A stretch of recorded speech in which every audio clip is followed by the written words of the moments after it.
Okay, well, I'll declare of the Rural and Regional Affairs and Transport References Committee into the shutdown of the 3G mobile network.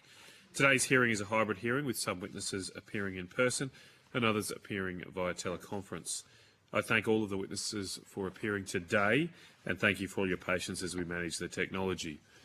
Now, I think we have a request for volume to go up. Do we actually have volume in this room? Well, I might just have to speak up, I think. Sorry, sir. I'll just do my best to speak up, sir. Sorry, we don't have any, I think, audio-visual ability to put up volume. For the benefit of witnesses, I'm the Chair, Senator Matthew Canavan, and I'm joined here today by Senators Glenn Sterle, Richard Colbeck, Jared Rennick, Lisa Darmanin and Malcolm Roberts. Welcome to you all. I remind all witnesses that in giving evidence to the committee, they are protected by parliamentary privilege. It is unlawful for anyone to threaten or disadvantage a witness on account of evidence given to a committee, and such action may be treated by the Senate as a contempt. It is also a contempt to give false and misleading evidence. Witnesses also have a right to request to be heard in camera. Before we start, I'd like to remind everyone that these are official parliamentary proceedings. A Hansard record will be prepared and the discussions are being broadcast. If a witness objects to answering a question, they should state the ground upon which the objection is made, and the committee will determine whether it will insist on an answer, having regard to the ground which is claimed. If the committee determines to insist on an answer, a witness may request the answer to be given in camera. Now, with all those formalities out of the way, I now welcome Mayor Chris Hanna from the Snowy Mount Monaro Regional Council. I understand information on parliamentary privilege and the protection of witnesses giving evidence to Senate committees has been provided to you. For the Hansard record, could you please state your full name and the capacity in which you appear today? Mayor Christopher Hanna, and yes. That's your capacity. You're the mayor. Yes. Well, thank you. Thank you. Thank you, Mayor, and thank you for welcoming us to your beautiful town, although a little cool this morning, particularly for us Queenslanders. Thank you very much for your time. There is a chance for you to make an opening statement if you like, and then we'd go to questions. Would you like to make an opening statement? Yeah, sure. I'd just like to welcome everybody to Cooma. Snowy Mount Regional Council welcomes all senators. Yes, it's a bit of a chilly morning this morning. I think we got -3 or -4 this morning as I was going for my morning jog at 5 o'clock. So thank you all for attending. Thank you for all coming on behalf of our community and listening to the feedback that we have. We've got some amazing people behind us today that are going to be talking on behalf of their communities. I just want to state that Council, we don't expect any direct impacts of the operations, as works that we've been undertaking to upgrade our own facilities should ensure that we continue to have a great communications across the 4G network. For a community that already face black spots is our biggest concern. Our biggest concern that we've got is that we don't have the information that that we probably need to know what, when 3G gets turned off, what that impact is going to be onto our community. Most of us probably cannot know whether, that if we're driving between, especially between Cooma and Bombala, if we have an accident on the highway, we can't call 000 now. So once 3G turns off, it's going to be worse, and we don't know what that impact's going to be like, and that is our biggest concern that we've got as a region. The mapping indicates that areas of the Snowy Monaro that is currently covered by the 3G network will not be covered by the 4G network. So we've got a lot of farmers out there that are on tractors and big machinery that have had accidents in the past. Our biggest concern is, can they call 000? And we don't have that information, and Telstra does not or cannot provide that information.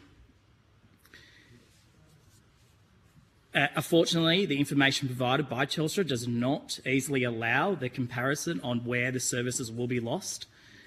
We do not fully know the impact, and we cannot guarantee, like I said, the farmers will not have that the phone coverage. In the Black Summer bushfires event that happened in 2019-2020, Some of our smaller areas will completely cut off with communications. Rockton area was significantly impacted with limited access to communications on the fire grounds. And we actually could not speak to the firefighters that were fighting the fires. The 3G cut-off will actually impact that even more to our understanding, but again, we don't have that information. While overall the extent of the coverage shows that 4G network will be better off, the 3G network that is not no comfort for those areas that will be lost. So again, we don't have that information.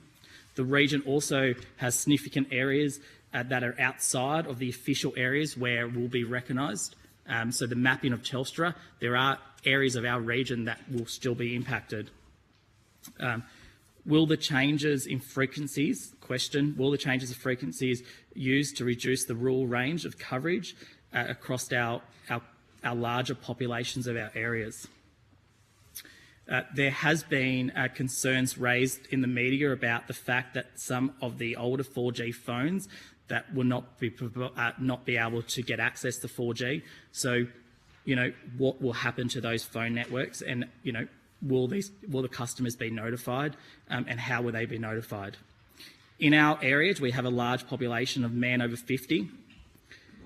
While overall our household income compares to state average, we have pockets of our areas where they're disadvantaged financially. It is important to our community that we do not leave the most disadvantaged behind. While it is intended that the changes will improve data speed for many is good, leaving some people without access to 000 calls are a concern to us. The Telstra website states that the plain message on all devices that are not compatible will be notified. If this is the case, they should have good data and how many devices are used and who are using them. We cannot get that data from Telstra. It is our biggest concern. It is highly likely that good portion of these who are not able to upgrade their phones are elderly people and in poor financial situations. A recording message is not significant enough to ensure that these people will be upgrading their phones. Our recommendation is that 3G is not allowed to be switched off until all people who are using phones that are not compatible are moved onto compatible devices. Seriously, a large company such as Telstra should be able to set up an exchange program providing second-hand phones, re-established phones for those that need them in hardship that cannot afford to be buying new phones. Again, I'm happy to take any questions, but I thank you all for coming to our region and listening to all our concerns. Thank you very much, Mayor Hanna. That was very informative. I've just got a couple of quick questions before I pass to other senators. You mentioned a map, I think, or at least talking about a difference between 3G coverage areas and potentially what will happen with 4G only areas, 4G or 5G only areas. Do you have that map? Is there any way you could, if so... I can get that map too. Is it available online? It is available online onto the Telstra website. Is this the national map? Or, it is. Okay, I've seen that on a blown up figure. Yeah. I haven't probably, so you can zoom in on that. We can, I've just yes. seen it on a printed piece of paper. So what are the sort of areas that are affected in your local patch, so to speak? Look, there is a lot around the Annaminibee area, the Bombala delegate area,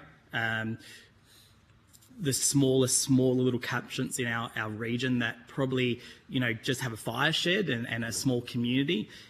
So they're the ones that are going to be more impacted than anyone else. I travel, we're 15,000 square kilometres. I travel quite a bit in our region to go to a lot of meetings and speak to people.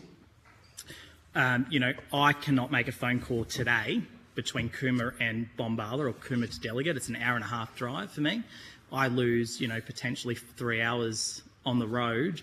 As senators, as mayors, as, politicians, we all do a lot of our communications and our phone, in the car, I've never ever been able to make a phone call between Cooma to Bombala to our residents or people that we need to talk to, and that's where we do most of our business, in the car. Okay. My understanding is that Telstra will not shut off its network, or it's promised not to shut off its network until all of its 3G or towers with only 3G equipment are switched to 4G. But are these areas you mentioned that won't get coverage, is that because the 4G cells are not as big, or how has it been explained to you? If so, why the coverage won't be equivalent? The understanding to us is that there are pockets that the towers would not be able to reach, the coverages.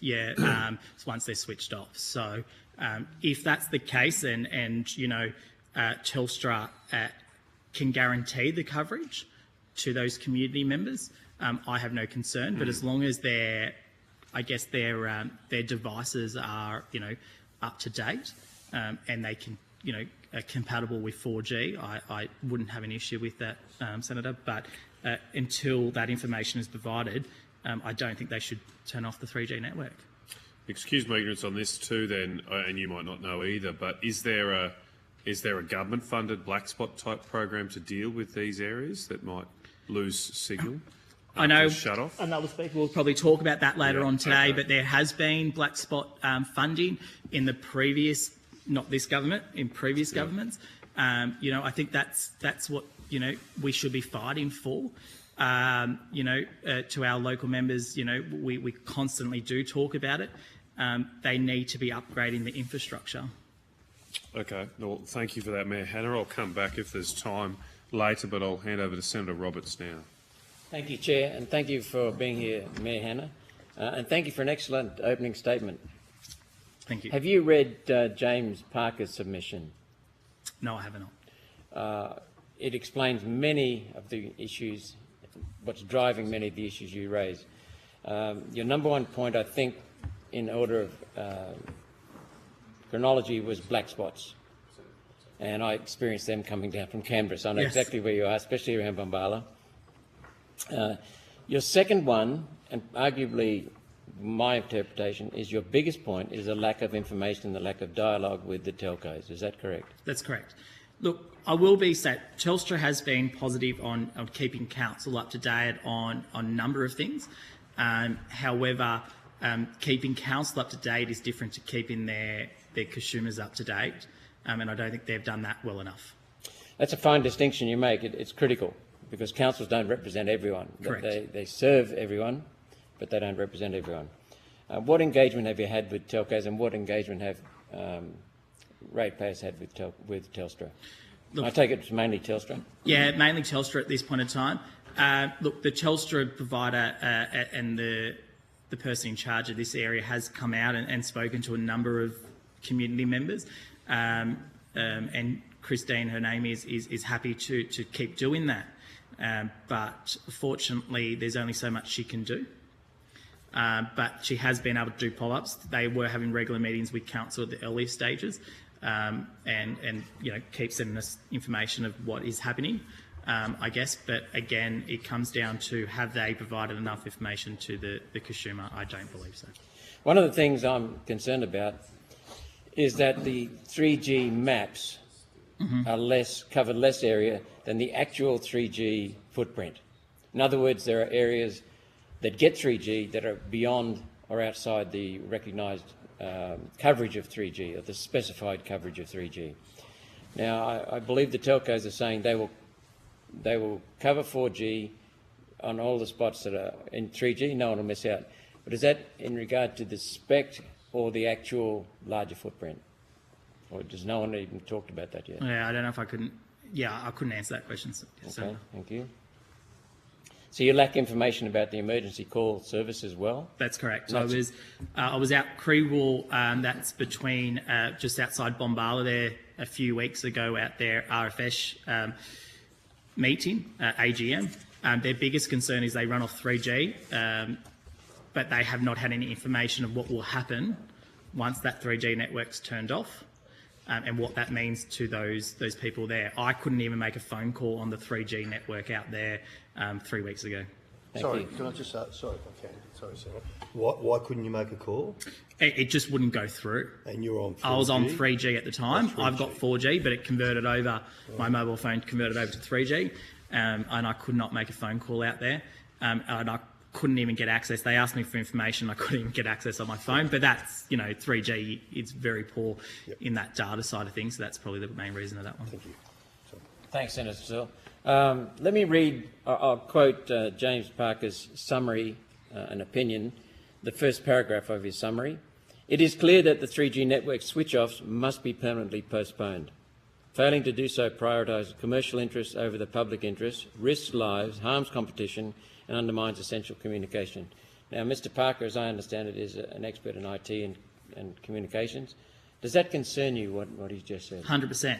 There are many people in our region that are elderly, that have got pacemakers and that will have to convert over to a new upgrade. Are they all aware of it? Have they had the opportunity to upgrade? There are my concerns.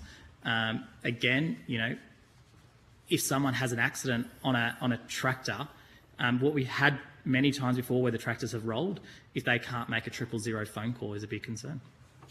He goes on, this is the fourth paragraph of his summary. The planned switch-offs are entirely set to serve the commercial and business interests of the network providers, partnered handset makers and associated industry. Would you like to make any comment on that? I think it speaks for itself. Yeah. Okay, thank you. Newer Android devices supported the GSMA and the TS43 standard, which should enable automatic 4G calling activation. However, according to Google's documentation, only a few networks have implemented this feature. None of the Australian providers are on that global list. That's a concern. That's a big concern. That's a massive concern. Let me go to his second paragraph of the summary. It's clear that to date there has been insufficient oversight of the switch-off from government, minister, the ACCC, ACMA and media. Have you had any interaction with those companies? Are they, with those agencies rather, and the minister, are they riding shotgun of this? Are they properly overseeing it as far as you can see? No, not to my knowledge, Senator. We haven't had any communication from any of them. So his third paragraph. In my view, the industry has not been open or transparent around the issue, and communication about the impacts has neglected to provide key information to customers. The industry is entirely aware of the problem. That's the inability to actually use 4G in some areas, even if you have got the 4G signal, for voice calls, that is. You can use it for data, but not for voice. The industry is entirely aware of the problem, but as shown in the ENA presentation, nobody wants to take responsibility for it and fix it. Again, it's shocking that no one wants to take responsibility. They need to step up. I think, we need to get the infrastructure in place before they turn off the 3G network. It's pretty simple. These problems have been well known overseas, apparently, in America, in Europe, other countries. Now, I think from memory, France, the United Kingdom and South Africa, and there may be one other country, have delayed 3G, ending 3G for many years. I think France is out to 2028 because of the inherent problem in the firmware that the telcos just are not addressing, not even admitting. So it would seem to be that we need to extend the shutdown date for 3G for several years, not just 1 or 2 or a few months. That's correct. I don't think, as I've said, 3G should not be turned off until the infrastructure and everybody has been updated or upgraded. So it seems that... Yeah, sorry. Sorry, keep going. So if that's the same as what overseas is talking about, why are we not doing the same here? Right, it seems that the telcos, from Mr Parker's submission, and he goes into comprehensive explanation, it's pretty detailed, it seems very competent to me, they're running away from the inherent problem of 4G not being able to be voice call unless there's modifications made to handsets. Some handsets are compatible, some are not. People just don't know what the hell's going on. Correct. And again, like I've said in my statement, we've got a large population of people, of elderly and disadvantaged. Can they afford to upgrade their phones? I just bought a new phone, a few months ago. It cost me nearly $1,500. I can afford that, but can everybody afford to upgrade their phones?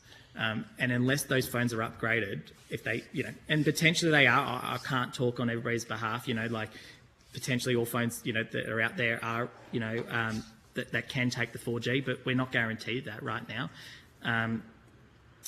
If telcos can be able to send a message to their consumer, their customer, in regards to, you know, is their phone compatible, they should have that data to us today, and they don't. That's what would be expected, but according to Mr Parker, even the telcos' tests are not reliable. He's basically saying, the way I read it, they don't know what the hell they're doing, and yet they're wanting to foist this on service customers, Yep. simply to sell more handsets, sell more plans. Yeah, I can't comment on behalf of the telcos, but that's what I would be doing, making sure that everybody is up to date and upgraded before turning off the 3G network. Thank you. Thank you, Chair. I'll cede my call to someone else. Thanks, Senator Roberts. I'll go to Senator Darmanin. Thank you. I think Senator Roberts covered some of the questions I had, but we will be hearing from the telcos tomorrow. You talked quite a bit about lack of data. I wondered if you could cover a bit more about what data in particular you have referred to being severely lacking, and what additional information you think can be provided to consumers. You talked about consumers needing more information, but also in terms of support for the switch over. And I think you did mention a second-hand exchange program and talked about a couple of things there, but just like what would a better approach from the telcos look like? I think a better residents. I think, Senator, a better approach would be more around, current, what we're getting now and what we will be getting. We don't have that full data yet. If they could provide that, would be fantastic. And guaranteeing, I guess, in a way that, our rural community that rely on the 3G network currently won't be affected would be our biggest thing, and we just haven't got that information. So if they can provide that, I think that's going to be something they can provide, but how they do that, I'm not too sure. Yeah. So when you talk about lack of comparison of coverage now versus what it might be, is that for the purpose of the guarantee, or in addition to that, for the purpose of putting in place risk management, other strategies that might need to be determined, or both? I think it's all above. Yeah, correct. It's both. I think it's important, especially, we were very fortunate that we didn't have major fires this year, which just happened. There is a lot of fuel there's a lot of, grass and growth on our grounds out there at the moment. We don't know what the next summer looks like. So if they cut off the 3G network, like I've said in the last Black Summer fires, there were parts of our region with coverage could not communicate with the fire crew on the ground. We're not guaranteed that won't happen again. And we don't have that data that will show that cutting off the 3G or providing 4G or whatever, is going to happen, will be able to guarantee that those firefighters are safe on the ground. Yeah. Yeah, I was going to ask this, my last question. Just you talked about the fires and firefighters not being able to use the phones. That is under the 3G network now? Correct. Is that right? So what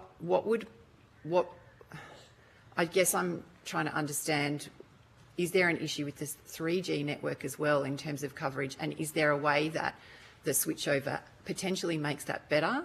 And then the second part of that question is, what do you do now where there is that gap in the 3G network in terms of emergency response?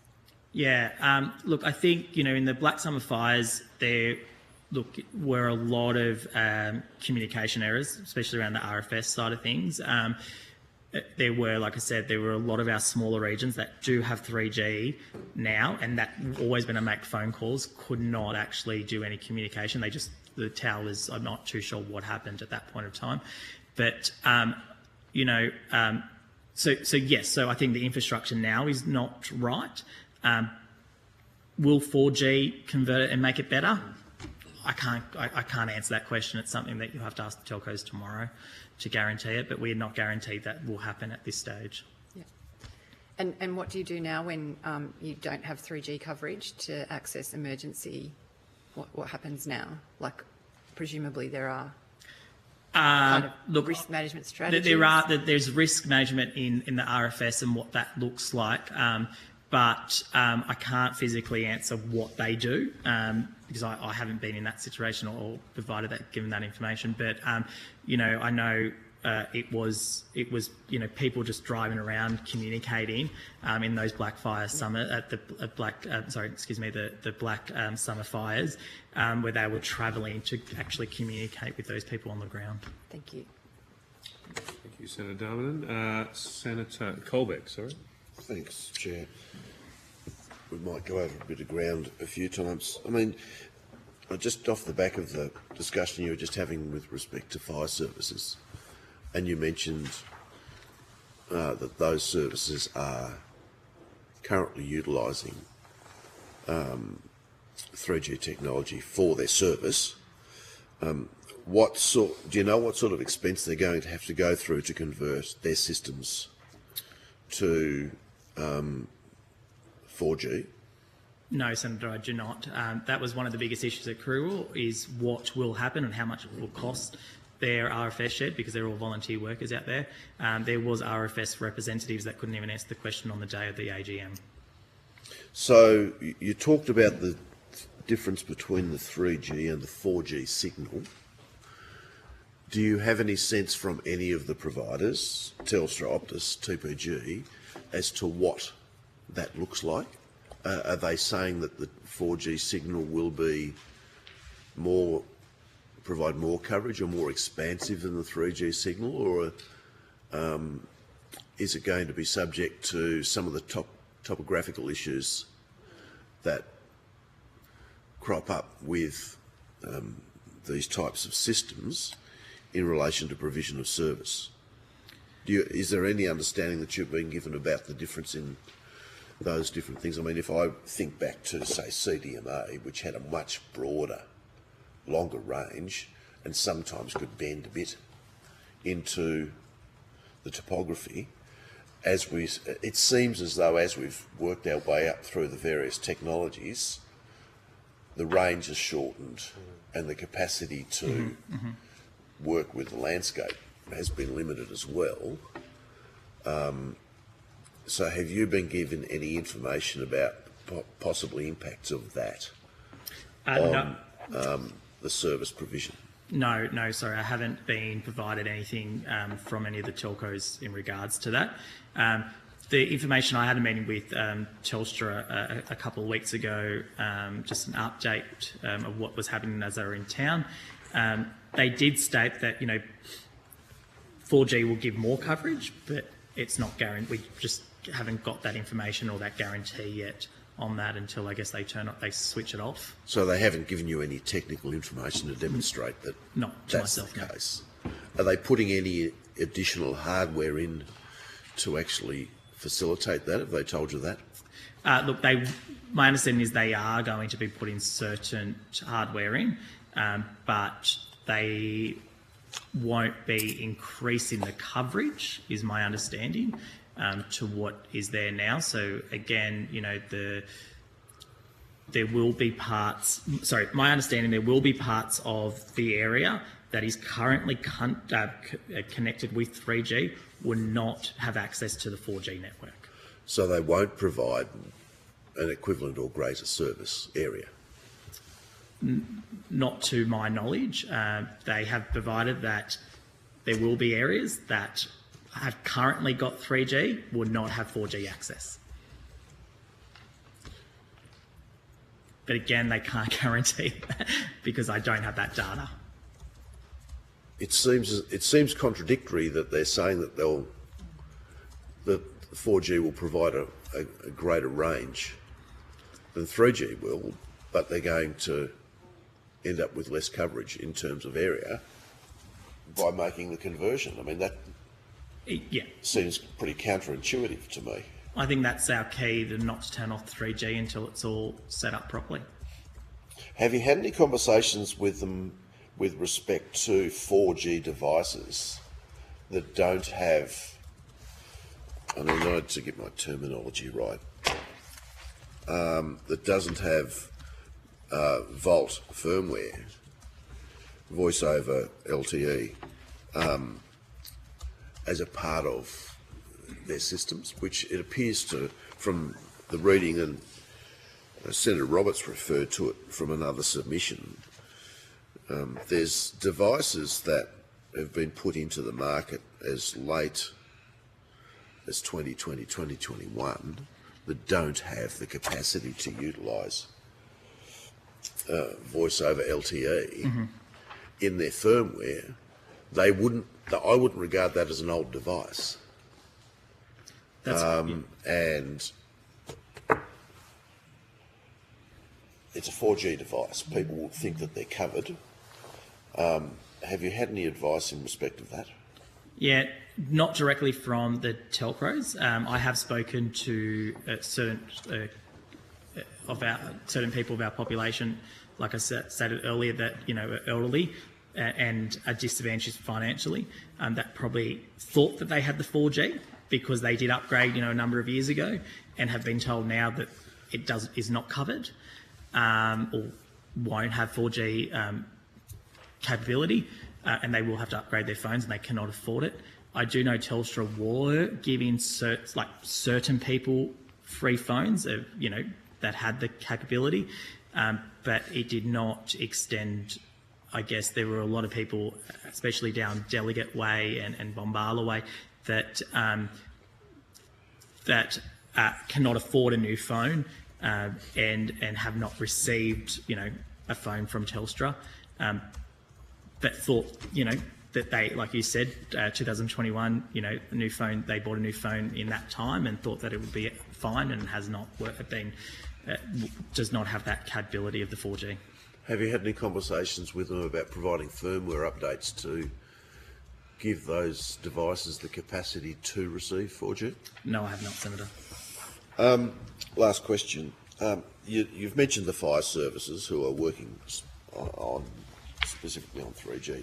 Are you aware of any other specific applications in the region that are reliant on 3G? I mean, fire services are pretty fundamental, but are you aware of any others that are significantly reliant on 3G technology for their operation? Not to my knowledge. I do know there are a number of our elderly people with pacemakers for, if something Medical does happen. Devices. Yeah, medical devices that are not compatible with the 4G network. They will have to be upgraded. So we just want to make sure that all those people have had the opportunity to be upgraded, or can be upgraded before they turn off the network. So there are a number of providers who actually provide those devices through a service. Correct. Have you had any information from them in respect of that? I mean, something that we can follow up as a community. No, I have not. Okay, thanks. Thanks, Chair. Thanks, Senator Colbeck. Senator Rennick. Yeah. Hi, how you going? Good, thank you. Look, I guess my only real question is, will the area lose voice services when you go to 4G? I can't answer that question, Senator. You'll have to ask the telcos that tomorrow. Okay, but you're not aware? Not to my knowledge, no. Have you asked that question? I have not to the telcos, no. Right. Okay. Right. So Yeah. I'll leave it at that. Yeah. Thank you. Sorry. That's all right. So, thanks, Mayor. Just to clarify, sorry, Senator. To clarify a few things, and we don't know each other from a bar of soap, but let me put this to you, Mayor. I'm not going to tell you something on the Hansard that we can't back up. But I'm assured through the Minister's office, firstly, for the people, the good folk of this area, that the government does have a mobile phone black spot program. It's still going. It's out there. Great. So for those who want to apply, go for it. And I'm told the department estimates that there are now only 100,000 handsets. Not that it gives a lot of comfort, but there was 1 million, and they're working to reduce that to zero. Telstra and Optus also have free phones available, which we did touch on. You did hear that, for vulnerable customers. So people on government, like pensions and victims of domestic violence and such. So certainly for your people here, to encourage the council to contact and make contact with them. And I'm also told that Telstra have been contacting customers directly and they're working with the Salvation Army to make sure they identify everyone, and they've got 12,000 handsets available. I don't know if you had that info, Mayor, but I've had some of that information. Yep. I just want to point out if they've got the information of who is most vulnerable, and why they need to be contacting every single person, and before that, our biggest thing is if there's 100,000 devices still out there, if they're converted over before the 3G network's turned off, that's fine. If they're not, then that is an issue. Yeah, and we'll follow that up tomorrow with the telcos. And let me tell you, for my part of the world where I operate, I'd kill to have the reception you got here. And I'm sorry, but I've been in the Kimberley for the last 2 weeks. In Cooma, it's not too bad, Senator, but once you go out to more of the rural areas, then you will know the impact. I get that, and you see the roadkill between here and Canberra. Correct. And, you can understand why you want your phone working. Correct. And I had a elderly lady that hit a roo on the top of the Brown Mountain about a month ago and could not make a phone call to her husband at 10 o'clock at night to find out, she couldn't drive her car because there was no reception out there. And she had to wait till someone drove by to help her out. It won't give you any comfort, but try being on the Gibb River Road with 3 flat tyres. Yes. Like I was last week, so I really get that bit, Yeah. okay? So no dramas. Thank you. Thank you. Thanks, Senator Still. Look, I've just got a couple to wrap up, if there are not others.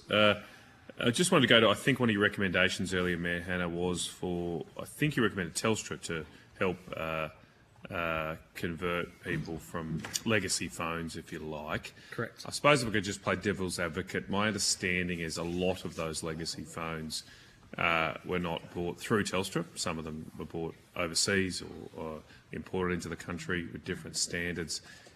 I don't know if it's quite fair then to make Telstra pay for replacement of infrastructure or phones that they didn't provide in the first place. Maybe I'm not questioning the issue you raised. Maybe it's a role for government, though, as Senator Stirl has raised with certain programs. What do you just put to that point? Have you got a response? Yeah, look, I tend to agree. If that's the case, they've bought it overseas. However, they're probably still paying Telstra money to use their service. And they've got to make sure that they've been able to still, if they're paying for a service, they should be able to get access to it. Fair enough. And then I just wanted to quickly ask about, we've sort of touched on the broader issues, and you're our first witness in this inquiry, but I think we're probably going to get a combination of 3G issues and then the broader issues that the coverage is not good enough, regardless of the 3G shut-off as well. And you've touched on it, but I want to give you an opportunity to outline what are the main priorities that you would see needed in your area to improve mobile phone coverage. What should we focus on? Better infrastructure, better towers, more towers. We've got Snowy 2.0 in our region. It's a pretty big project. Snowy Hydro have had to put their own towers and Telstra to give their employees ability to have access on the road. So they have spent hundreds of thousands of dollars on temporary towers between Cooma and Annaminibee, what has helped make phone calls on the road. But our biggest issue is between the south end from Cooma to Bombala and Delegate. They're our biggest concerns. If we had better infrastructure there, and more towers, then we won't have a concern of, people be able to make phone calls. As I said, I spend a lot of time in my car. That's where we do most of our business, speaking to people, and we can't do that. I lose 3 hours. It sounds like what you're saying that you think the biggest pro should be along the road, the major road networks. That's where, correct. That's where the focus should be, so 100%. To speak. If we for both safety and productivity. 100%, because if there's a car accident on the main highway and we don't have phones coverage, that is a big concern. Now, are there any tourist places in your area? It's a big tourism area. Are there tourist places that still don't have access, which a lot of people visit? And is that a complaint then? Or? Lake Yukonbean's probably our biggest issue if you're on the lake or if you're fishing, etc. The mountains itself, they're pretty covered now, and Jindabyne's all covered, so we're pretty good on that. There's smaller remote areas that will be impacted. Yep. But as if you ski in Perisher or Thredbo, you won't be impacted at all. What about farmers, in terms of farmers using new technologies like GPS and these things? Is that something that's ever come up to you? And a lack of coverage there impacting their productivity? No, not to me. Okay, So- we've got them later today. Yep. Well, thank you very much, Mayor Hanna. It's been a very interesting opening evidence for our committee. And thanks for coming out so early on a cold morning. I don't think you took any questions on notice, but we're asking for any further information by the 31st of July. Excellent. If you could Yep, provide if you need anything else, to just provide let to me us. know Thank and you. we'll get back to you. Okay, and with that, I welcome forward our next witnesses from Lake Yukonbean Community Association. Well, we might just suspend briefly.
I'll reconvene the hearing, and I now welcome representatives from the Lake Yukonbean Community Association.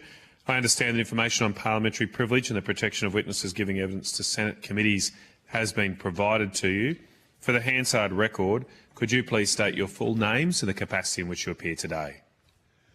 Robert James Lawton, Secretary of Lake Yukonbean Community Association. Thank you. Susan Joy Lawton, a member of the association, former secretary. Thank you very much to you both. As you probably saw earlier, there's an opportunity to make an opening statement if you wish, and then we'd go to questions. Do you have an opening statement? I do. Over to you, Mr Lawton. I'd like to thank you for the opportunity to speak to the committee.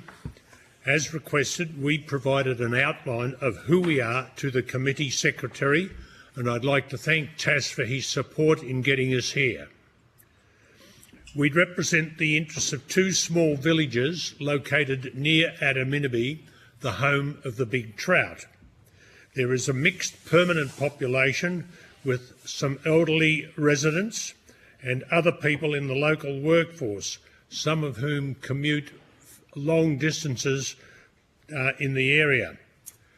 Cooma is the nearest town for medical and support services for these three villages. Along with the rural industry, the economy of the area is dependent on trout fishing, skiing and tourism. Mobile phone coverage is an essential part of the welfare of the area, with residents, workers and visitors needing to know the state of the roads, the weather conditions and have access to medical services and the many services now requiring mobile access. Lake Yukonbean is a very deep water area and there have been far too many drownings on the lake, the worst of which was when 3 Victorian police officers disappeared without trace. Fishing experts recommend that all people going out onto the lake to trout fish should have a reliable mobile phone. The mobile phone tower installed at Anglers Reach in 2018 as part of the Black Spot program improved network coverage, but there are still black spots. We would like to have confidence and reassurance that the new 4G service will provide at least the same coverage as currently exists. In our research, we understand that there is no legal obligation for mobile network operators, MNOs, to provide minimum mobile service, as there is with landlines. If this is the case, we believe that legislation needs to be provided for this. We acknowledge that many of the MNOs have been very proactive in notifying 3G and some 4G phone users of the need to upgrade their devices. Local councils perhaps could be provided with the numbers of such users in each LGA so that more attention can be focused on publicity through local radio, newspapers and community groups. Mayor Hanna mentioned the technology for medical devices. I myself have to see a cardiologist in August to get a new monitor because my current monitor is 3G. During the COVID telehealth, it became, which is now accepted as a way to provide improved service and outcomes to remote and regional services, mobile phone services were vital. Mayor Hanna mentioned the wildfires of 2019, when much of the Kosciuszko Park was burned and small communities were evacuated. Mobile phones are a vital tool to maintain contact and review updates. The New South Wales Government Telco Authority has done much work to prepare for the coming changes so that emergency services can be maintained. We would expect that all states would also be working towards such a goal and trust that the review can acquire such information.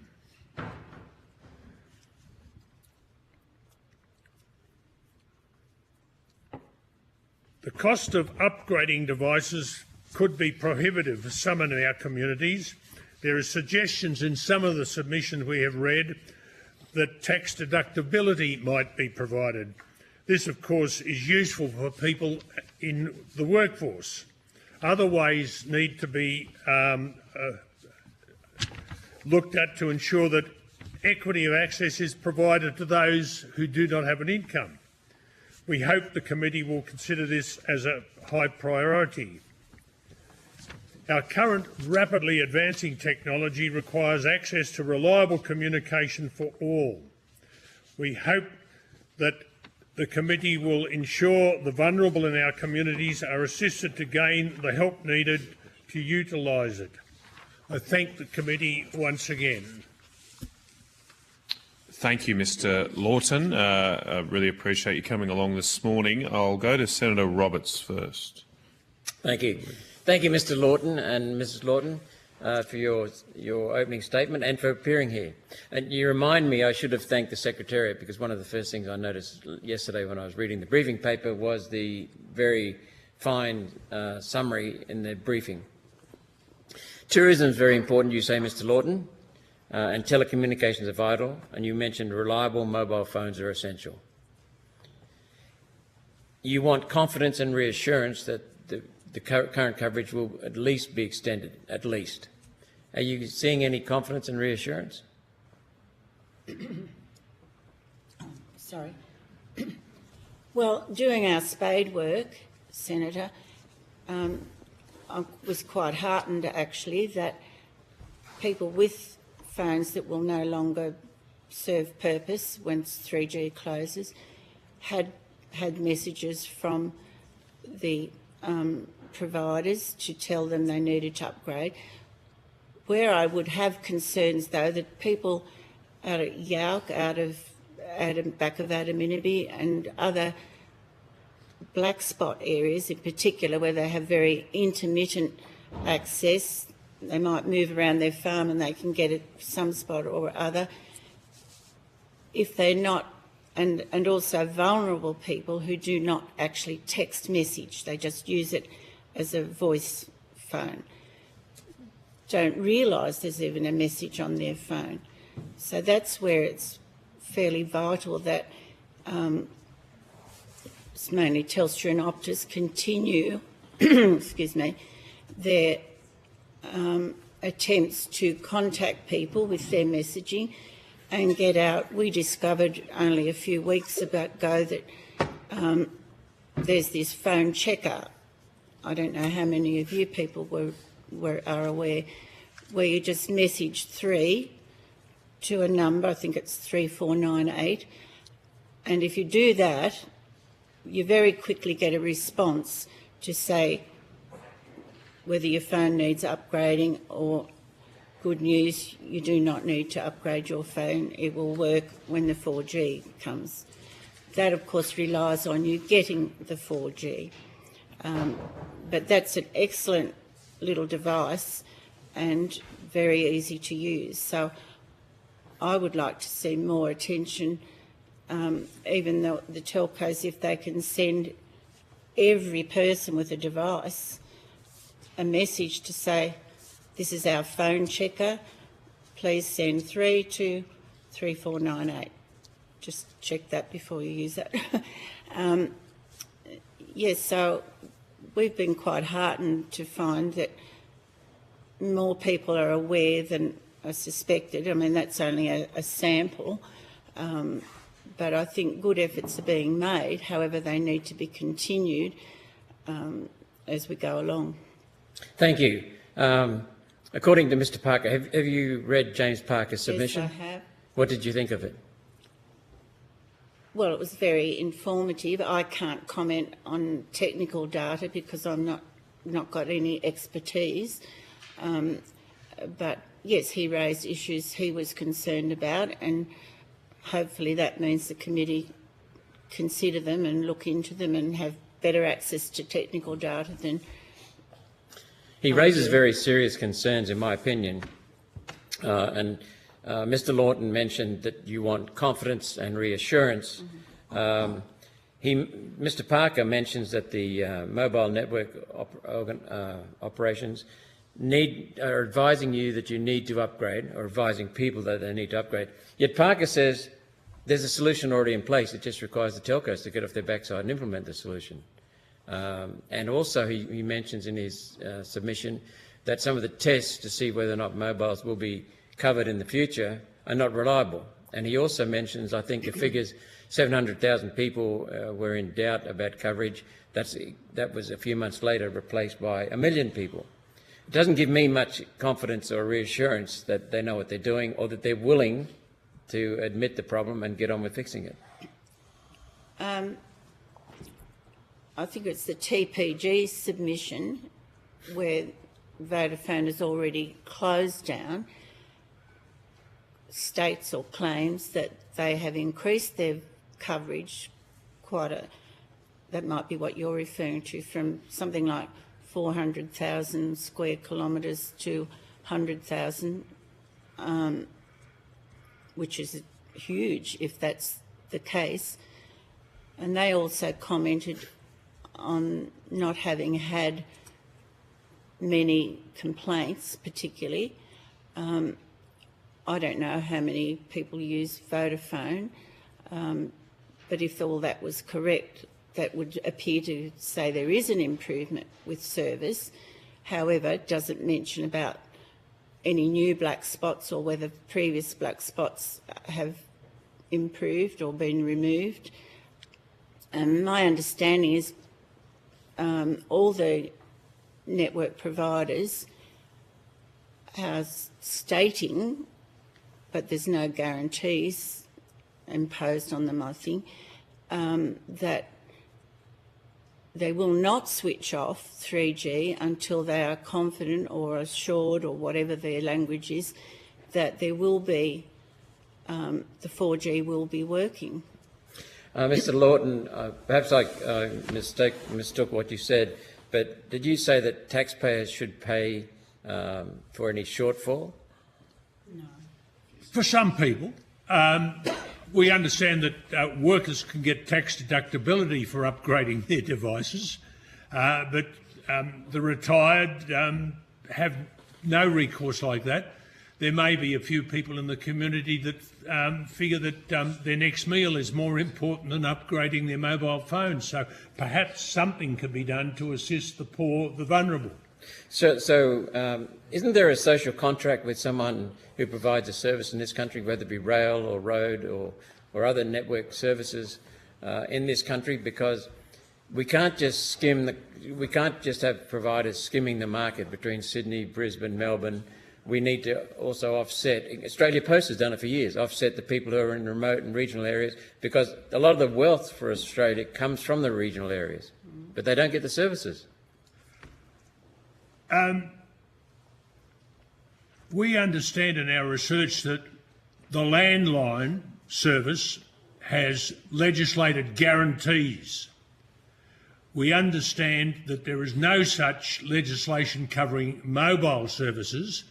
If this is the case, then we would urge the committee to recommend that there be minimum services requirements applied to all mobile networks. Thank you. Last question, Chair, and I'll cede the call.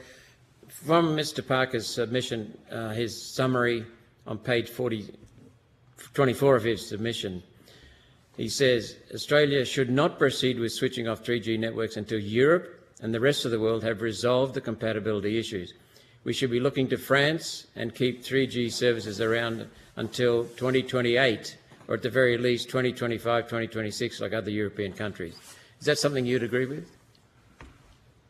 Yes, I believe that the telcos should be required to continue to provide a service until everyone, consumers, government, everyone is satisfied that what replaces 3G is going to be bigger and better than 3G. So yes, I would support time frame to prevent the closure of the current networks.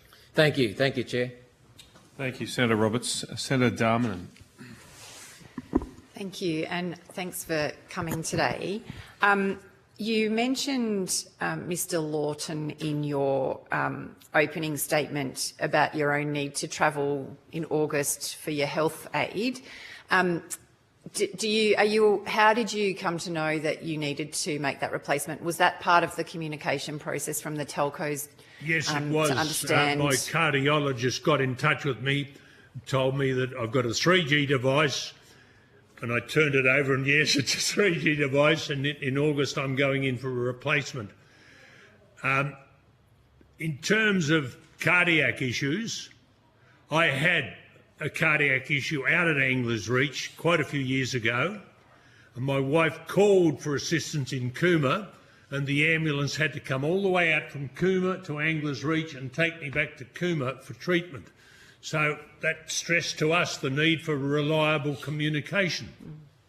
So just on health aids, you only talk about your own example, which is a really useful one, but do you know if others are being communicated with in terms of the need to switch over their own devices, and has this been adequate, you know, with the people that you know?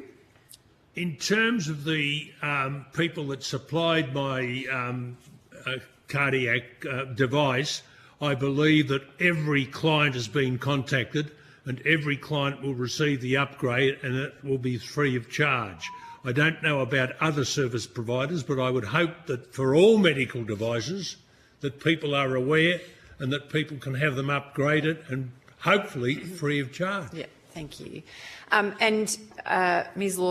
Lawton, you talked about some additional, I think, examples about how the telcos could approach support to communities, vulnerable residents, and mentioned some of the communication that was quite good. Do you have any other recommendations that you'd provide to us to think about or to question the telcos tomorrow around how the communication and the transition can be managed to improve the situation?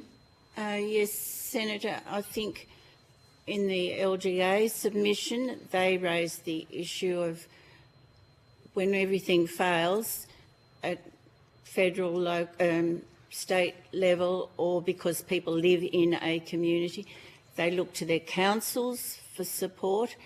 I think it would be a huge benefit if local government areas were provided, each council in there, with not the individual numbers, but the number of users who have phones or devices that will not be fit for purpose when 3G shuts down.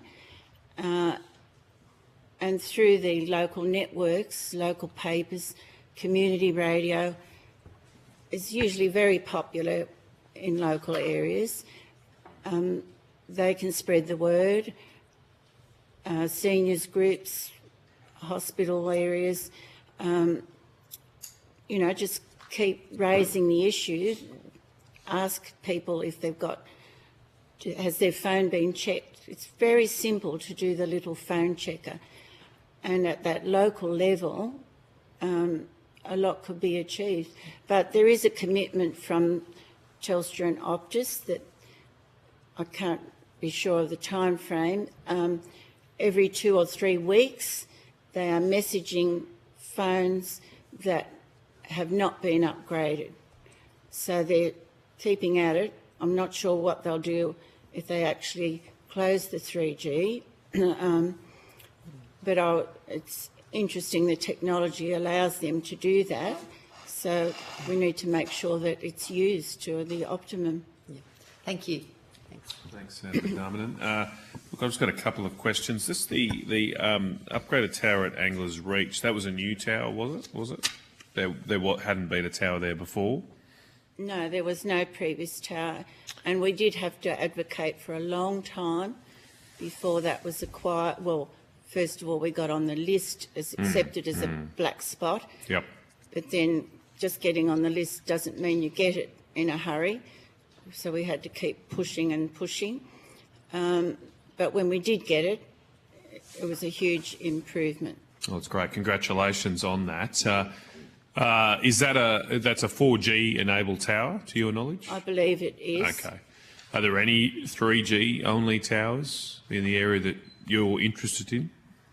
Not that I'm aware of. Okay.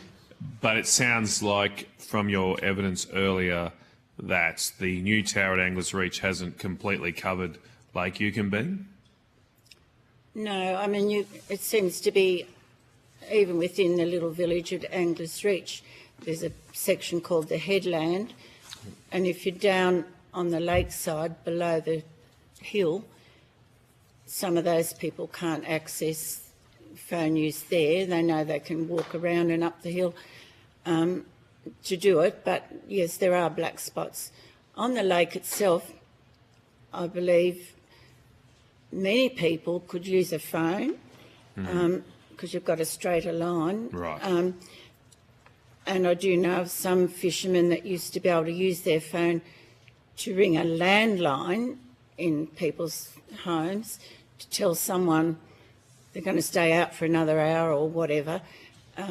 Excuse me again. But now many people have done away with landlines and just got mobile. And that's obviously very convenient if the fishermen can use a phone out there in a boat. So is your organisation pushing for more towers, and if so, in what particular locations? No, we have not pushed for more towers. We just pushed for the improvement in this black spot, addressing black spot areas. Okay. Sorry, Mr. Lawson. Senator, former Mayor Ken Prendergast advocated a tower down the lake, and by line of sight that tower could have serviced the 3 villages and the highway. But a submission to the authorities ignored that and put the tower in where the tower is. And as my wife mentioned, there are a few black spots in our village. The other deficiency in our village of Anglers Reach is that it's a Telstra service. People with other services have to go along towards Adaminaby to be able to pick up the signal. Yeah, that's a whole nother can of worms there. Well, look, just finally, we heard earlier that there is the current government hasn't continued the mobile phones black spot program. Would your community support the reintroduction of such a program to increase coverage in rural areas? 100% support. 100%. Anglers Reach is a tiny little village with one road in, one road out. During the fires, people evacuated. The road into Adaminaby has many pine trees along the route. If the pine trees had caught fire, the community could not have evacuated, and the only resort would have been to retire to the lake. So it's vital that the three villages have the best possible mobile phone coverage. Okay. All right, thank you. Sorry, Chair, I just wanted, in case I missed something, the black spot program hasn't gone. Well, hasn't been continued. It is in the still same in fashion. place, and that's clearly from the Minister's office. And as I said, I'm not going to sit here and make stuff up. We've just got to make that very clear. That's a mistruth. All right. Well, thank you very much for your evidence. I don't think you took anything on notice, but we're asking for anything to come back by the 31st of July 2024 if you've got more information. Now, we are scheduled to take a break a bit earlier than expected, so I will break now but come back at 11 a.m. if people are happy, so I'll suspend the hearing.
I'll reconvene this hearing, and I now welcome representatives from the National Rural Health Alliance joining us via teleconference.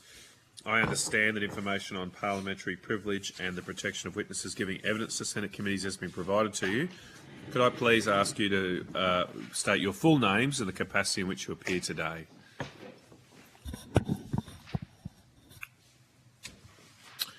Okay, sorry, we might have lost some people. Miss Tegan or... Oh, okay. Hello, it's Susie Tegan here. How are you? Okay, sorry for that that mishap there. I might just start again. We are in a hearing, but I'll just repeat what I said, and I'll just check. Is Miss O'Sullivan? Are you still there?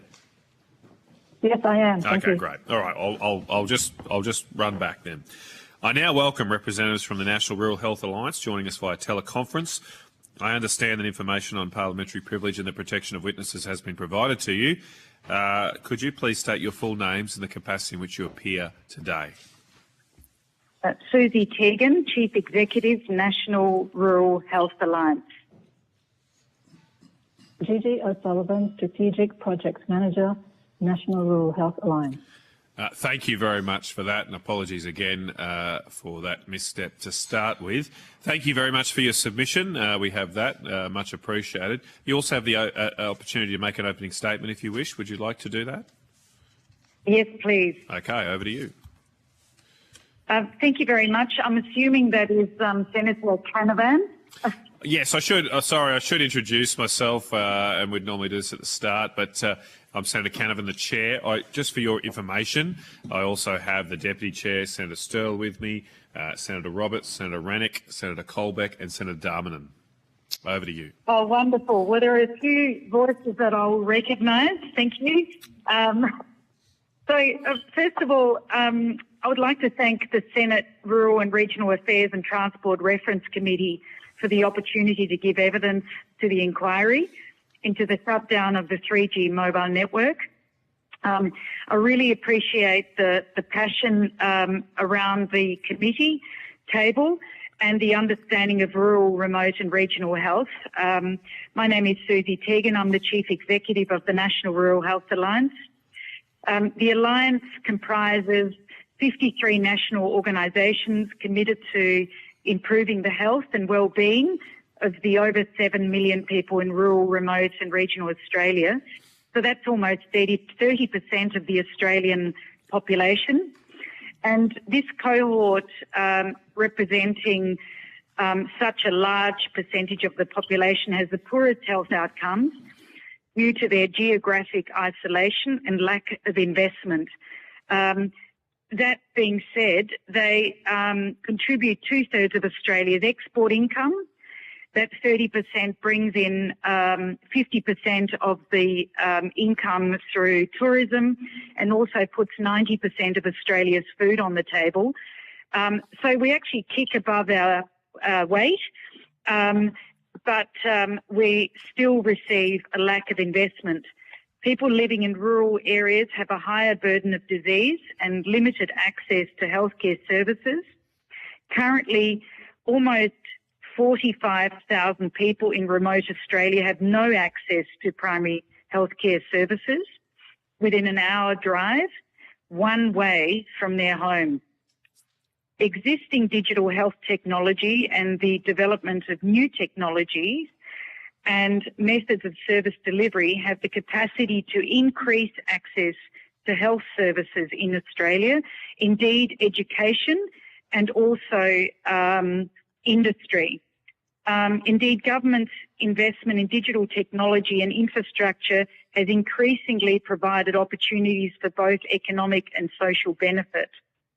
However, for many people living in rural Australia, these benefits cannot be realised without fit for purpose or fit for the community and region, reliable telephone, internet and global positioning system connections that are both accessible and affordable, as well as understandable.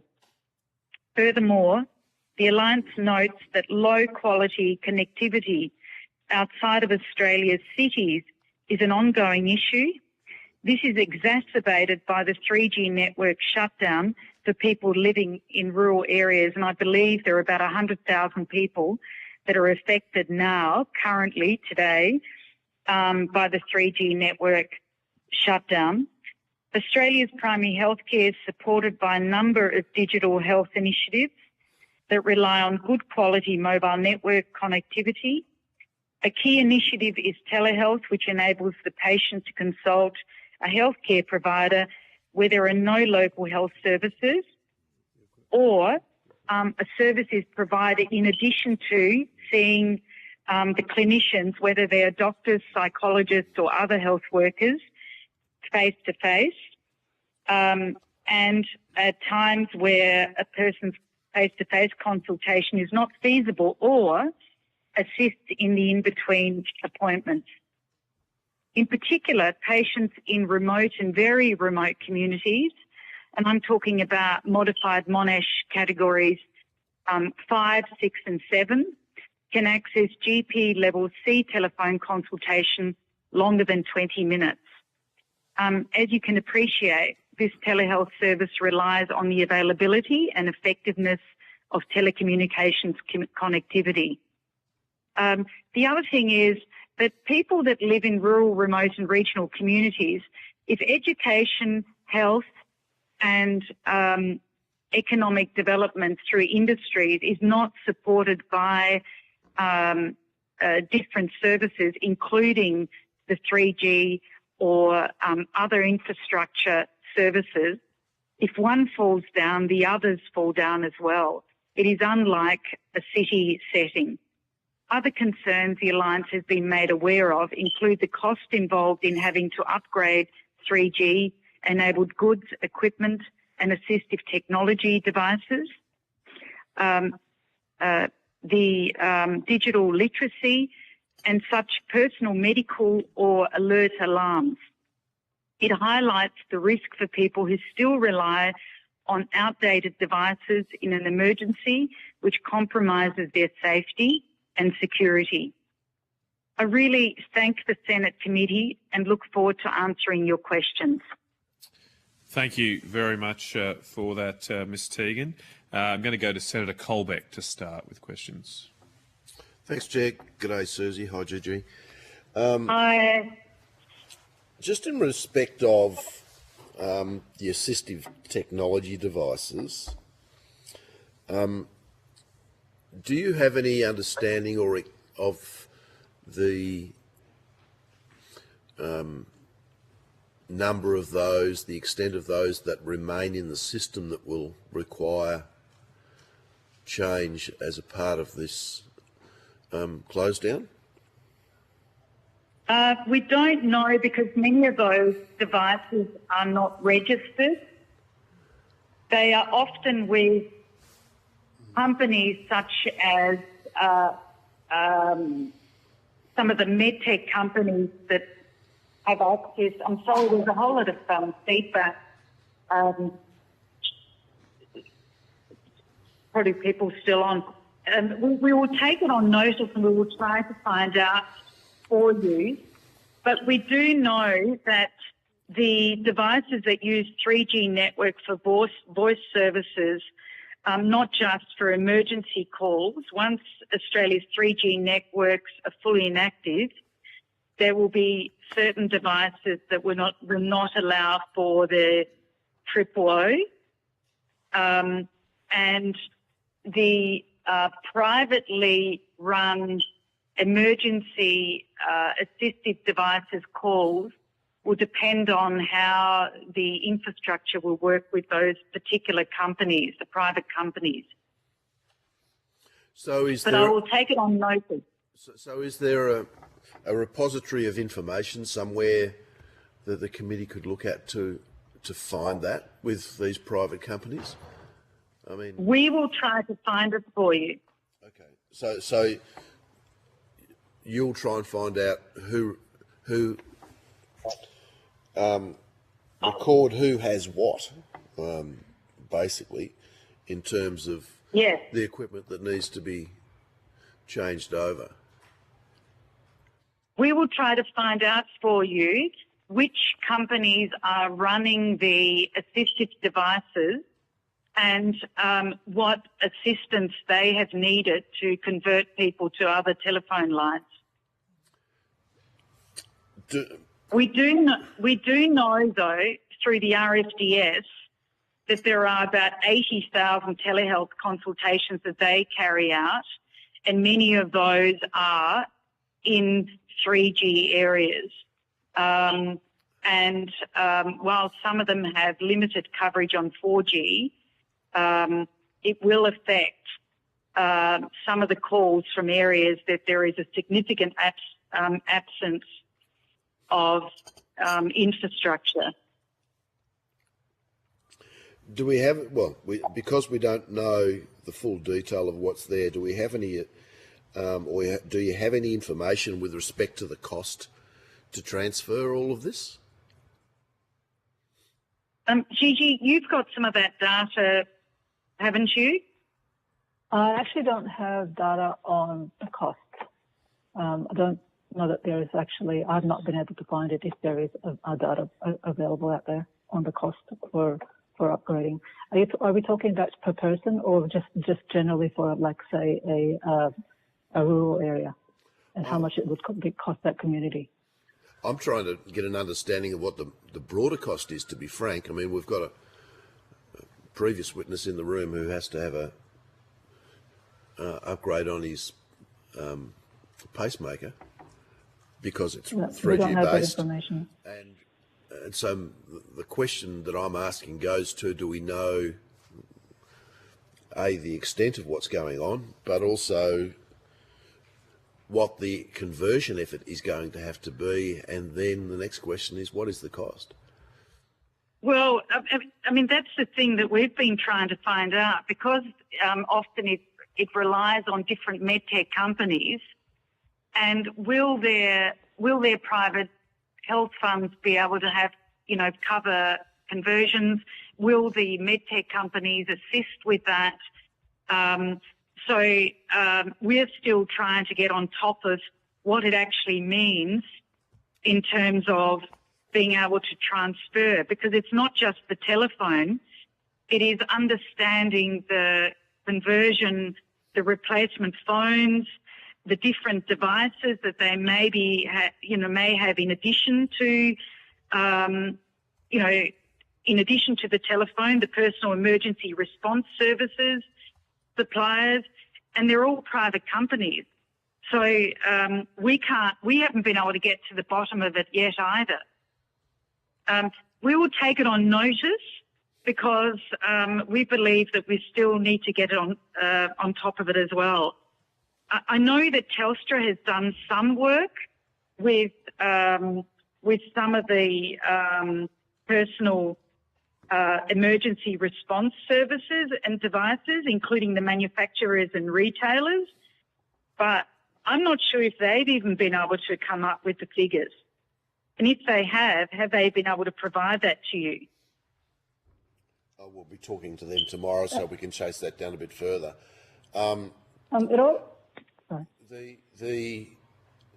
With the proposed switch off at the end of August, finding the data and understanding it, we're talking 6 weeks away, I suppose.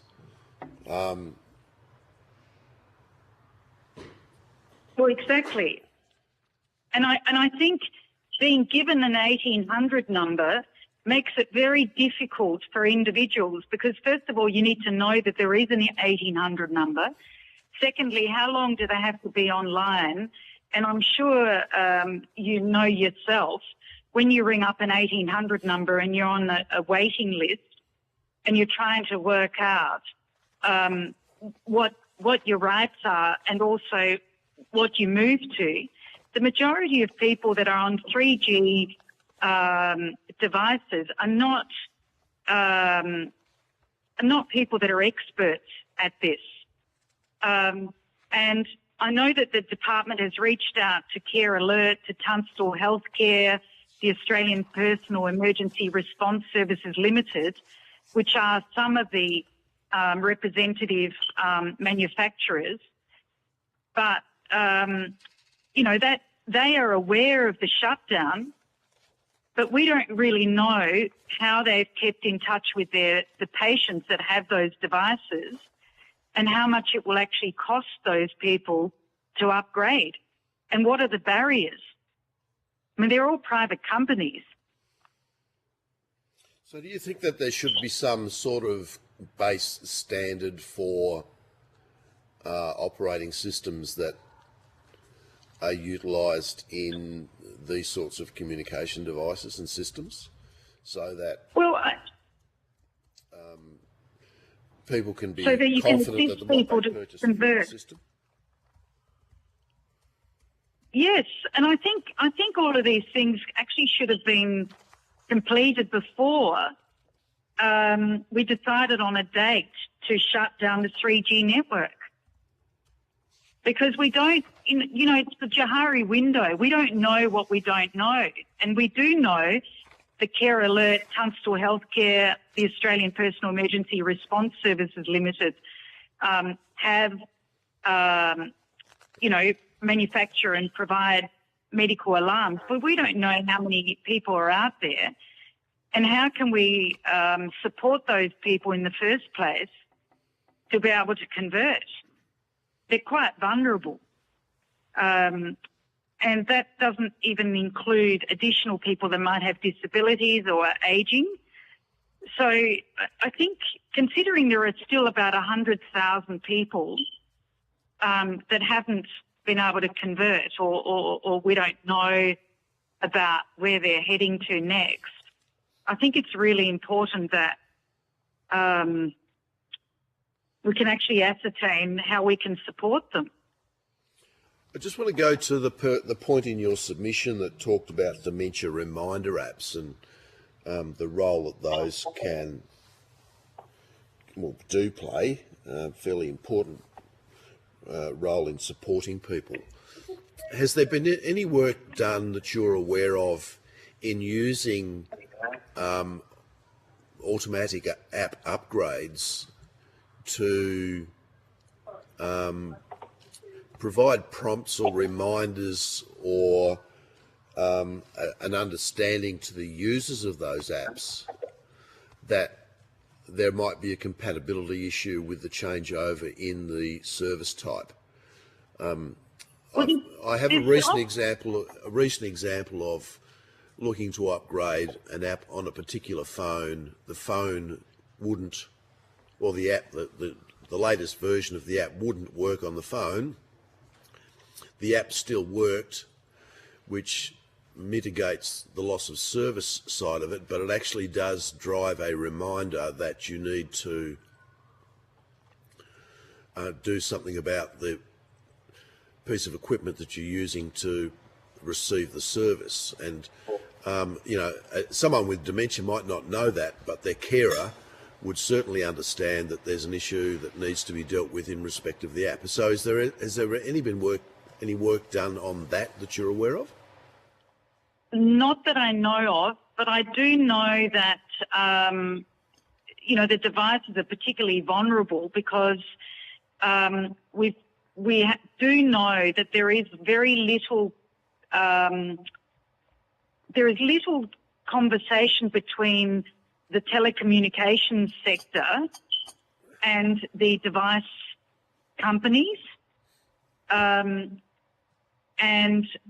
the relationship between the personal users and the mobile network operators. So they can't even determine the number of impacted devices.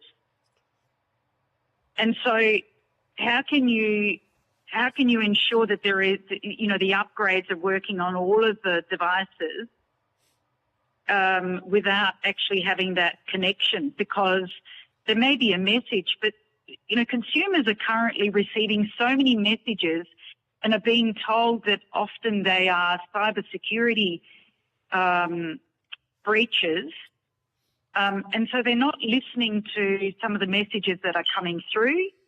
They're believing that often these are all hoaxes. And so they don't really know who to trust. So it's a major issue. Yeah, look, I agree. So what I'm basically What I'm basically saying is that people are not knowing whether messages are true or not true, whether they need to follow up on it. They're not clear if they do receive them. So it's and because there's a disconnect between the telecommunication provider and the personal assistance companies, the messages that they're receiving are not understood, and they're definitely not understood what they need to be doing. So you think there needs to be better communication from the telcos themselves out to the service providers that are using the networks? Yes, because they know where people live and they know the regions that they operate in. And I think it's important that they ensure, if we've got a security system, that the security system actually works where they need it. Okay, thanks, Jim. Thank you. Sorry, was there additional evidence there? Did I cut anyone off? No, I thought I might have cut someone off. So, thank you, Senator Colbeck. Senator Darmanin. Thank you. You referred to I'm just asking about the assistive medical technology issue, and you referred to representatives of the manufacturers of these devices. Do you know, and that there has been some communication through those representatives, do you know if that covers the field of all of the types of devices that you have concerns about? Well, that's the thing, because there are quite a few. There's a lack of communication from manufacturers and sellers of unregistered devices. So they're consumer devices that people might have, and I think that's a really big issue. And I think from the medtech industry, from the industry that has some of the consumer devices, and the telecommunications industry, there doesn't seem to be very much communication and understanding. ACAN is quite concerned about that. That is a coalition that is very much grassroots led, so that's ACCAN. And the stakeholders have highlighted the necessity for communication strategies that convey the impact of the 3G shutdown. It actually involves establishing a dedicated information channel, because we really need a clear assurance regarding coverage, the governance and oversight of the 000 custodian framework, because there are more than 3 million devices that currently rely on the 3G technology. We don't really know how many of those, which includes telephones, tablets, security cameras, farming equipment, medical alert technology, have now been converted to the 4G network. Thank you. I was going to ask about numbers, but it sounds like you don't know the numbers of the assistive medical technology out of that 3 million, nor how many of those would be impacted, because presumably they're not all in rural or regional areas and might have access to 4 and 5G. Do you have any sense of the numbers of any of this? No, but we were talking about regional, rural and remote. So that 3 million is regional, rural and remote. Is that what you're saying? No, we were talking about the 3G in rural and remote, in particular being impacted, because, in urban centres, most of the people seem to have more up-to-date telephones than in rural and remote centres, yes. Yeah. No, I was just interested if you knew the numbers outside, those that are impacted. No, because they're with companies. Yep, okay. And in your submission, you made some comments about lack of support for the Commonwealth Home Support and Home Care program. I wondered if you could talk a bit more about that and whether, to your knowledge, the telcos have been communicating with relevant home care providers to address that. Gigi, do you... We can probably take that on notice because that was feedback that we got from a member of the Alliance. So we can certainly ask them more information about that. That would be great. Thank you. Right. Yeah.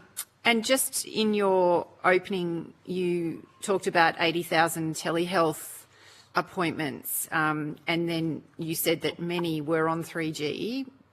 How many is many out of the 80,000? Do you know? Well, because the RFDS deals mainly with rural and remote, a very large percentage of those would be, but we can give you the exact numbers. We will go back to you via the RFDS because they, the key elements of the RFDS telehealth service is in remote consultation.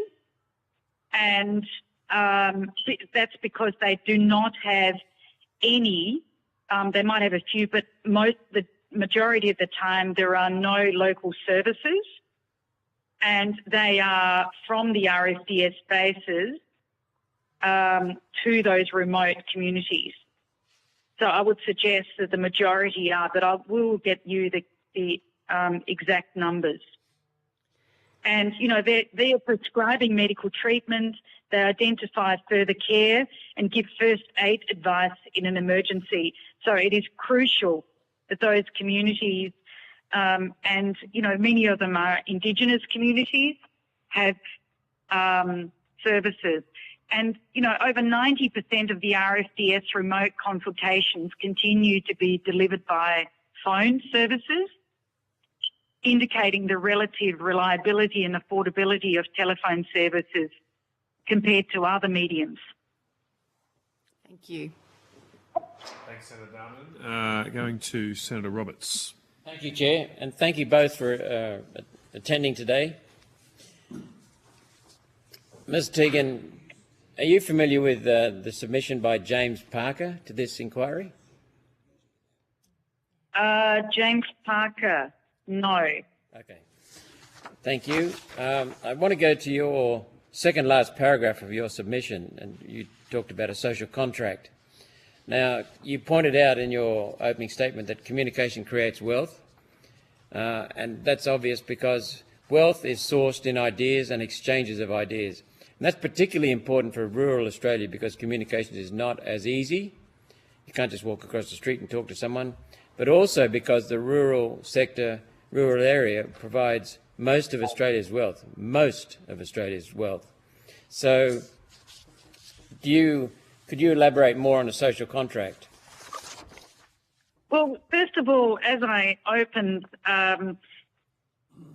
you know, Australia, I think, is forgetting that rural, remote and regional Australia has kept Australia out of two financial crises and recovery after COVID.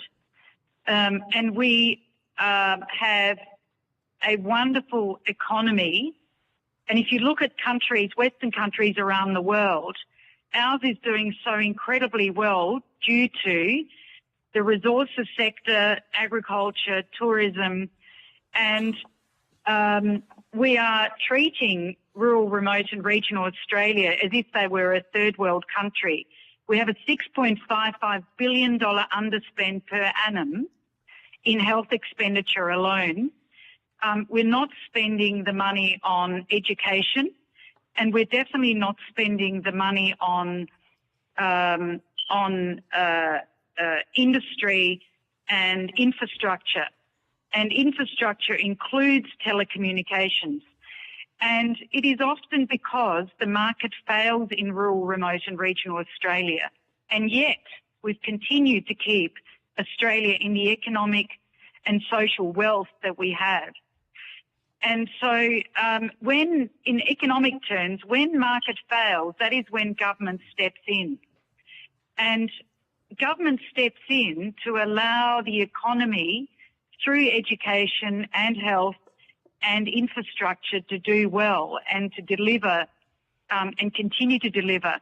And if Australia were a company and 2/3 of your company or 30% of your company were bringing in 2/3 of the wealth, wouldn't you expect to spend more money in that 30% of the country so that the wealth continues to grow?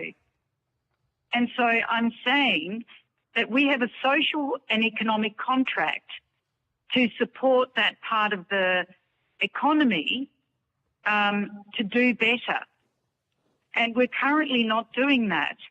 And we have to do that because we need our economic contribution to grow so that we can fund the health, we can fund the infrastructure. And again, rural Australia is not a third world country. They shouldn't have to beg and plead to get a service. When I say $6.55 billion underspend, that is $850 less funding for rural and remote Australia than somebody that lives in Bondi Junction, that lives in Melbourne, that lives in Adelaide, that lives in Perth, and that lives in Brisbane. And we can no longer accept this when we know it is happening. Thank you, And Ms. so Teagan. I'm saying that we can't continue. So I'll just interpret your message. If you take Australia as an entity, then the maximum productivity comes from the rural areas. So we should be investing more in that because it'll magnify the return on that investment. Could I turn to something that Senator Canavan raised during the break, and that's the Starlink Optus alliance or deal. If a telco service is poor and it's not fulfilling its social contract or its social responsibility, then it won't be remembered when technology changes the game and people will just abandon it. Is that a fair comment? That's what history seems to show. In other words, it's in the telco's interest to look after you guys. Definitely. But, you know, in the end, I think there needs to be an understanding also that if you have shareholders and they're expecting a return on investment, they're not going to want to support those areas that actually require further investment rather than, you know, making profits. And so I'm just wondering whether the KPIs are address that particular problem, because it doesn't match. It's like a private health insurer. They're not going to want to invest in those areas that are not going to make a profit. And so it depends on what the KPIs are. And I don't think it matters which telco we have. If the KPI is to make a profit, they're not going to want to invest in those areas where the returns are low or the returns are about sinking further costs. Thank you, Chair. Thank you, Senator Roberts. Just checking if there are other questions. Senator Rannick has a question, yep. One question. Hi, guys. Can you actually quantify the number of people in rural and regional Australia that rely on the 3G network to obtain health services? Is that a figure you can quantify? Not the exact numbers. Not the exact numbers. But as I said, the further remote you go, the more they rely on telecommunications and telephone calls rather than Wi-Fi and video conferencing. And the RSDS, again, 80,000 telehealth consultations, making them one of the largest providers of GP-delivered telehealth services. And that is because the bandwidth just becomes thinner and thinner and you're just having to rely on telephone. But we do know there's about 100,000 left now that have not converted or are not being accounted for in terms of how will we service them? Excuse me. So you're saying there's still about 100,000 people out in rural and regional Australia that are still on 3G?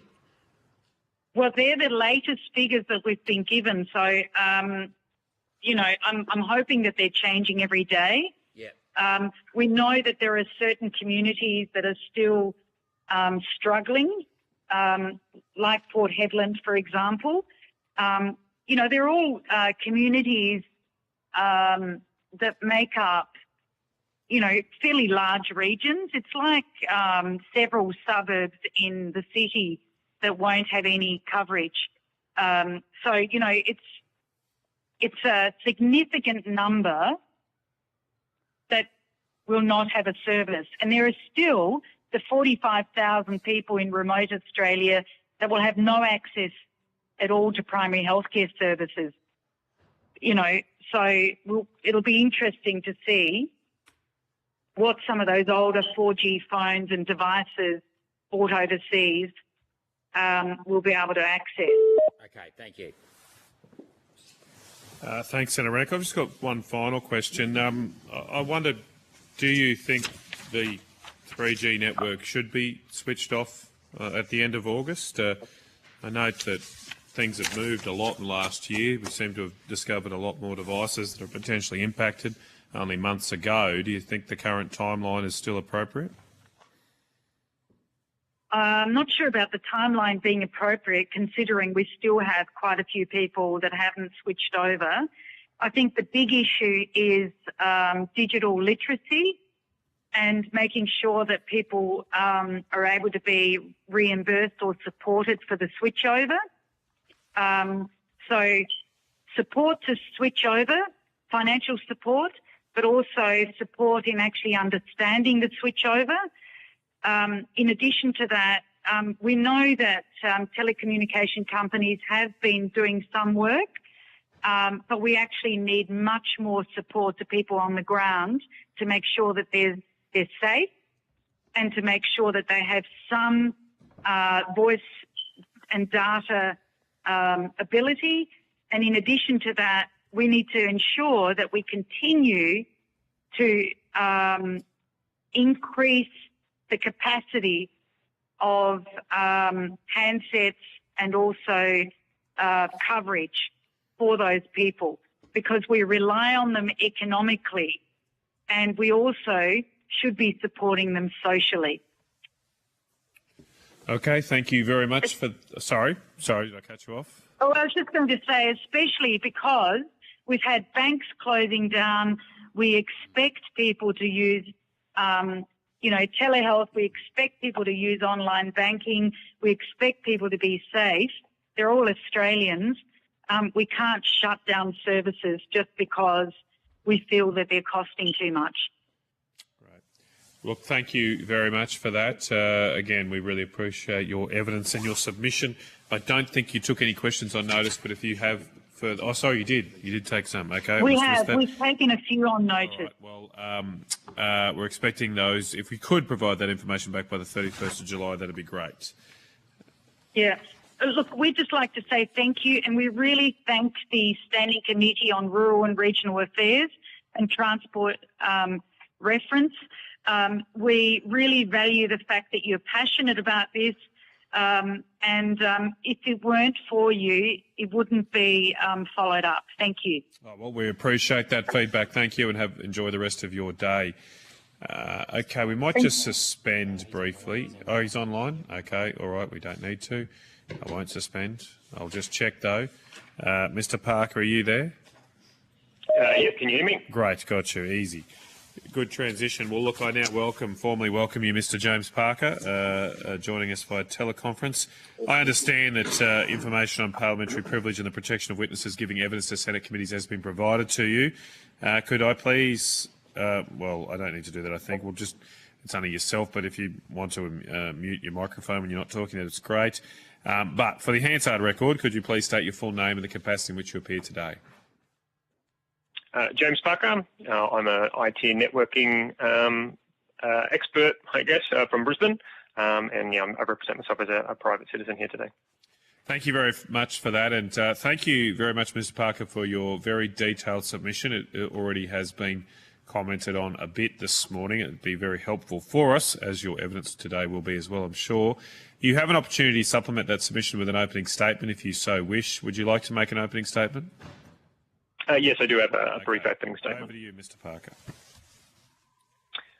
Good morning, Chair and members of the committee. My name is James Parker. I live in Brisbane and I have a background in IT networking, including a diploma in IT networking. I appreciate the opportunity to speak to you today and share my concerns regarding the shutdown of the 3G mobile network. It's a very important subject, as the implications of the switch-off aren't limited to regional customers or people with older 3G-only devices, as widely believed by the public. People with 4G and 5G devices will be affected, and many will lose the ability to make and receive calls, including emergency calls, on their devices once 3G is switched off. Since June of last year, I've been trying to bring this issue to the attention of the Minister, ACCC, federal politicians, media and general public with limited success. I hope this inquiry will provide an opportunity for this issue to be thoroughly examined. The severity of issues stemming from the switch-off of 3G cannot be understated. The switch-off has the potential to be the most severe and problematic network switch-off in Australia's history. Up until very recently, the public was solely under the impression that the switch-off would only impact old 3G-only devices and phones more than 10 years old. This has always been incorrect. In March, the Communications Minister stated she became aware that approximately 740,000 4G phones would not be able to call emergency services after the 3G switch-off. All of these issues reported on in recent months were entirely foreseeable, and I raised many of these issues with both the Minister and my local members starting back in June 2023. There is a lot of important information that has not been comprehensively reported on that the public needs to know. My submission to this inquiry outlines some of the major issues with switching off 3G networks. This includes harms to consumers and access to emergency services. Fundamentally, the planned switch-offs are entirely set to serve the commercial and business interests of the network providers, partnered handset makers and associated industry. The broader community and public impacts have disregarded, and recent sector outages and service disruptions underscore the industry's inability to ensure systems actually function as intended. The standardisation of 4G calling has failed, and the industry doesn't want to acknowledge it, take responsibility for it, and fix the problem. It is a certainty that Australians are actively being upsold to new, expensive devices and plans when their existing device may just require an update from the telco or manufacturer. In recent weeks, the providers have sent messages to customers that have done little to ease concerns during what is, by all accounts, the worst cost of living crisis this country has seen in decades. We have the network providers pushing people to spend hundreds of dollars to buy new phones right when they can least afford them. The providers appear to be quite desperate to get people to upgrade, and by any means necessary, with no regard as to the impacts. Over many years, the providers of industry have been allowed to manufacture the problem, and they now get the opportunity to sell customers the solution with new handsets, all whilst harming competition, increasing profits, and cutting costs by shutting down the 3G network. The providers may now be able to boast much stronger numbers of compatible devices on the networks. However, the means to which much of that has likely been gained is, in my view, very objectionable. The providers' commercial interests should not be put ahead of the broader public interest. The telcos are there to serve their customers, not the other way around. In any event, the lack of 4G calling standardisation will continue to negatively impact competition, calling, and access to emergency services for the foreseeable future. The government and regulators have failed to properly intervene and protect consumers, despite being aware of the problems for months, if not years. The department's over-reliance on reporting from industry, the lack of due diligence, and the failure to properly investigate this issue last year is a key factor behind the problems we are facing today. Recent answers from the department heard in Senate estimates on 30 May have highlighted the lack of oversight from the department, government and minister about this issue. Some of the information that has been provided by the department in estimates and in writing to this inquiry is in some cases incorrect or misleading. Affected 4G devices are not physically hardwired to make calls or emergency calls over 3G. These issues are entirely software problems and are entirely fixable. The failure of industry to properly standardise 4G calling and the lack of oversight from the government and regulators has left us in a very precarious position. The 3G network switch-off must be permanently postponed. Failing to do so prioritises commercial interests over the public interest, risks lives, harms competition and undermines essential communication. I would strongly caution the committee to be very sceptical about what the providers have to say in regards to this issue. This inquiry would not have been at all necessary if the industry was... Yep, I think we've had a telecommunications failure there with Mr. Parker, unfortunately, so I'll just suspend the committee.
All right. I will the question, what would be the last thing you Sorry, heard hang me on. say? Sorry, Mr. Parker. Sorry, so just wait. Just give me one That's right. second. Okay, I will reconvene this hearing and broadcasting again. And Mr. Parker, just back over to you to finish your opening statement. Thank you, Chair. I'll just sort of start a Said, bit I from think, where to it help you disconnected. out was Ms. Senator Colbeck says that must not shut down early, I think was the last thing you said we heard. But over to you. Yeah, so I think it's just the last couple of paragraphs. So affected 4G devices are not physically hardwired to make calls or emergency calls over 3G. These issues are entirely software problems and are entirely fixable. The failure of industry to properly standardise 4G calling and the lack of oversight from the government and regulators has left us in a very precarious position. The 3G network switch off must be permanently postponed. Failing to do so prioritises commercial interest over the public interest, risks lives, harms competition and undermines essential communication. I'd strongly caution the committee to be very sceptical about what the providers have to say in regards to this issue. This inquiry would not have been at all necessary if the industry was actually proactive about this issue and gave any forethought about the implications. I'd like to thank the committee for listening and the opportunity to speak at this hearing today. I'm happy to answer any questions regarding this issue and my submission. Thank you very much for that, Mr. Parker. And as I said earlier, thank you very much for your detailed submission. Just a couple of quick questions from me to start with before I go to Senator Roberts. Can I get your thoughts on the estimates of the devices impacted? As you alluded to, it was only early this year that I think we first, or the Minister and the rest of us, found out that in fact 740,000 devices could be affected. And then within months that figure had grown to over 1 million. Do you have an estimate yourself, you think, of how many might be affected, how many Australians might be affected by the shut-off? Well, and that's sort of the difficulty with some of the numbers. But if you look at, as I put in my submission, the market share of Android devices, for a device to have full 4G calling support, including roaming support, devices need to have an Android version of 12 or iOS version of 15. Both of those came out in 2021. And then you look at the global market share in the Android space of what devices are prior to that version, from Android's version 4 to 11. and current estimates are around that's about 60%, 60 to 70% of the global Android device market don't have 4G call roaming capability. So that kind of gives you at the higher end what the range is. Obviously, not everyone's necessarily going to need roaming in all situations. That gives you an idea of how late the industry has been to enable these features on devices. You know, the 740,000 number that was mentioned by the minister, and that number that increased to 1 million, that, based on what I've read, that seems to be one tiny part of the problem. That seems to be the devices that are able to make 4G calls, but not to emergency numbers.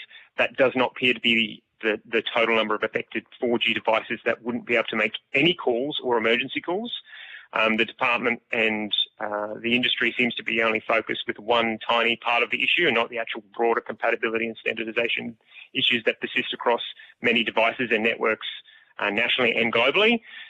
So, you know, the fact that the numbers went up to 1 million and then, you know, supposedly it's come down again, but I think, as I point out in my submission, the industry doesn't seem like they're particularly aware of exactly what's supported. They're sending messages to customers with compatible devices to say that they need to upgrade when their device works absolutely perfectly and has the provider's software on it.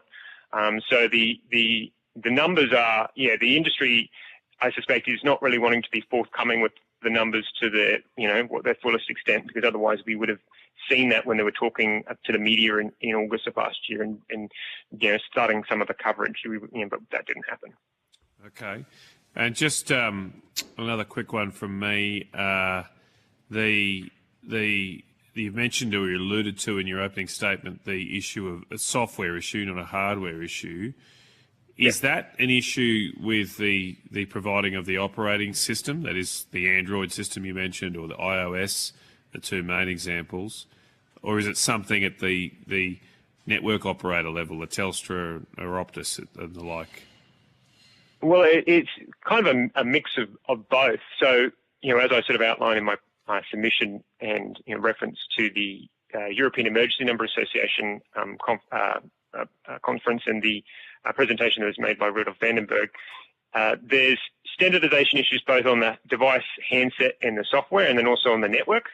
So the industry, you know, when 4G devices were first rolled out, you know, 2012, 2013, there was no and has continued to be no built-in functionality for any calling, including emergency calling. 4G is data only, and you know, for the industry to enable calling, they've relied on adding software to devices to do that. But the industry over many years has failed to come to some agreement about what standards they should use and how they should implement it. Just to clarify, when you say industry in this context, are you referring to the network operators, the mobile, or the operating system? It's all of the above. All of them. It's all of the above. Yep.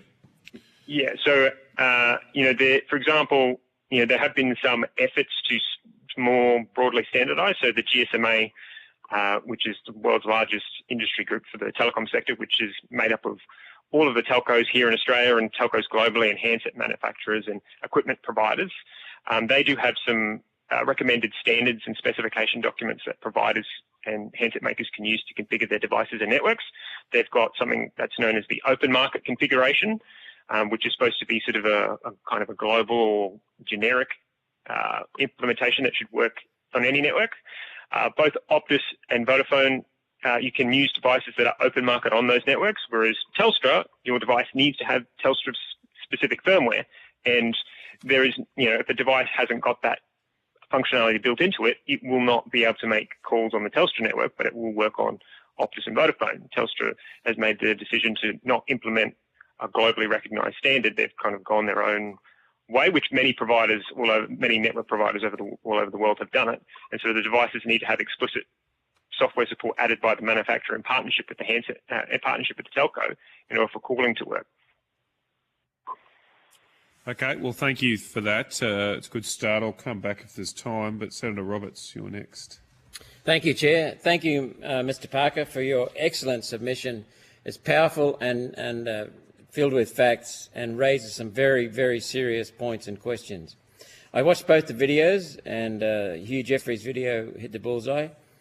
You mentioned, I just want to confirm here, that the software solution is available and the solutions to this problem are real and practical and don't need shutting down 3G. Tell me if I'm saying anything wrong in this summary. You also say a significant portion of 4G devices currently in use either do not support 4G VoLTE calling or only support it with the telcos they were purchased with, regardless of whether the device is fully network unlocked.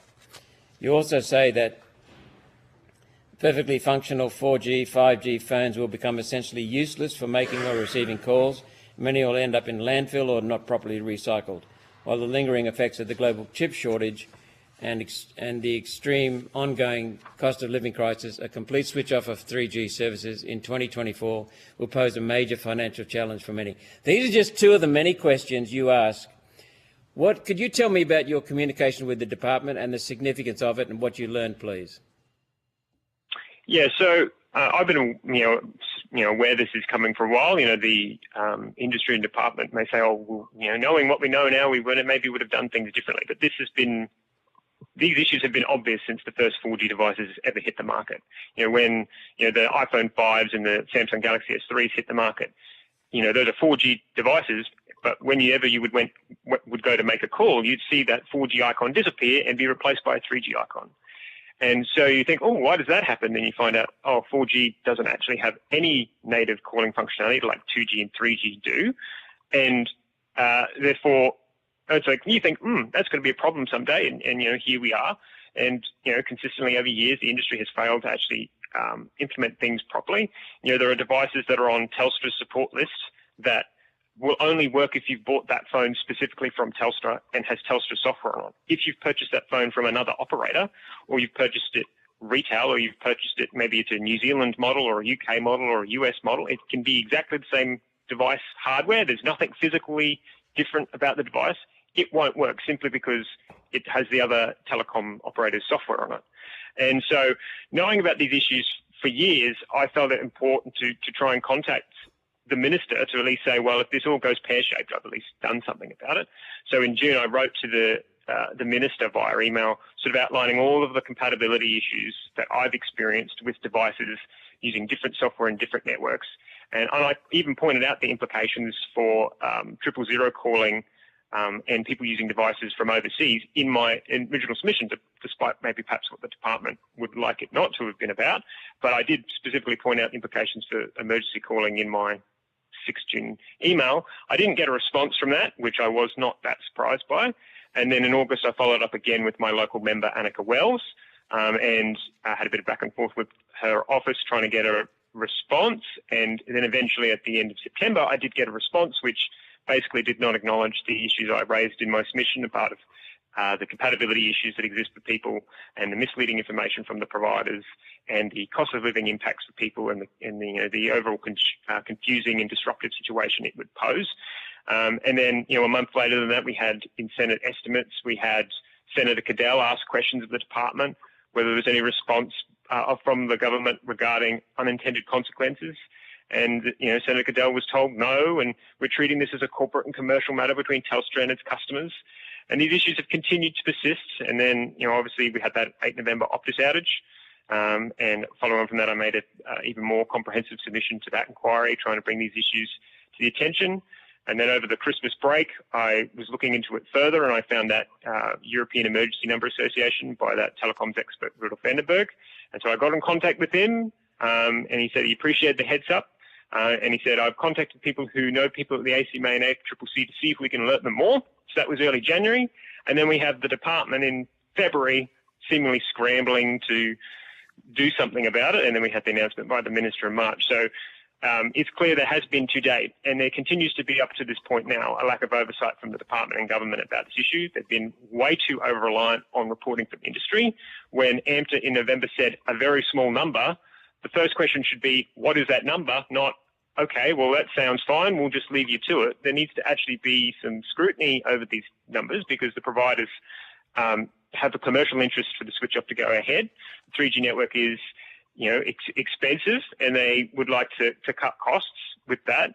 I think Rudolf Vandenberg in his ENA presentation in 2022, he sort of said when AT&T in the US did it, they, in order to go ahead and do it, they spent about $300 million giving customers free phones.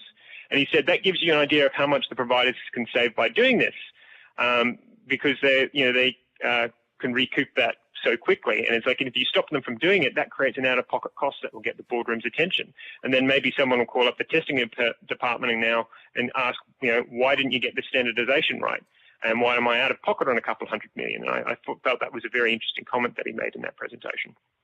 Thank you very much. I'll just restate your summary, your submission summary, second paragraph, where you say it's clear that to date there has been insufficient oversight of the switch off from government, minister, the ACCC, ACMA and the media. So you've just explained your frustration and your lack of respect for this, because lack of respect for these government agencies, because you became aware that there would be a problem when 4G first came in because you saw the 3G signal, 3G yep. as well. Now, you're saying that I'm guessing you're saying that because the government's just woken up, that is yet another reason, not only the technical reasons, the fairness reasons, the commercial reasons, the safety reasons for delaying, but you're saying the government has been asleep, it needs to wake up and do its job. We should be delaying at least until 2028, which is when France has delayed their cut-off. Or you're saying that we need to never shut 3G. I mean, there will be the need at some point where it's impractical to keep the 3G network around. I mean, countries like France, their providers are going to have 3G until about 2028, 2029, and France is known for its very pro-consumer sort of network policies. And I think it was Optus's submission to this inquiry, they talked about how the UK had switched off their 3G network therefore this is industry standard and we need to go ahead and do that. Whilst at the same time completely ignoring that the UK still has a 2G network, which means you have access to calling, roaming calling and emergency calling anywhere with a sufficient 2G coverage. And the UK is keeping that network up to maybe around 2030 and 2033. So it's convenient that the providers sort of cherry pick what they want to say about it. But, and it is clear that the government has not been paying attention about this. I've been calling for a delay. I think most European countries are looking at maybe late 2025, 2026. We're maybe the second or third cab off the rank as far as developed Western countries. The United States has obviously done it before us. And a year prior to the switch off, you had Google and Apple scrambling to try and add new software to their devices because obviously they've not been proactive about this and industry's not been proactive about this. And so we really need to wait until much larger markets within Europe fix the compatibility and standardization issues and get handset manufacturers and network operators to implement a one single globally recognized standard that enables seamless connectivity like we've had for decades with 2G and 3G.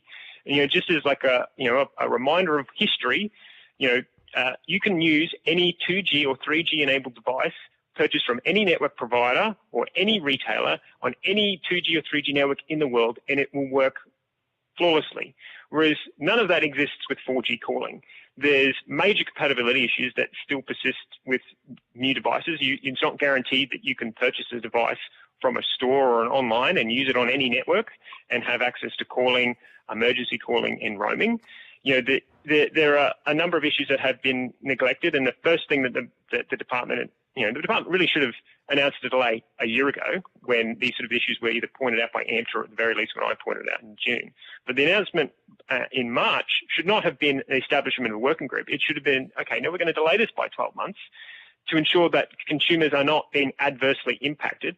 I've received messages from my provider saying, with a marketing email saying it'll be mayhem, and that I should, here's our mayhem sale, and now it's time to upgrade.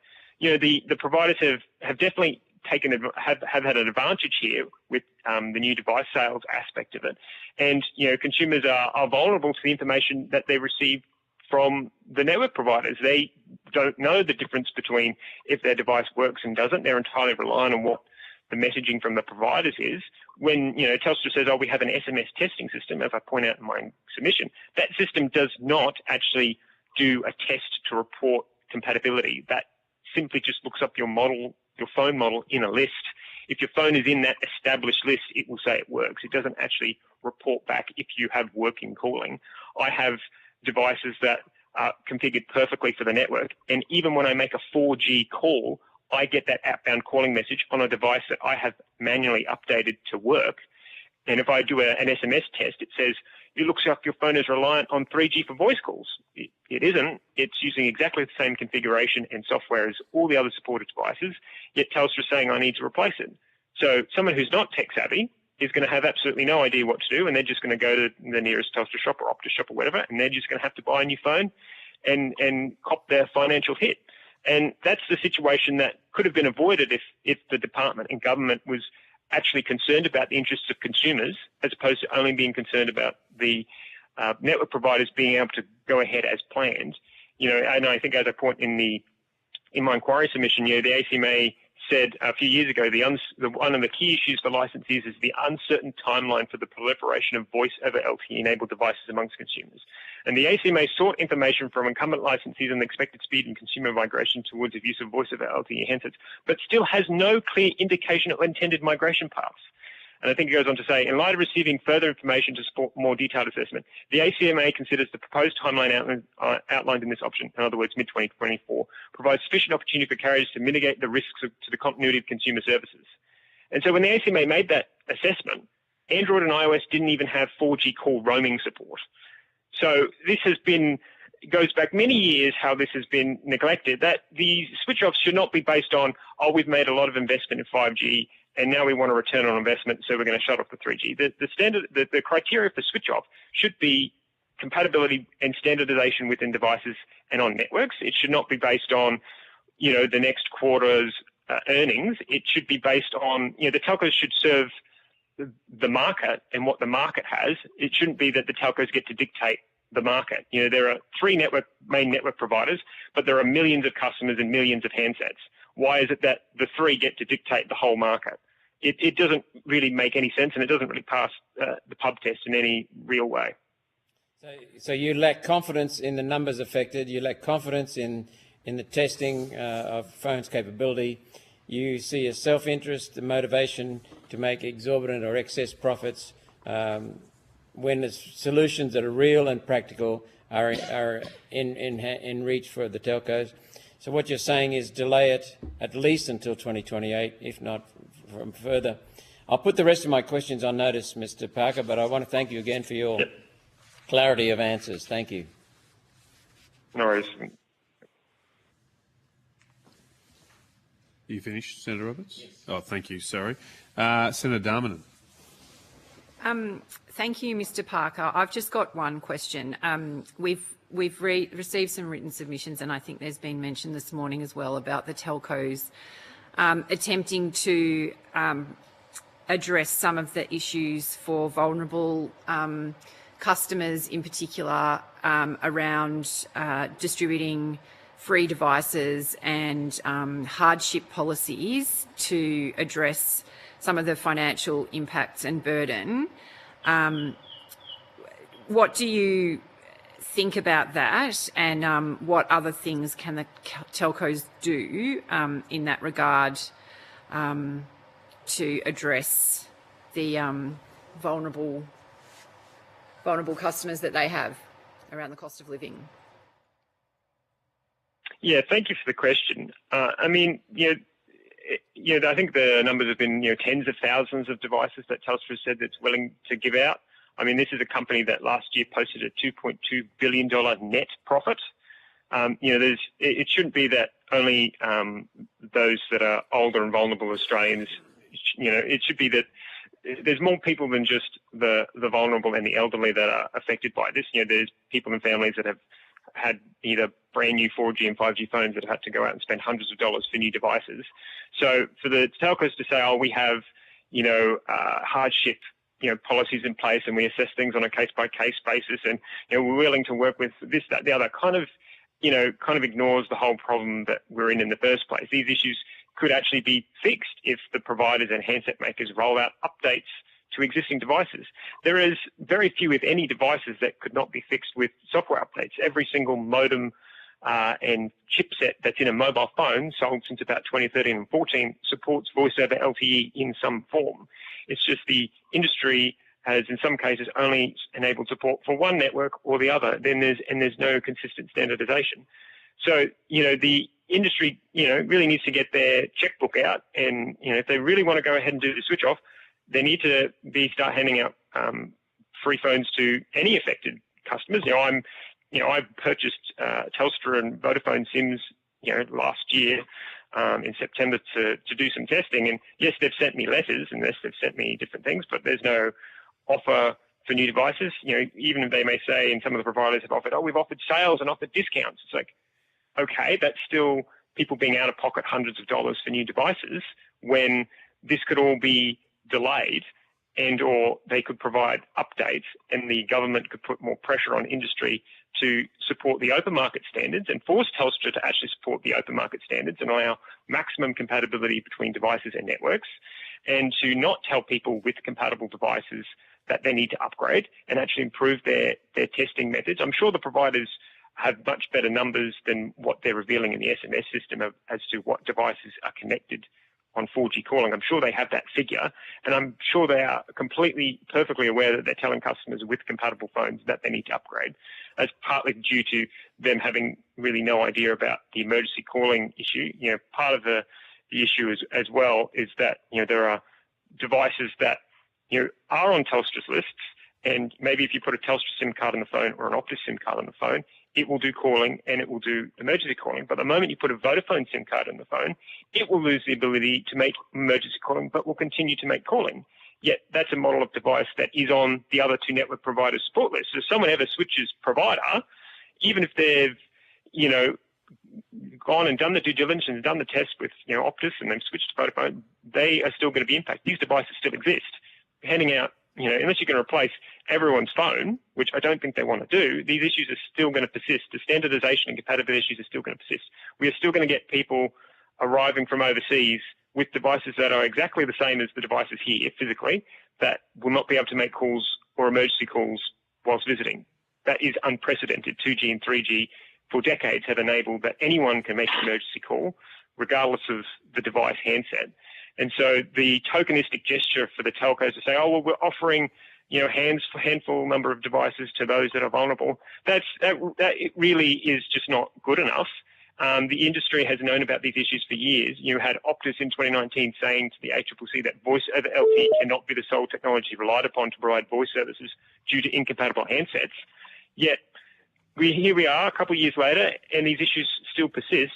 So the industry needs to take more proactive measures than just say, here's some phones. That's just not good enough. Done. Senator Darmanin. Senator Colbeck. Thanks, Chair. Thanks, Mr. Parker. I just want to go back to, or sort of follow on from what you're talking about. You've mentioned open market configuration, and effectively what we're seeing here is limitations of access to networks based on the firmware that network providers have on the phones that they largely sell through their systems.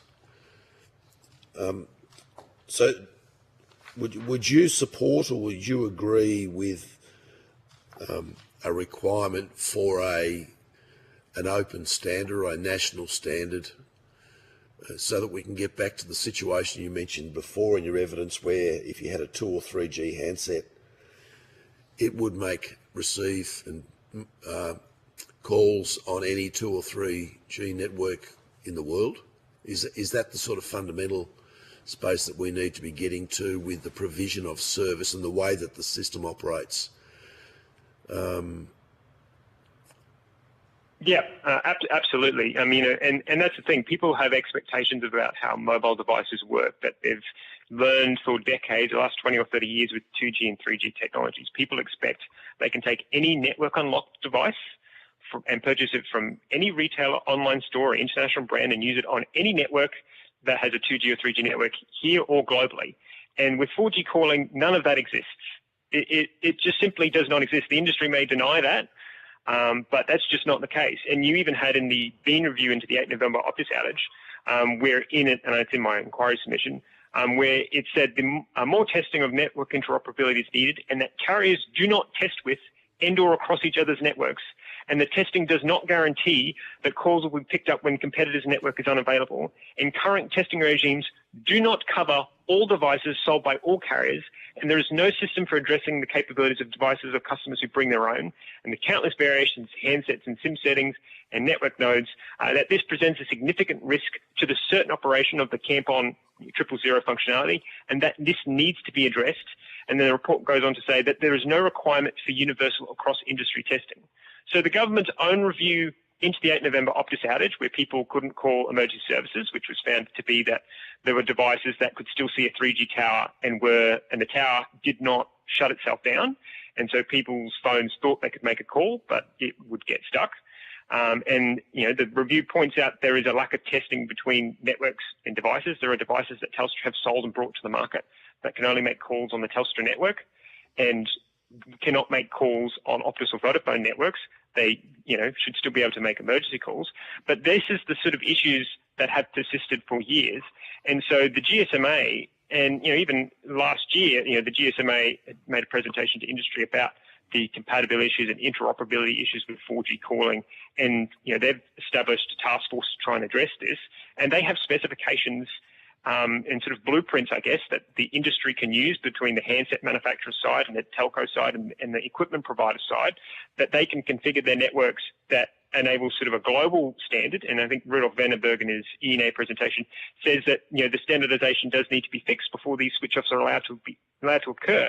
In some instances in some countries, such as the United States, there are providers, and this is the example of how things, the providers, if they were this way inclined, they could do this, but there are devices that will not work unless you purchase that model from that provider directly.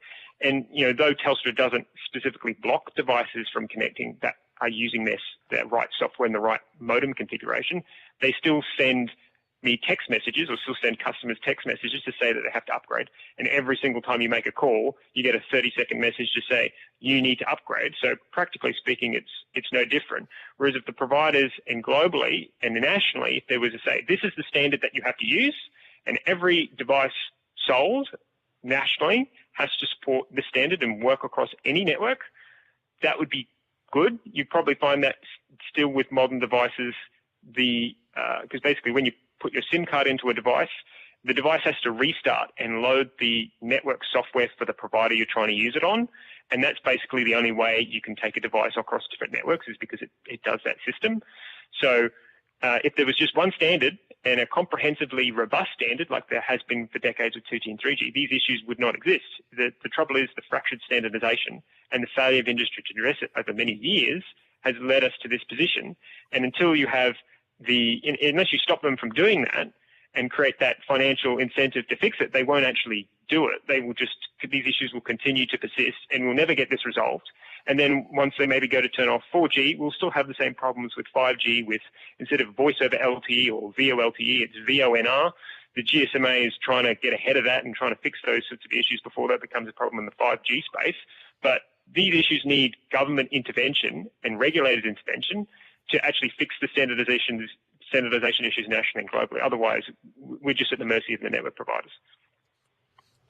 So this is a situation where there needs to be a requirement to follow a standard and what does a standard look like? Well, the GSMA has specifications about how, because basically each network provider has slightly different ways that devices are supposed to communicate, different settings essentially. But as a user, you have no way of modifying those settings to configure them. And so with 2G and 3G, there's just one standard. But with 4G, because it's internet-based and it's data-based, there are different additional services that providers add, like Wi-Fi calling and more advanced RCS messaging. There's different technologies they add as a part of their suite, like video calling and other things. And so there's no one standard. Whereas if the industry was told, okay, you must support the open market standard, which, Optus and Vodafone devices with open market do work on those networks, but they still send you text message to say you need to upgrade. That's, as an additional note. But if they were said, okay, this is the standard that we're accepting, that's a global standard, that's an international standard, not an Australian, standard, but this is the global standard that allows any device from anywhere, nationally or globally, to make calls, roam, and emergency calls, that would fix the problems. These things needed to have been maybe talked about. Those some years ago when the ACMA said the uncertain timeline for the proliferation of voice over LTE-enabled devices amongst consumers, that should have immediately started this conversation that, okay, what is the standardization that needs to be in place on devices and on networks to ensure maximum compatibility and ensure that there continues to be consistent access to calling, roaming calling and emergency calling and fair competition. There isn't, none of those considerations are being made at the moment, and it's something that really needs urgent attention. So that's the first element. So what does the process look like to implement that? So it needs to be an international process that then gets picked up and followed at a national level. Is that right? Yeah, I mean, essentially, and the GSMA, Telstra, Optus, and TPG Vodafone are all members of the GSMA, and the GSMA does make information available to its members in regards to the efforts that are going on, and the task forces that they put together, following on from that ENA presentation. So the providers, I'm sure, are aware of what's come out of the GSMA and the efforts that they are trying to make globally and within the European Union as their switch-offs are coming up soon as well. So there needs to be a global effort that's coordinated with the industry that's global. The modems and the processors that are in our phones, are usually from one or two manufacturers. You might see 3 or 4 different phones for sale, but underneath they're all actually, there's only got 2 platforms that they're built on. They're either maybe a Qualcomm platform or a MediaTek platform, which are these major chipset companies. So there needs to be a global effort to fix these standardization issues. That's why we as a country really need to wait for the European Union and European countries to look at these issues. There are countries that are potentially looking at delays or forcing manufacturers to provide updates. And so once larger markets with much higher population and population densities than us start looking at these issues and start trying to fix them, we will reap those benefits with better compatibility and standardization on devices. And that will also allow a more natural churn of devices as opposed to what we've had for the last, 6+ months where, people have just been throwing away perfectly functional devices that could be fixed with an update simply because the providers and the telcos and the manufacturers are just not interested in doing that. And also a local requirement that firmware for various networks also provide that level of compatibility? Or does that come from the core international standard? Well, if the whole, these problems wouldn't exist if from day dot 4G had implemented a built-in function for calling, roaming and emergency calling. The industry said, we'll leave that to later. And so if the industry globally got behind, the open market standards, which many networks in the world do, I can take a device that's from various other countries and I can, use it here with Optus and Vodafone. It will work. It won't work on Telstra. But if there was actually some requirements for industry, both at the device level and the network level, to support this is the standard that we've agreed is the best, and we support it, then these issues wouldn't exist. But the fact that at the moment is that providers can go about configuring their networks and devices in ways that are anti-competitive and prevent certain devices from working on the network, even if they're network unlocked. This is unprecedented. With 2G and 3G, this simply did not exist. There was network locking, and you could pay a fee of $80 or $100 to unlock the device, and if it's a prepaid phone, and use it on another network. But this idea that your functionality is limited between networks simply because you didn't buy the phone from the telco direct or from one of their partnered handset makers, this is unprecedented, erosion of the rights of consumers to choose devices that they want to choose from any provider. They're kind of now locked into choosing one from the telcos or one from their, closely partnered handset makers. They can't buy any phone from anywhere in the world, from any small startup or alternative company, and have it work. These are pretty major issues. So those elements need to be built into the core basis of the standard to make sure that those levels of functionality are available for an unlocked device across all networks, as purely as a competitive measure. Yes, yeah, and it's the competitive aspect, and it's also the need for emergent services. The benefit of 2G and 3G and how well it's been standardised for decades is that it's enabled seamless global connectivity and ensured that you can make an emergency call basically regardless of where you are in the world and what networks are available. that simply doesn't exist. And you've got more compounding the issue. Yes, there are the devices that can make 4G calls, but not to emergency numbers. But in relation to the standardization issues, there are devices in other countries that are configured for emergency calls and configured for calling that the standard that has been implemented in other countries for emergency calling does not work here. So, I have devices that I'm able to modify the firmware, as if the manufacturer would have done. And if I load the configurations for some other providers in Europe and I try to make an emergency call, that device, when it goes to make a call, will just get stuck on calling. It will actually never go through, even though there's a 3G network available. And this is something the GSMA has talked about, and Rudolf Vandenberg talked about in the presentation, that there are incompatibilities between what the device is expecting on the network and what the network is expecting of the device, and things don't work. If you look at my submission there's that table from Optima Era, which was a US-based provider where they did some testing a few years ago with different devices on different networks, and there are major inconsistencies between calling on different networks. And in some instances, the call will seem like it goes through, but call audio will only work in one direction. So these issues continue to persist, and that's why there's efforts in Europe now in advance of their switch-offs to try and fix these standardization issues. We've kind of put the cart before the horse, and we're saying, okay, we're switching the network off, and then we'll figure everything else out later.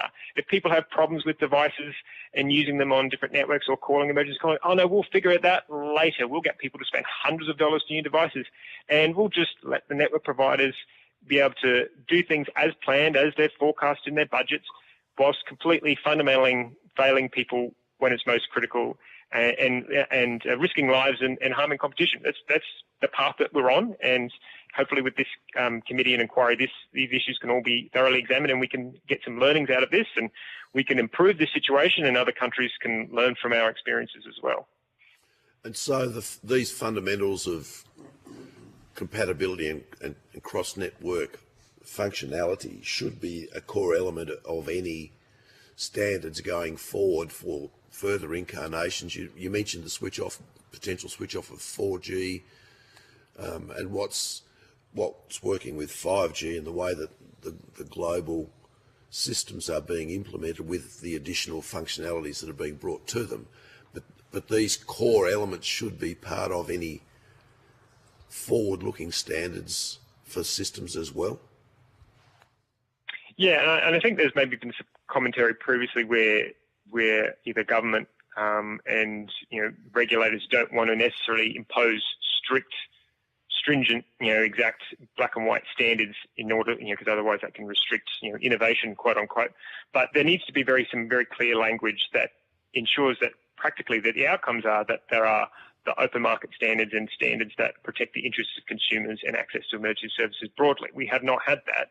2G and 3G were developed and made at such a time where if you wanted to, support the maximum number of customers, you needed to support the standards of 2G and 3G and have it work globally. 2G and 3G were designed with calling in mind and roaming in mind and emergency calling in mind. Whereas when we've got to 4G, they've thought, oh no, we need to focus on the internet, we need to focus on streaming.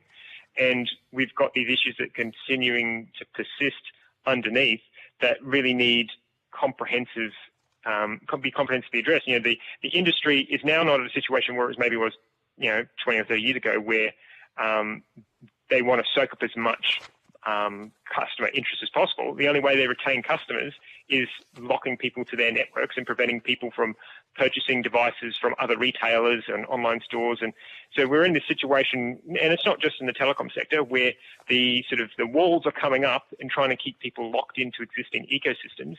And, small startups or alternative networks that maybe want to start up, or alternative phone manufacturers that want to sell devices here. There are devices that are for sale in other countries that are much more repairable than the devices that, Samsung or Apple sell here, that you cannot purchase one of those devices and use it here because there are these compatibility issues. Whereas with 2G and 3G, that would never have been an issue. And so the actions of the providers means that we are ever more beholden on the network providers to support and offer devices that suit our needs and are, repairable and serviceable and are fit for purpose. Whereas, we're in a situation where that just isn't the case. So can these anti-competitive features or elements of what's happening within the system now be mitigated with network provider network provider firmware updates? Absolutely. There's, like I have multiple versions of devices where, I have a particular one that's sold by Telstra, and with the Telstra, that phone is configured and was configured by Telstra in partnership with the manufacturer to only enable calling on the Telstra network. The phone has all of the necessary settings and files on board to support calling with any provider in the world, but the way it's been designed in partnership with the handset manufacturer is it only supports calling on one network. That same exact physical device sold in other markets has been configured to support multiple providers, and it will be able to automatically switch between all the various network settings when you put the different SIM cards in. Whereas devices sold here, they haven't done that. If you scroll through Telstra's list of compatible devices and you look at Optus's list and you look at Vodafone's list, you will see there's some very big gaps between the devices that are in one list versus the other. And, the industry will say, well, that we've done that because we can only focus and test what we have. And, we're not going to, we are unable to test other networks. But again, that goes back to the Bean review where carriers do not test with and across each other's networks. That's one of the big red flags that was raised in that review. And so these issues, again, all are part of the network providers doing things in their own little walled gardens and not actually trying to ensure that we have a diverse market, that consumers can purchase devices and switch networks, and we've got a vibrant competitive space. All of these issues have limited people's choice and limited compatibility and funneled more money to fewer and fewer handset manufacturers, whereas the days of 2G and 3G being able to use any phone just will not exist once they switch these networks off.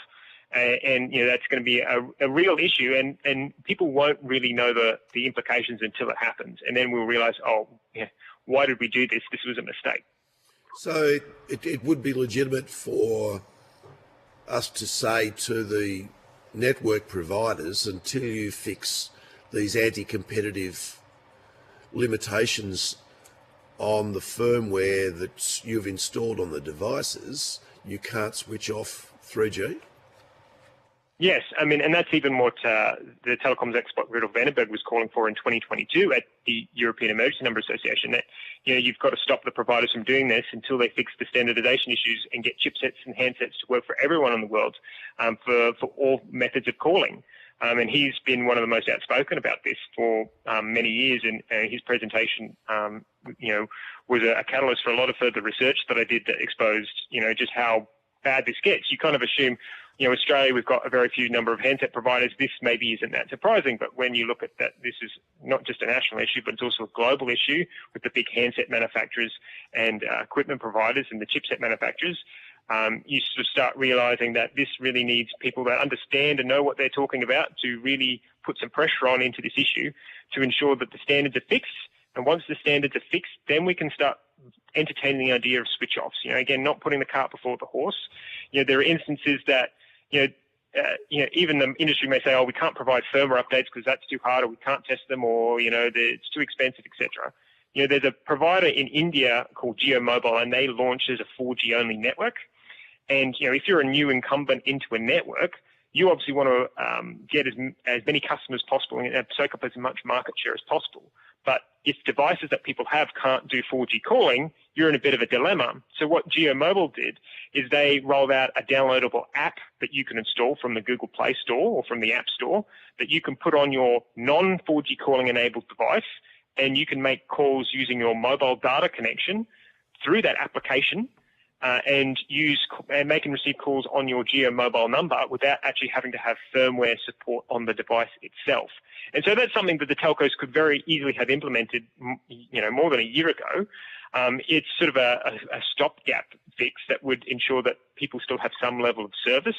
It doesn't necessarily entirely fix the issues of emergency calling if, let's say, someone's network goes down. But, there are devices that do support the emergency calling on every network, but only support calling on one network. And so that would at least mitigate some of those issues. And the industry could do that even if they said, we can't develop software for new devices. I have devices here that I own that I can change it between all of the network providers in the world in the space of 5 minutes. And these are very minimal changes that I need to make to get devices to work. And if the industry all had one standard, and you didn't need to develop standards for 3 different networks. If it was just, okay, we're rolling out an update to this device and it's now got the nationally recognised standard and everyone can get that update and will work on every network, it would be fine, and that would be easy to test and easy to standardise, and we wouldn't have this problem. But even if the industry doesn't want to do that, there's the application option available where a downloadable app could be provided, but they won't want to do that. It's more convenient to sell people new expensive devices than it is ensure to provide updates to existing devices and support their existing customers and their products. And that's sort of the dynamic that we have broadly with devices and device repairability, which is a hot button issue, in the United States and in Europe broadly about, manufacturers do not support devices for very long. They don't provide sufficient updates and support, and they just want you to buy a new one. And the new ones you buy have less functions and are less repairable and have, the less compatibility than you used to have. And so this is a part of a broader conversation that exists nationally and internationally about these issues that the sector is fully aware of, but no one's really calling them on it. Thanks, Chair. Thanks, Senator Colbeck. We've gone well over time. I've just got a quick one. I did want to ask about Geo. You mentioned your submission. Just quickly, so your evidence to us is that at least some of these issues could be fixed with an over-the-air update like Geo did. People wouldn't have to take their handsets in or physically do anything. They could do it simply through a download. Is that possible here in Australia? Yeah, I mean, there's almost essentially no devices that have been sold in the last 10 years. The department has said the department's come up with this idea of that there's this major compatibility problem, and they've tried to minimise it and split it up into these different categories, of which some of that is inaccurate. I believe in estimates they talked about there are devices that don't support the right spectrum that are international devices. That category of device basically doesn't exist. There are basically no devices that are LTE devices or 4G devices that don't at least support the 850 megahertz frequency or the 700 megahertz frequency. Manufacturers sell maybe 1 or 2 physical models globally, and they basically, when they make a device, they try to support as many bands as possible physically on that device. So there are basically no devices that have been sold that could not be fixed with an update. There'll be maybe a few where the manufacturer has gone out of business. But there are enthusiast communities that I'm sort of a part of and engage with, where end users are able to reasonably, for someone that's particularly technical, they are able to modify their devices to fix these problems and get working call service. The trouble is when you do that, you still have the network providers giving you a message every time you make a 4G call that you need to upgrade. They didn't design it that it only plays that message when you make a 3G call. They've added every time you make a 4G call. So the industry could fix it with updates if there's a single standard and they wanted to roll out devices. They don't want to do that. They don't want to support existing devices and their customers. They don't want to roll out an app, even if they want to do the lazy approach and do an app. They don't want to do that either. But these issues could entirely be, at the very least, mitigated or entirely resolved with software updates. These issues largely, you may note, don't significantly affect iPhones and iOS devices. The iPhone 6, which is 2014 and newer, support voice over LTE, although it doesn't do roaming. The iPhone 5 and 5S are 4G devices, but they don't support calling. And these issues don't really persist in the iOS and the Apple space, particularly because Apple has complete control of the software on your device, whereas if you've got an Android device, you're reliant on the manufacturer of that device and in some cases the telco on that device to roll out that update. Whereas Apple, one of the great things they did is that they ensured that they control the whole update pipeline. And the way that they've implemented their ability for their devices to switch between networks is, sort of industry best practice. And there's, been a lot of commentary about that the industry needs to move to the Apple's implementation of how they've enabled that seamless switching, not what the dog's breakfast that they've currently got, where you've got this fraction standardization and you have no idea which phone you can use on a network and what ones can make calls, roam, and emergency calls. So these things are entirely fixable. The industry will deny that. And I think in Rudolf Bernenberger's presentation he said, and it's in my submission, that the industry will deny the problems, they'll be angry over 5G investment, and they'll bargain for half-baked measures and solutions. So when the providers speak tomorrow, I expect to hear commentary along those lines. But these issues are entirely fixable, and the committee needs to, any commentary to the refutes that needs to be sort of thoroughly scrutinised, because that's just not true. Look, just finally from me, and this might go beyond your expertise, but the government in their submission has said that, these are really matters, private matters, commercial matters for the network operators. But my understanding is the spectrum they're using is a public asset, is it not? And therefore, wouldn't it be within the Parliament's right, the government's right, to impose conditions on the use or shutting down of particular uses of that spectrum? Yeah, I think that has been talked about in some various commentary and submissions, where that the licences that are granted for the spectrum, there have been instances previously with previous shutdowns where conditions have been imposed on those licences to ensure that there is, proper compatibility. For it to the industry or for the department to say, this is being treated as a corporate and commercial matter, that, okay, well, who's in charge here?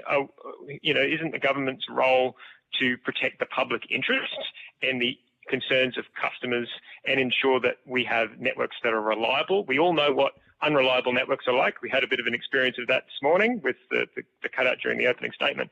But the situation needs to be that we can't just let the providers, when there are so few network providers, really, we just have the three. And now the TPG's merged with Vodafone. That merger happened, so it's even more concentrated. When we have such little competition, we need to really be a bit more stringent with how we allow the providers to use the spectrum that we provide to them. And we need to consider the actual purposes of the network. Yes, 3G might be a small percentage of the network traffic, but if it's what is primarily used for people to make calls and emergency calls, it doesn't, irrespective of how much it's used percentage-wise as the overall data footprint, it needs to be preserved if people are going to no longer be able to call emergency services and suffer the consequence of that. That will happen. It is an absolute guarantee that if these networks are switched off, and it all comes to pass, that there will be people that like with the Optus outage, it was initially hundreds of people, 300 some odd, that couldn't call emergency services during the outage, and then it came up to 2,700 some odd. The hundreds of people per day unable to call emergency services, that will be a daily occurrence if these networks are switched off, because people are already here now on travel or in roaming, and I think I pointed out in my submission, there are customers here now with 4G and 5G devices that are receiving text messages saying they can no longer call emergency numbers due to the switch off. I mean, this needs to set up a major red flag here that, this is something that we've never seen before. The implications here that there are going to be people here, how many people here are roaming? That's one of the questions in my submission. How many people are going to no longer be able to call 000 because they're now roaming in Australia and we no longer have a 3G network? That's a very important question, and it only takes one national tragedy to happen before we start realising, maybe we shouldn't have switched this network off, and then we'll have the provider saying, we couldn't have foreseen it, and we've worked on this and we've done the standardisation. No, it's all nonsense. It's respectfully just nonsense. Well, thank you very much for that, and thank you for staying longer than expected, but that's been a very useful bit of evidence to us, and we'll follow a lot of what you set up tomorrow, I'm sure, with our other witnesses.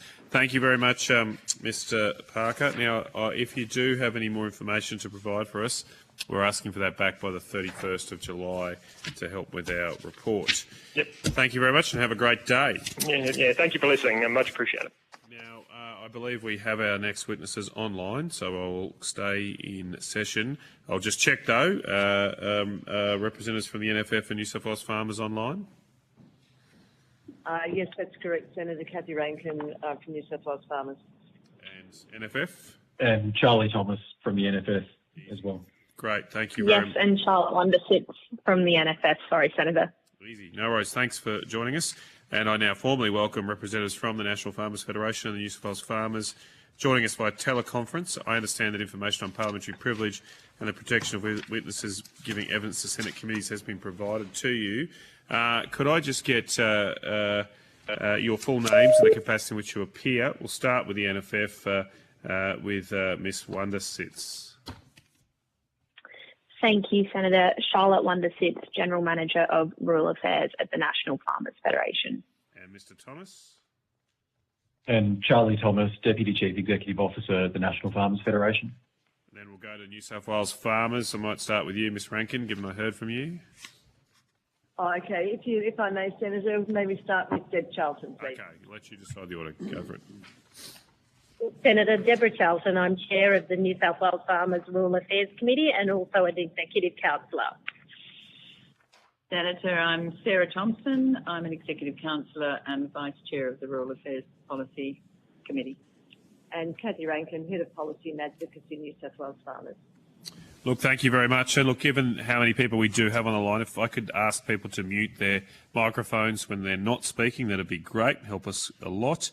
You do have, thank you for your submission from the NFF, and you do have an opportunity to supplement that with an opening statement.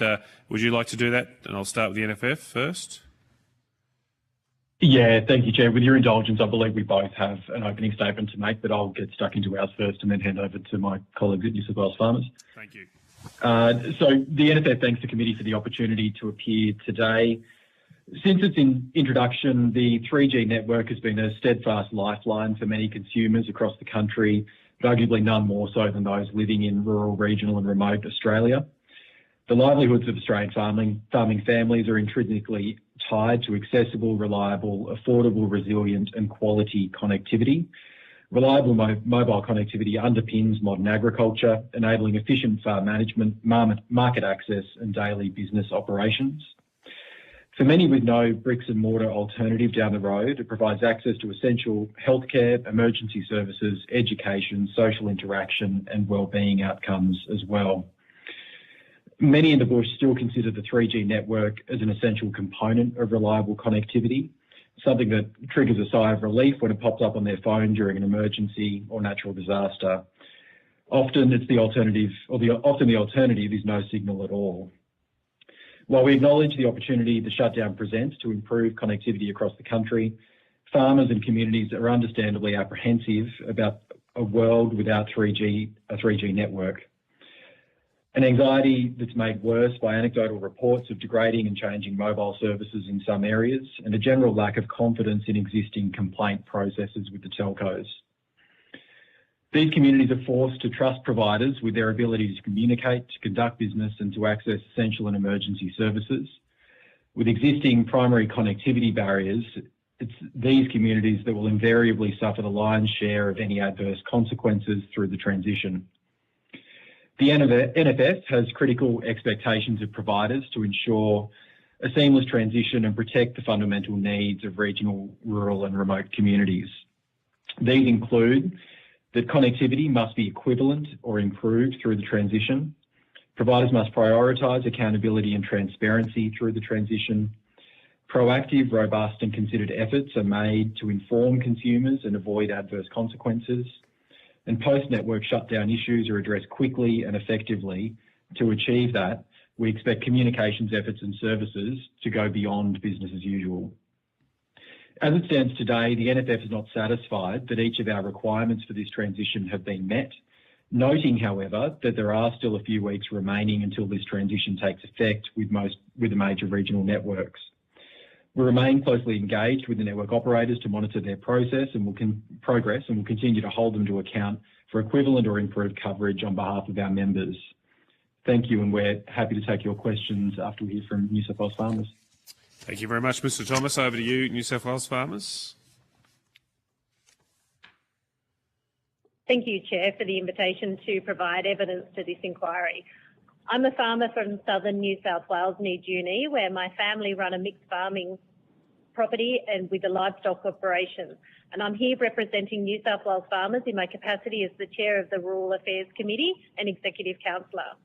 As you've also heard, I'm here today with Sarah Thompson, who is the Deputy Chair of the New South Wales Farmers Rural Affairs Committee, Executive Councillor and a farmer from Cassillis in the Upper Hunter. We're also joined by Kathy, who's the Head of Policy and Advocacy. As a state farming organisation, New South Wales Farmers represents the interests of its farmers members in New South Wales across all agricultural commodities and advocates for a profitable and sustainable New South Wales farming sector. There's no disputing that improvements to rural, regional and remote telecommunications infrastructure are needed to provide fit-for-purpose access to what is now an essential service, and that we need connectivity that is comparable in quality and reliability to our urban counterparts. With the 31st of August fast approaching, the shutdown of the 3G network and the associated challenges are in front of mind for farmers and rural communities across New South Wales. And in particular, confidence and certainty are low. A recent survey of our members has indicated that whilst the majority have checked their devices are comparable with 4G, confidence is low that they will have the same level of connectivity when 3G services end.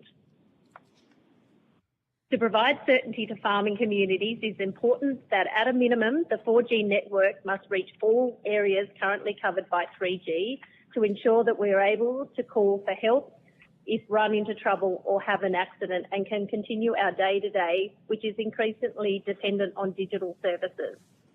In addition to telecommunications for essential connectivity purposes, farming operations increasingly rely on a range of connectivity applications in equipment that uses monitors, devices and handsets that are solely supported on a 3G to transport and receive data.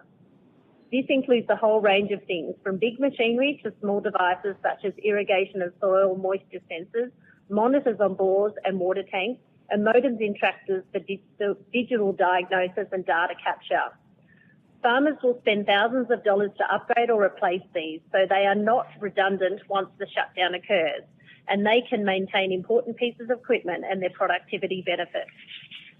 It will be important that good quality technical assistance is available from telco companies and commercial companies that provide 3G reliant ag tech products once the 3G network is switched off to support troubleshooting of any problems that arise, and we can't afford not to be connected. We look forward to your questions today. Thank you very much to you both. I might start, I suppose, with the NFF, but it's really a question that could go to either of you. In the NFF, in your submission, you speak a lot about the need to ensure that the post-3G shut-off coverage is equivalent, at least equivalent to the current network. Have you been assured that that's the case? I mean, what level of discussions have you had with Telstra, Optus and the government to assure you that that will occur? Yeah, thanks, Senator. Charlie Thomas here. We've received that assurance from both the major regional network operators, and beyond just giving that public assurance, we've been meeting regularly, particularly with Telstra, to understand their progress in meeting that commitment. And as we understand it, and I'm sure you'll hear in more detail from them on this, but they've been going through a process of testing the equivalence of coverage in areas where they've installed new 4G coverage to ensure that that equivalence is met, and that's been done by an independent third party. So it is, and this is probably a theme that you'll hear from us throughout this, there's a great deal of trust having to be placed by us and our members in that internal process within the carriers to ensure that coverage equivalency, but we are monitoring what the data that they're giving us quite closely to ensure that that process meets the threshold that we've laid out and that they've agreed to.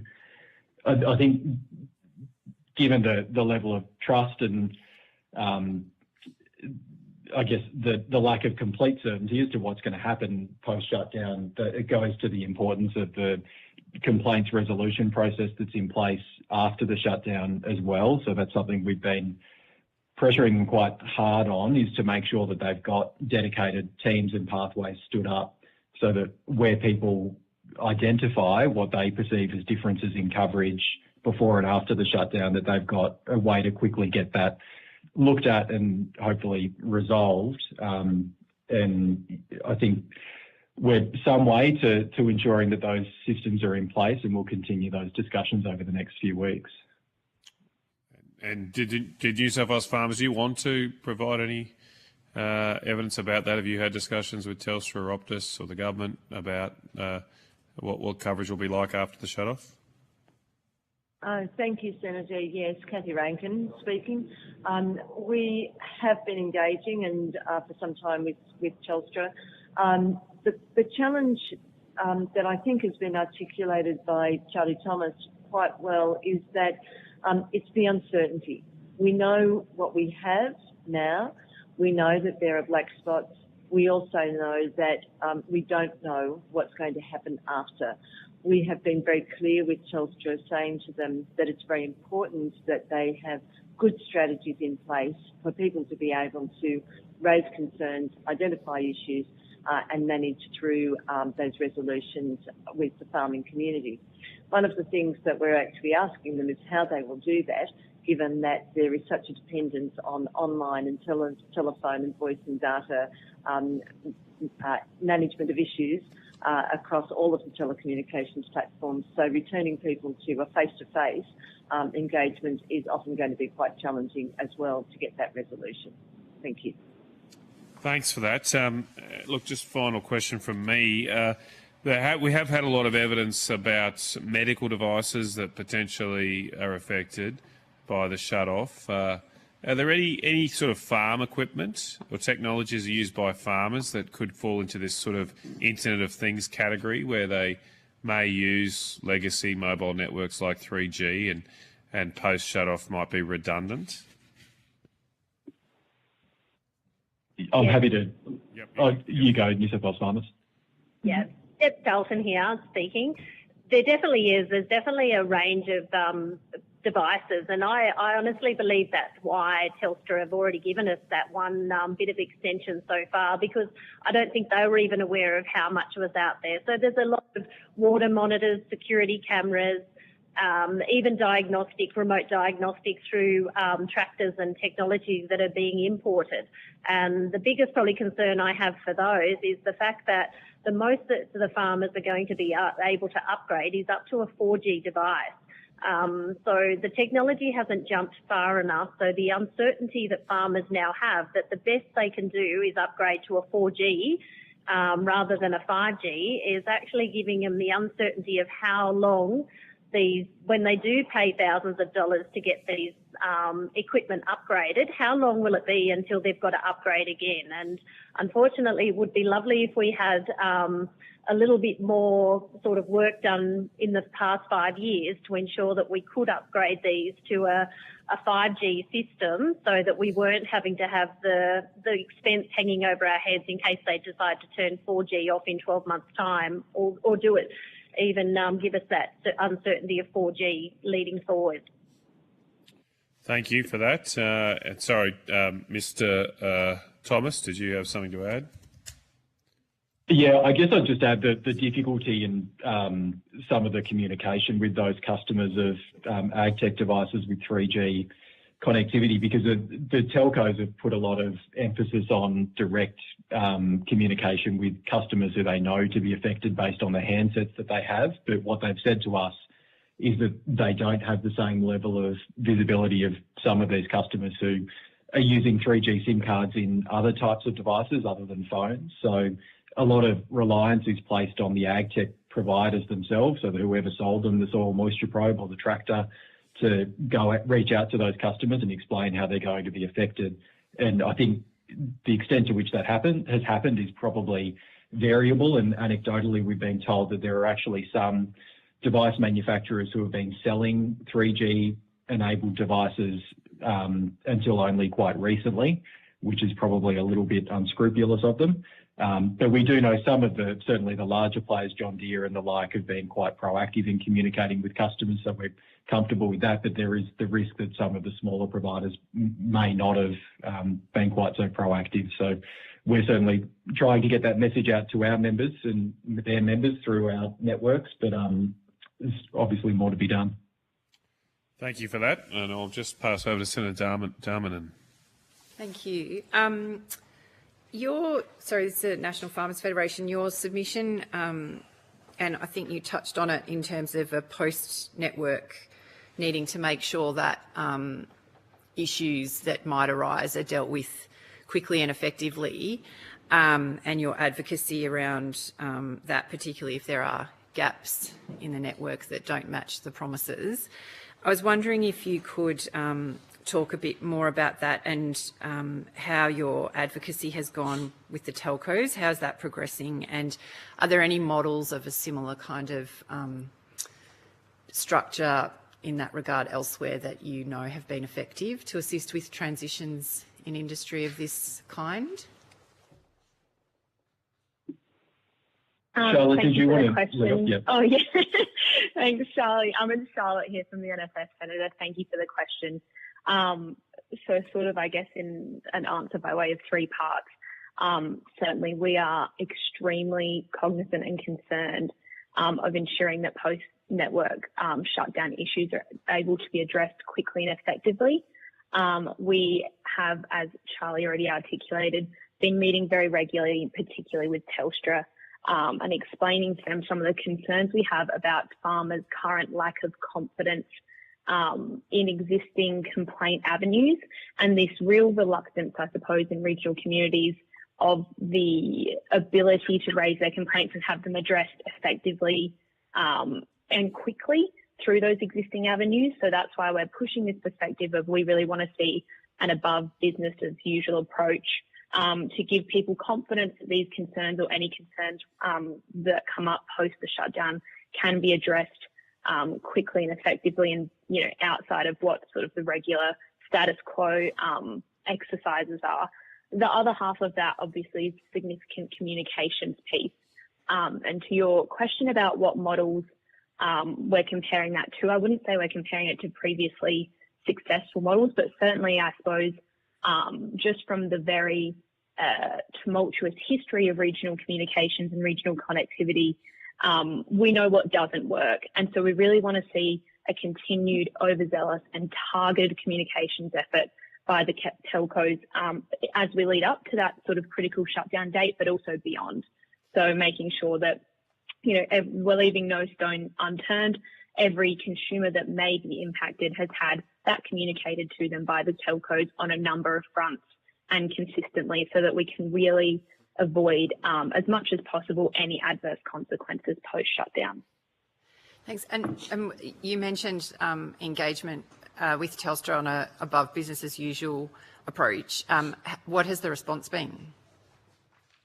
Our response from Telstra to date has been that they have a number of established avenues through which consumers can raise complaints. They've also articulated to us that they've been in contact with the impacted consumers through a number of different avenues. Charlie, I don't know if you have anything else to add on that point. Certainly their visibility in the regions, and I'm sure they'll articulate this when you speak to them, but they have been out having dedicated events and sessions over and above what they would usually do and doing some additional communications activity. And on the complaints process, this is one where I think we're still wanting to work with them a bit. They apparently have a dedicated team to manage these issues within their complaints centre, whatever they call that. We're wanting to make sure that there's a sort of fast pathway for people affected by this issue specifically to reach that team, rather than, you know, potentially being on hold for however long you go on hold for when you call Telstra with an issue.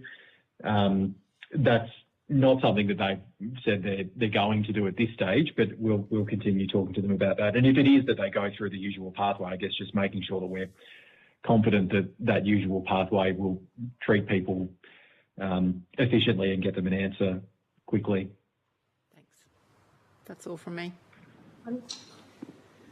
Senator, it's Cathy Rankin, New South Wales Farmers. Wonder if we may be able to add a little bit more to that response. I'll ask Sarah if she might be able to say something, but I just wanted to flag that we're really grateful that we have this opportunity to have a remote access. New South Wales Farmers has its conference going on today and tomorrow. We have an exhibition space, and we have Telstra as one of those people who are in that exhibition space. One of the things that they are focusing on is meeting one-on-one with the members that are here who have got specific issues that they wish to raise, so that they can do some geo-locating that may also be of benefit in helping to resolve the challenges that may be being seen in the changeover, and also providing some certainty for consumers. Having said that, it's great that they've got that opportunity, but that's a relatively small group of people who are able to have that one-on-one direct contact with them, and we'd really be pushing Telstra to and Optus and TPG, well, Optus when they close off as well, to be able to have those sessions where they are really having the dedicated geolocating information sessions with the individual consumers to help with that certainty. But if I could just pass over to Sarah Thompson to add a few more specific comments. Thank you, Kathy. Minister Thompson here. Just the issues that I have raised when in the conversations with Telstra have been a recognition that there has been some targeted comms going out to them with the SMS checker to non-compatible to clients that have non-compatible systems. Telstra has pointed out that one of the problems is the grey market, where systems have come in from overseas and they're unaware of those. In terms of the above business as usual, the other thing that I raise, and I raise it often living in the situation that I live in, is there is a presumption that the use of the information, the way it's delivered digitally to give us the information we need to navigate this and future upgrades, it presumes that there is an inherent knowledge and digital literacy to be able to understand what's being said. And for example, one of the flyers that I don't have presently in front of me that talks about the 3G coming into the home and the fixed line, some of the inquiries we got was, what, are they going to affect our copper lines? You know, how's 3G affecting that? I thought that was a mobile service. Well, then you get the information where the acronyms are used that just might be that they're talking about you need to upgrade to an NGWL service. And that's just two little examples, but it's overwhelming, the use of the acronyms and the assumption that you as a client of Telstra will understand all of this and the technological data that comes with it to be able to find the best connectivity solution for you, your house, your business. And I think that that's an important thing to take on board, that they need to adjust that. But equally, I think there needs to be the opportunity to have face-to-face discussions. So at the end of this, when 3G has shut down, that if you're not satisfied or you're disappointed or you're not getting what you believed you could get, there has to be the ability to speak to somebody and not to have it triaged through the normal complaints centre where you get a level 1 troubleshooter and you can sit on the phone for 2 hours, maybe, till you find a result. So I think that there needs to be, from the telcos, some commitment to a dedicated hotspot team that you can actually have a conversation with. Thanks, Senator Darmanin. Senator Roberts. Thank you, Chair, and thank you all for participating, and to the National Farmers Federation for their submission. I want to go to your submission, Mr. Thomas, and specifically on page 4, item 2, providers must prioritise accountability and transparency through the transition. Have you read James Parker's submission? We've not, Senator, but well, I've not personally. Charlotte might say otherwise, but I did manage to catch some of his evidence prior to us.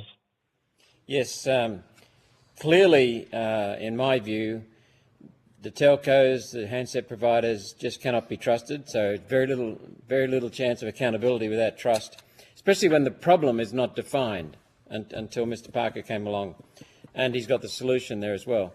Have you got any comments on the serious issues he raises? Anyone there?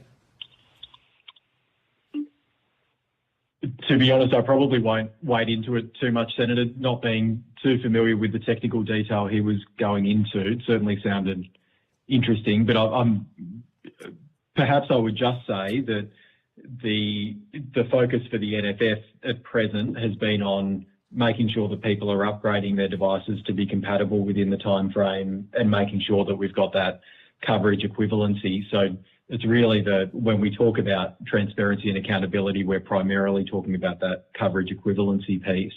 But yeah, certainly interested to learn more about the issues that he's raised and see what our members make of that. The conclusions I took from Mr. Parker's submission and from his testimony, quite startling. We're being misled, it seems, by the telcos and possibly with in conjunction with the handset makers.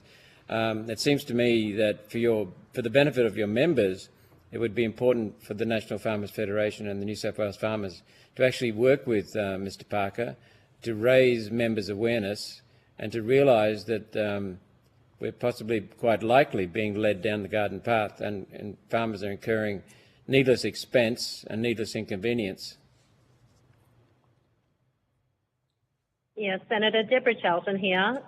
Just wanted to add to that. I have not read Mr Parker's submission, but New South Wales Farmers has conducted a survey, and I do agree that there is a lot of mistrust with the telcos. So it's definitely out there, but would be interested to read his now. And I'm a bit like Charlie. I only heard little bits and pieces, so I can't comment on his submission and what he had as a conversation, but we'll definitely look into that from a New South Wales Farmers. I understand that. Thank you so much for your understanding as well. I think it's important for your members' benefits, both organisations, to get Mr Parker's message out, because it'll save your members a lot of inconvenience, a lot of time, and give them an enhanced service. So thank you, Chair. That's the only question. I'll put my other questions on notice because I know the time deadline. Okay. Thanks, Senator Roberts. Senator Colbeck. Thanks. Look, just a couple of questions from me, and goes back to the question Senator Canavan was asking with respect to all of the different functions that farmers use the current technology for, irrigators, moisture probes, security cameras, particularly machinery diagnostics. Do you have any figures on the scale of that particular issue? And what sort of cost is being involved for farmers to transfer to a new technology? Deborah Charlton here, New South Wales Farmers. I'll jump in there. In regards to the technology, it's very hard to capture exactly the cost, exact cost for you, unfortunately, because there's so many different devices out there that farmers are using. But we are getting figures anywhere between $2,000 and $10,000 is basically what it's come down to. But I think that we also need to keep in mind that although that's an extra expense for farmers, and it's and obviously an ordeal for them to actually go and find out how to upgrade those devices that they've got or replace them, it's the other side of it is that the telecommunications in regards to rural and regional New South Wales, we're being pushed back in regards to our banking, in regards to our medical access, and reliant on having a connectivity. So it's not just about our devices, it's also about all the different industries that we're starting to lose in rural and regional New South Wales that makes us reliant on connectivity. Yeah, this committee's just finished banking, so I think we've got a bit of a sense of that one, and travelled around the country pretty significantly on that. So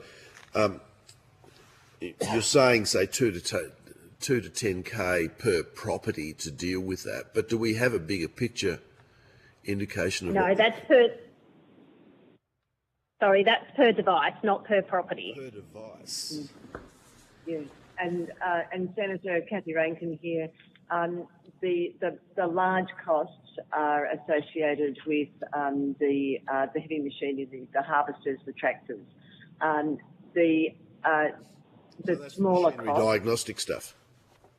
Yes, that's right. Yes. The lower costs are associated with the remote water sensing and monitoring. There are security cameras, for example, cost of between $100 and $200 to get those sort of upgraded per camera, to get those upgraded to have feeds directly back into the computerised system. But it's also the fact that until relatively recently, as an association, we hadn't really given much thought to the fact that it was the applications process things that were also going to be as affected as the telephone. And I think that because applications are not the core business of the telecommunication providers, they hadn't necessarily seen that as a critical issue, because like many of us, I suppose a lot of people made assumptions about what was and wasn't going to happen. So the fact that we're now getting greater awareness around those application upgrade needs and significant concerns about the costs when it comes to very critical machinery that's needed for the farm operations that's creating some significant concern. So that's adding an additional layer of uncertainty and cost to the whole changeover process. Yes, for those who are running a farm business, yes. Yeah, well, I mean, that's fundamentally what we're talking about. So that cost per device, do we have sort of a sense of an overall number? Senator, no, we wouldn't feel comfortable giving you a number at this particular point in time. We would be happy to go away to see if we could find that information for you. But again, it would be anecdotal, I think at the best, but we will make an endeavour to, through our economists, to check that information. So we don't really understand the scale of the issue. We've got some sense in developing a better idea of the cost of the issue, but we're 6 weeks away from D-Day. Potentially, yes. Yes. And we're still discovering new things like the applications element of particularly some of the machinery diagnostics that we hadn't anticipated until recently. I think that's probably a fair assessment. I'd suggest also, though, that whenever there's change, people tend to be a little bit slow in the uptake, and often may need to have a little bit of a push because it's become that's an interesting issue to, that's a really critical issue that I now need to manage. There's also, in my experience, there's also been some perception that if I wait towards the end, then other people will have sorted out issues and it will be easier to manage through the process. While I have sympathy with those sorts of ideas, I think with this, what we're finding is that there are more questions and more uncertainty as we get to the end and closer to the close-off date, because it's a quite complex environment that people are working in terms of the range and the dependence on those applications for the machinery changeover. Senator, it's Charlotte from the NFF. Do you mind if I jump in there as well? Sure. I think Kathy's articulated that really well, and we don't have a good sense at NFF either of the total costs that those upgrades will have nationally. But the one comment, or two comments, sorry, I would make is that one, whatever the cost is at the moment, obviously won't be reflective, because we see that undoubtedly, for the reasons that Kathy articulated, there will be people that don't realise that some of their ag tech or their devices run on 3G until after the shutdown has happened. Yep. And that could be for a variety of reasons, but as Kathy said, probably just a lack of understanding or about how the technology really specifically works or what's making it tick and whatever else. And that sort of ties into my second point, which is through this transition period, we're really seeing the connectivity literacy barrier play out for farmers in real time. And that's their ability to understand and the capacity to understand, use and fix telecommunications, which is obviously a hugely technical and difficult area for people, and comes back to the importance of that communications piece from the manufacturers, from telecommunications companies, to make sure that that aspect of the transition is as easy as possible for people who don't do this day in, day out to understand and assess for themselves, you know, what tech should I be looking at that might be affected. Okay. Senator Deborah Charlton here, New South Wales Farmers. I just wanted to add with what Charlotte's just said in regards to the fact of, and what Kathy mentioned in regards to there being that hesitancy, and you're asking farmers to replace something that's working perfectly well and asking them to upgrade it to a device that they're unsure. Most of what farmers are being told is their 3G devices can only be upgraded to a 4G device. rather than a 5G device. And I think there's the hesitancy to ensure that if they're going to spend the amount of money that they're being asked to spend, is that they're going to get as much longevity out of that piece of equipment as possible. And that's where the hesitancy has come in the hope that somewhere along the line someone is going to come up with a technology quickly and easily before the cut-off date.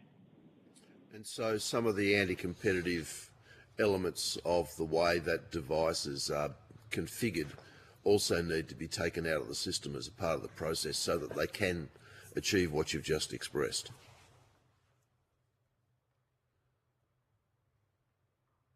I'm not sure what you're asking, to be honest. It goes to some previous evidence that we had around some of the technical aspects of how the telecommunications companies configure their networks that lock you into a system. And so you're looking to see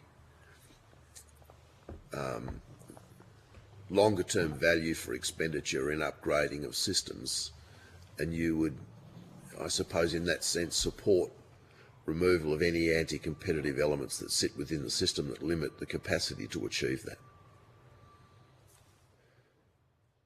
No, not necessarily see the elimination of it. I think that we just want to know that it's that uncertainty. It's coming back to that uncertainty with the telcos in regards to how long is it going to be before the 4G is going to be obsolete, and how often farmers are going to be expected to spend this sort of money without there being a foresight by the telcos in regards to the technology that's either being imported or created here in Australia. Okay, thank you. Thanks, Senator Colbeck. Well, if there are no further questions, I will thank you for your evidence today. I think Senator Roberts, was going to send through some questions on notice, and we're asking for the information back by the 31st of July, if that's possible. Thank you again for your time, and enjoy the rest of your day. With that, I'll now suspend for lunch. We're a little bit over time, but we'll come back on time at 2 o'clock.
To go, so I reconvene this hearing of the RAC Committee into 3G switch off.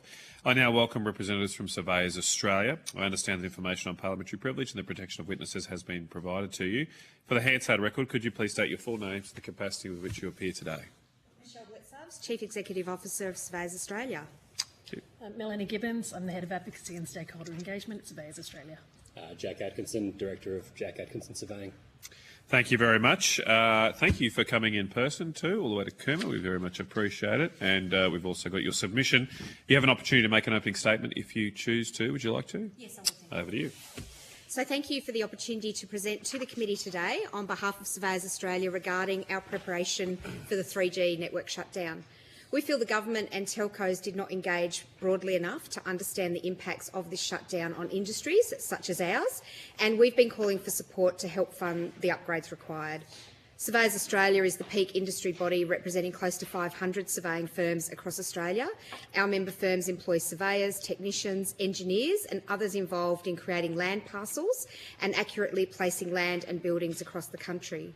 As a key component of the construction industry, surveyors are the lifeblood of our economy, as no project can start or finish without them, and during the current housing shortage, surveyors are in even more demand.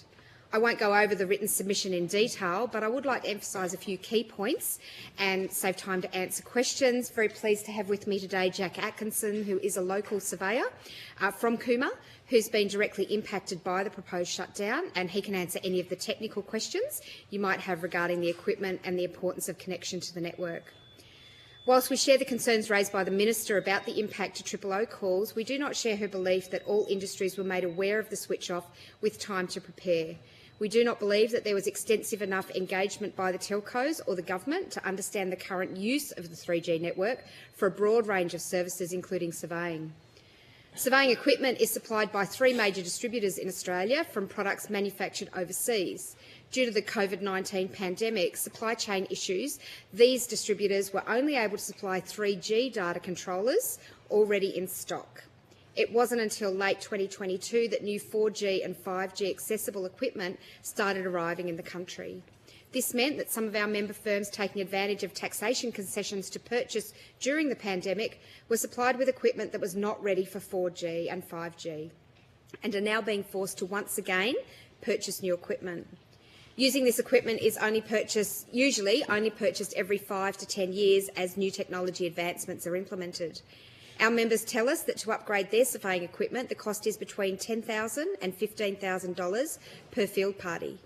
These controllers that require upgrading connect to the network and relay data between the GNSS, Global Navigation System, receivers and the continuously operating reference stations or CORS network, providing centimetre-level real-time positioning, enabling them to collect critical information about land boundaries and infrastructure.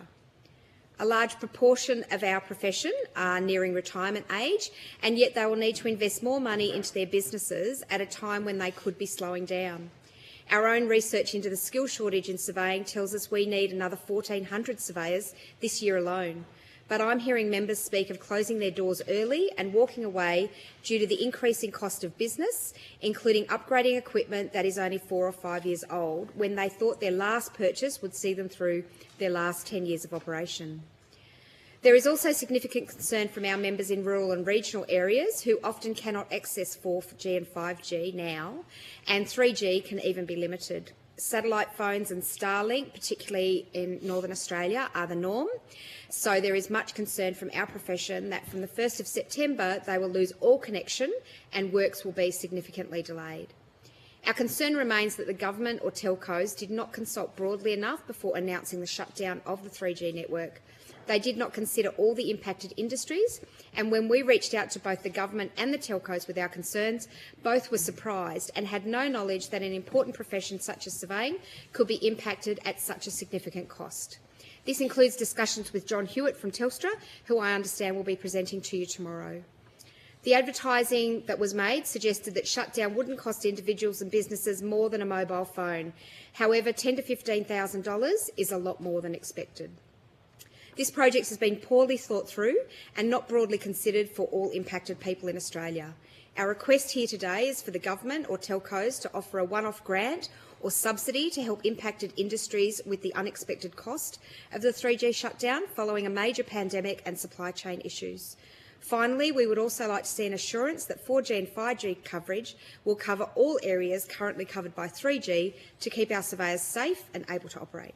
Thank you. Happy to answer any questions. Thank you very much. I might just kick. Oh, sorry, did you want to go? No, you can go, Senator Sterle. You go first then. I'm happy to I wait. just want to clarify a few things. So you said there's about 500 firms that you represent around the nation, and is that the amount of surveyors? Surveying firms in the nation, or is there a lot more? Yeah, there's about 16 to 17,000 surveyors in the country, plus they're affiliated, that people work with and planners and so on. So we say we have a workforce of about 19,000. Okay, about 19,000. Yeah. Okay. Now, when you said a one-off subsidy, you did say in your opening statement that gear was bought 4 or 5 years ago, or 3 or 4 years ago. By the time it's shut off, it'll be 4 or 5. Is that gear? And you said it's 10 to 15,000 per. What do you call that thing? Controller. Controller. Jack's brought an example for you to. Oh, okay. see. We'll have a rundown on that. That's great. And what? Well, I'm on a roll here. So that controller you have in front of you, Mr. Atkinson, that gets thrown out when the 3G. It has limited use. Shutdown? Yeah, it doesn't become useless, but it doesn't do its primary feature when using GNSS measurements. So can you upgrade? Can you put a chip in it?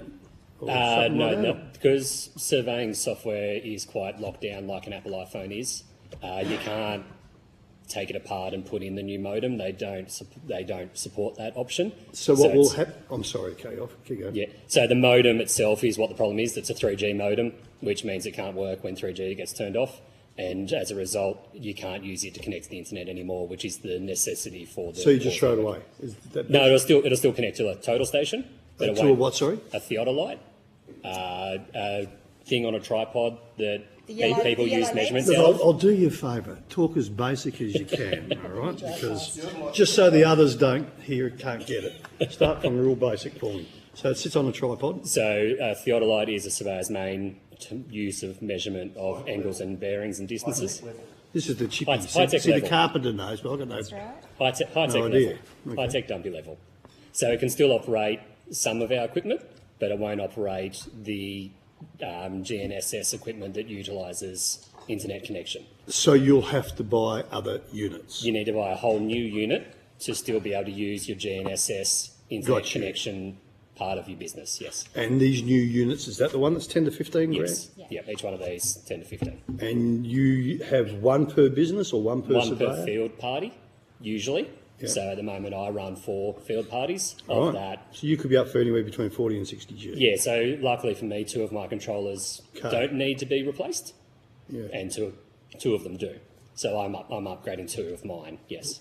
Okay. Some of our firms have had $1 million bill, and the problem is normally in a rolling capital expenditure, and they would know that they've got to upgrade their equipment, over a period of time, and they would have a 10-year rolling renewal program for their equipment. Unfortunately, now they've had to do that in 1 year, in 1 year's budget, basically, is what some of my firms are telling me. So Jack's almost a mid-sized firm, although relatively small, and which is about 85% of our member firms. But those that have 20 or 30 or more are up for a much bigger budget. So we do know the telcos were consulting in April of 21, I think, about talking about shutting down 3G. When did you actually find out? So we found out when they announced there's 12 months to go. That was when we put out an alert to our members and said there's 12 months to go. So personally, I knew the network was shutting down. We'd been, we'd heard about it in the news. We were not personally advised. Like in the last 2 years? Or yeah. 3, and so we contacted our members and said, remember this is shutting down.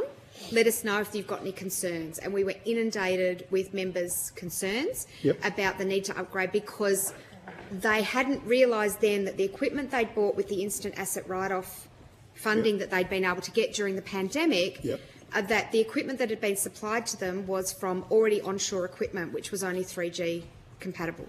But the government and the telcos had already started conversations prior to this happening, so Nothing had come out to you guys? Nothing specifically to us at all. So we contacted Telstra and Optus and the government immediately as soon as we realised this was a problem. This was when, sorry? Late 21. End of November? No. Well, I was working there. Yeah, and so November 21? November 23. 23. Sorry, I'm getting confused. When did you contact? Somewhere the telcos? between July and November 2023. 23. Yeah. So some 18 months. Yeah. No, longer. Less than a year. Less than 12 months. Less than 12 months. Yeah, sorry. So some 2.5 years later than when the government, the Yes. telcos were first talking. Within the last 12 months, Wow. we've been in contact with Telstra and Optus, who were surprised that our industry was going to have difficulties. Yeah. And so we've had several discussions with them and with our members, and to work out the Oh, I can see the scale of panic. the problem. No, I can see the panic. So when there was shutdowns, and I know you're way too young to remember this like me, but when we shut down 2 and moved to 3, are you aware, were surveyors consulted in that time? No, because the technology that we use now wasn't actually readily available. Right, okay. Yeah, So I'm trying to work yeah. out, how did they miss you? Yeah, no, so when, again, I'm not of the age when 2 to 3 happened, but Core's network within the States is a relatively new feature and is only in the last maybe 8 or so years becoming a predominant feature of surveyors' use within their business. And Right. so that would have not Come to the party impacted. late, yeah. Yeah. Part of technology growth. Sure. Okay, and I know the chair's got questions and other senators, but Ms. Blitzarth, when you talk about one-off subsidy, what are you thinking? Where's the thinking of your members? Well, I think Not so much how much, but, you know, yeah, how. so for the equipment that they need to upgrade, we think because they've got to upgrade by 1st of September, you know, that's the... So a number of them, I will say, have upgraded. Obviously, we couldn't wait. We did approach the government immediately last September, October, I think it was, and we really didn't hear very much. And so I had to go back to my members and say, look, it's not looking promising. You'll have to make your own arrangements. And so they have been making their arrangements. For a number of them, that's the only upgrade they've been able to make. They can't go and buy new drones or new laser scanners or some of the other equipment that they buy that Why? might have been planned because Too expensive? cash flow Okay, sure, and profits mean that all that they can spend their money on right now are these controllers. So I do understand that, you know, like every industry, I don't know where everyone's gone since before the pandemic, but it doesn't matter what industry we talk about, we've got great shortages. So this is a current theme that we hear all the time, particularly in transport and agriculture, that the ones that are more Senator Colbeck's era, not my younger one, just saying, look, enough's enough, we're going to pack up and go. And that's coming out loud and clear. Absolutely. In a minority of your membership, or No, in a majority. We've just been through a membership renewal, and I can tell you more of them have closed their doors this year than ever before. We've actually been doing, we've had skill shortages before a long time. We've done reports over the last 15 years about our own skill shortages, and we as an industry are trying to combat it ourselves. But this is a real challenge for us. It's just another reason to not continue in business for our older ones, and we've got surveyors working into their 80s. Currently. Yeah, and I just say, just as a closing statement more than anything else. Oh, what, sorry? Yeah. Well, it took him long enough to bite. I thought he would bitch straight away. But I'm just saying, I'm saying that too, particularly as now as we see, and it's not just to Western Australia, the amount of construction companies that are closing their doors and the supply chain. We all know the supply chain issues along this table that have been created and still not fixed. Okay, thank you very much. Thank you, Senator Stirl. Look, this is all very interesting. Thank you. Can I just ask, Mr. Atkinson, what is that thing? Can you just give us a layman's sort of description of what is it? It's a portable tablet.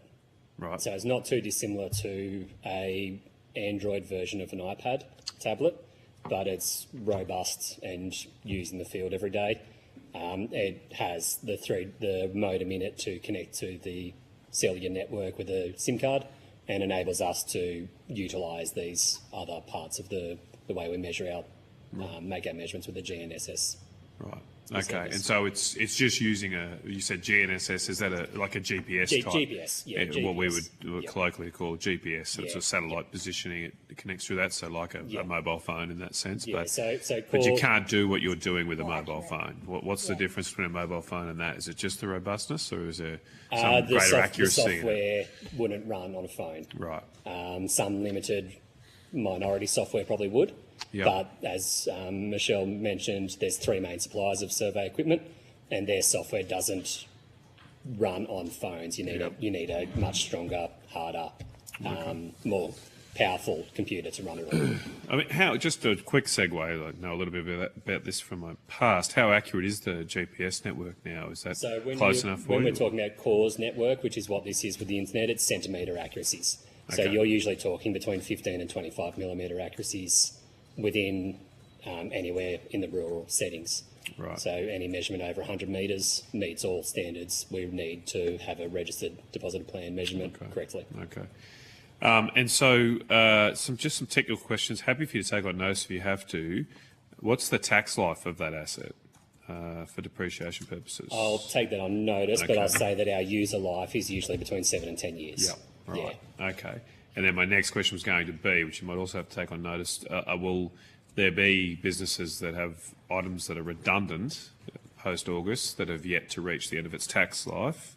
And what are the tax implications of that? Can they write that off immediately, or do they have to continue to write off over the relevant I'll take that on notice, but again, if you replace this with its newer version that has the right modem on it, there is not much of a need to have both things because you can only hold one in a hand at a time. Yep. So, yeah, in essence, it is become redundant because you can't just replace that one part. You've got to replace the whole machine, and as such, it is, Sorry. Not normally if they upgrade. Let's say some might choose to upgrade every 5 years, whereas others might choose 7, 8, 10. Yeah. Depends on their own financial requirements and their own needs in their own businesses. But let's say that they do upgrade every 5 years. What they might do is sell something second-hand to, say, somebody new coming into the industry or to a student surveyor who's learning, those kinds of things. That will now be obsolete. There'll be no opportunity at all to sell them second-hand anymore. And the real problem is those who purchased in even 2019, 2020, 21, that were sold equipment that is now not going to be usable. So it's they've been squashed to not 5 years but to 3. And for most of them, the instant asset write-off has been here for quite some time now, which we're very appreciative of, and has continued for this year as well. And it does fit into that regime. That category. Just so my question's clear, though, and you understand, what I'm asking is what the ATO treatment is for that. Yes. So that sort of redundancy, would they let you write it off immediately, given its economic life has ended? Effective life somewhere between 7 and 10. Okay. And then just on this cash flow issue, then you mentioned that a lot of firms now have to upgrade all of their assets at once. Is that going to have long-term implications because it puts their CapEx sort of cycle out of whack, so to speak? I know presumably you can finance these things, but presumably they've chosen to finance it in a way that spreads their CapEx over years, whereas now it'll be lumpy, presumably, going forward, because they'll all come to end of life at one point. The challenge is around what other equipment they now can't buy as a result.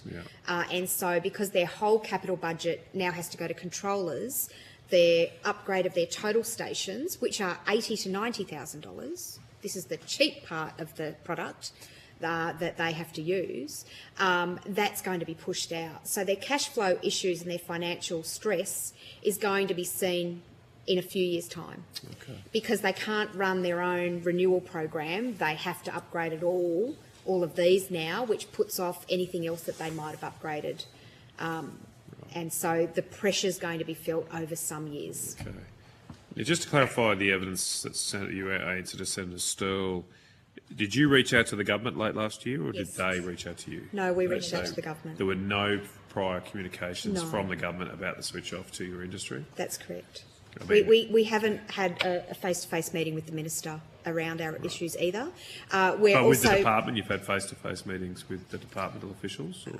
I think we had a telephone call, Minister staff, telephone Minister staff. What about the department? You haven't met the department or ACMA? Okay. No. We do also. We're a very small profession, less than 20,000. Pretty important, though. Very important, but we are also members of the Australian Chamber of Commerce and Industry who have advocated on our behalf with the Minister's office. So, we've been doing what we can through our other avenues. And we did get contact from the Minister's office with Telstra and Optus directly. Who unfortunately were unwilling to provide subsidies or any support because they were when you say who was unwilling? Telstra? Telstra specifically, because they were unwilling to set a precedent of others that might come forward like us. You've requested subsidies from the government as well, I thought Yes, you we might have have. said, but Yes. not positive response yet. No, because the feedback is that it would set a precedent for others to come forward. Yeah. Okay. We'll stick to the facts. The government has established, I think, what they're calling a working group. They seem to have established that post the. I heard that announced. Post the sort of discovery of a lot more handsets being impacted, mobile phone handsets being impacted than previously thought. Have you been involved with that working group at all? No. We have reached out to others in the Telco Association side of things and suggested that we'd be very happy to come and present to them or provide them our feedback or give them an example of how it works in the field for us, but there's been no follow-up. Right. Okay. Look, I might see if other senators have questions. Senator Colbeck or Senator Roberts? Yep, I'll go to Senator Roberts. Okay. Thank you, Chair, and thank you for appearing today. One of the big problems with the cost of living crisis is the inflation in the cost of building things, and housing costs have gone up dramatically. The 3G switchover is a cost on businesses like surveyors. Is there a chance they'll have to pass that cost on and add to the inflation issue? Yes, most certainly. And so the increasing costs of all that we're dealing with, the increased cost of our equipment, the only way that we can deal with that is to pass that on by increasing our surveying prices to the public. Can I just add to that a little bit? Sure. The other thing, this is one of the major problems that we have in the industry. The other thing is the lack of communication from no 3G in remote areas. So all of my field work in remote areas that I used to have 3G coverage, which meant I had safety and communication, no longer has that. So I'm sending 2-person field parties when usually a 1-person field party would be suffice to do the job. But I need to have 2 people because they no longer have phone reception in case an emergency happens and they can't call for assistance. We've also had to buy EPIRBs or satellite communication. And that all ends up being passed on to the customer directly. So any job that I'm sending 2 people out to instead of 1 person is a direct additional cost to those customers. That is the only way to make sure that my guys are coming home at the end of each day to their families safe. And that's a necessity. So the technology upgrades for a time allowed us to run 1 field party people out in the field with a robotic. We could just send people out, 1 here, 1 there, and we could do multiple jobs in a day. We are seeing, and our research that we do every year says that more and more are running 2 people field parties again. So we've sort of gone back. So the technology is good, but from a safety perspective and work and safety, and now with the 3G shutdown added to that need. So that's just increased costs for consumers. One question that's been intriguing me, Mr Atkinson, perhaps because you're exposed to these areas, Telstra and I think Optus has said they will cover existing 3G areas eventually. Okay. So by that, do they mean areas that are spec'd as 3G, or do they mean areas that are actually 3G? Because the spec 3G is much less apparently an area than the actual. So if they're going to be covering the spec, they'll not cover lots of areas that are currently in 3G range.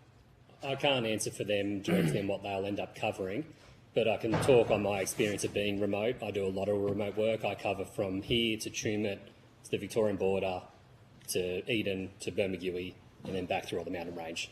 So I'm out there a lot. I would question the comment that says that their coverage is greater than their spec coverage. Quite often we will look on their mapping system to see if we're going to have coverage of 3G before we go to those jobs. And I wouldn't say that there's often a time when it's mapped as not having 3G and I'll pull my phone out and make a phone call. I would say that it's probably almost the other way around, that if it's mapped as 3G and it's on the fringe, I would be going there expecting to not have the coverage. Okay. But that's my experience in this area alone, what is mapped and what is achievable is probably the reverse of what I said. The reverse of what you said. Thank you. And the other thing from that was that it's also the continuity of the connection. So especially with this, if you're running this, you need to hold the connection constantly to have the data logging and communicating its information back and forward.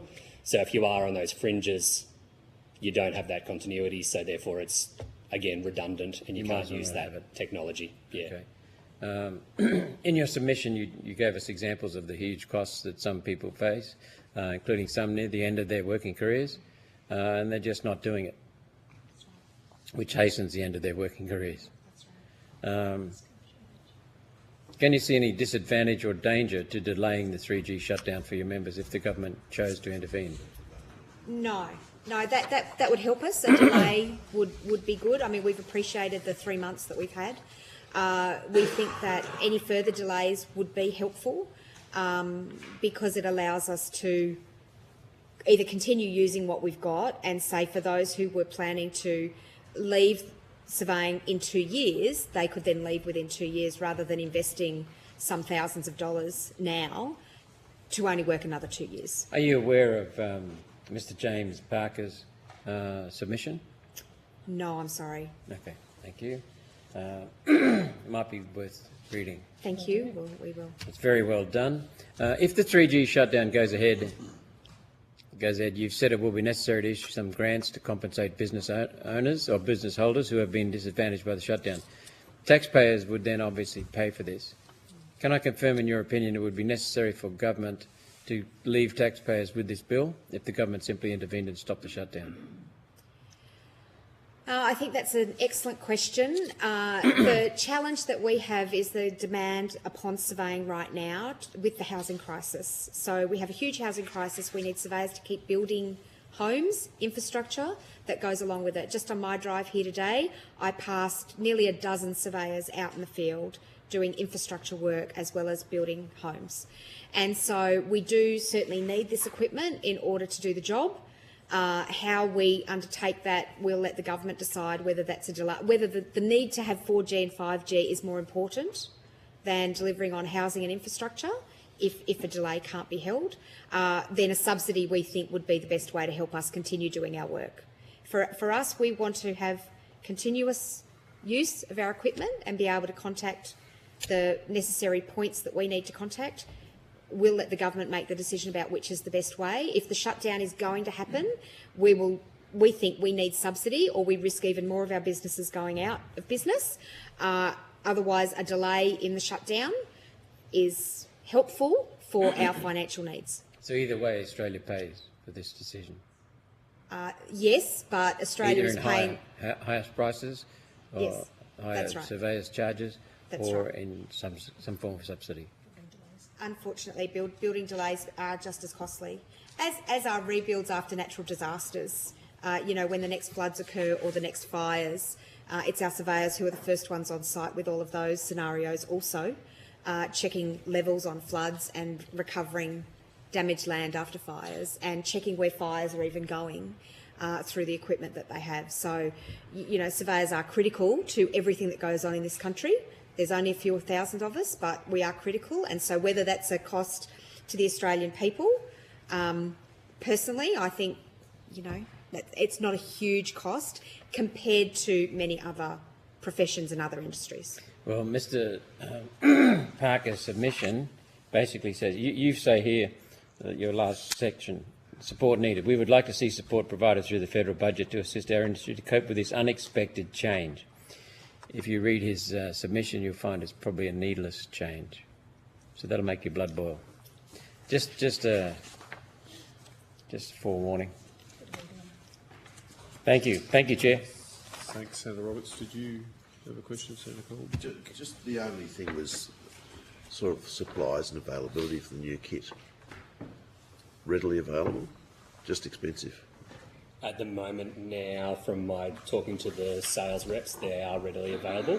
But the problem was during COVID, the right equipment that allows for use of 4G was not available. Yeah, okay. Yeah. So that's exacerbated the problem with It pushed us near-time back. sales. Yeah. Yeah. Yeah. Okay. Thanks.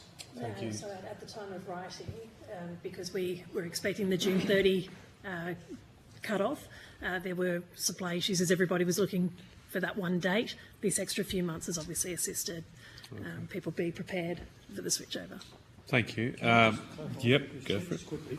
How do you get a difference of $5,000, like 10 to 15 grand for one of them? Has one got a bull bar and spotlights on or something?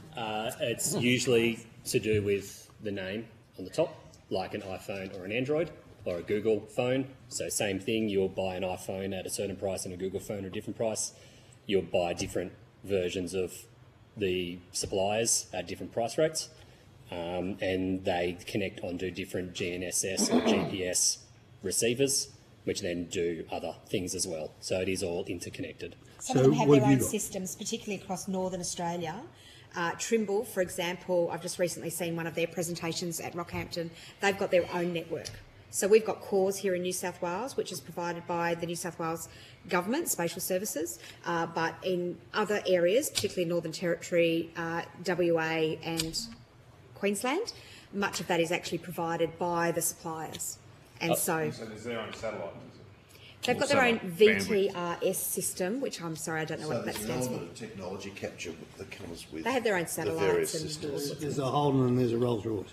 The other thing is that the controllers are locked to the software supplier. So, for instance, when I replaced this one, I couldn't take the software off this and put it on my new one. I had to buy a new one and new software. And then this one just now is sitting there with its software non-usable. And that's where that price variance would also occur, is the software has different licensing on it as to different modules of the different styles of survey that each individual company does. And so as such, the software has a varying range of costs that goes with it, and you can't take the software you own and put it in the new one. Gotcha. Yeah. Thanks, Chair. Thank you. Just got a couple of quick ones from me. Just clarify, I thought I read or maybe heard earlier, can you hotspot? So if that one there is now dead from a 3G perspective, can you use your phone? Does it have a Wi-Fi in it to hotspot to your phone? In theory, yes. In practicality, it is really hard to do it. Right. So if like I'm walking a lot of the time in the middle of the bush is where we're talking about that doesn't have the 3G coverage. We're carrying a lot of equipment as it is. If we're then trying to hotspot from a phone that's in our pocket, the phone will run out of batteries every time. And secondly, when the phone's in your pocket, it doesn't have the same reception capability as the controller that's out on top. Yep. And these have their own different antennas for the SIM cards, as opposed to what a phone has for its antennas to receive the signal as well. I don't know if you remember a long time ago, phones used to come out with a blue tick, which was when they were rural, they were blue ticked, which meant that they had the better antenna. So it's a similar situation where these have their different antennas to get a better signal, reception, and so you can hold that signal constantly. Whereas if it's in my pocket, so at the moment I actually have a bike mount, and I have the mounts clamped onto my survey pole, and my phone would sit up there to hotspot. Yeah. So that's quite a strenuous way to get around the problem. Okay. Look, and my final question, I suppose the fear I have with your compelling evidence here is that, well, what other industries don't we know about? So are you aware of other sectors? I mean, we're aware of the medical devices. We've had some evidence about farm equipment this morning. Are there others? Yes, so I raised my concerns at an Australian Chamber of Commerce and Industry CEO forum earlier this year or late last year, sorry, the times, it was earlier this year. And I said, look, we're having this problem. We can't seem to get cut through with the government or the telcos, anybody else facing the same thing.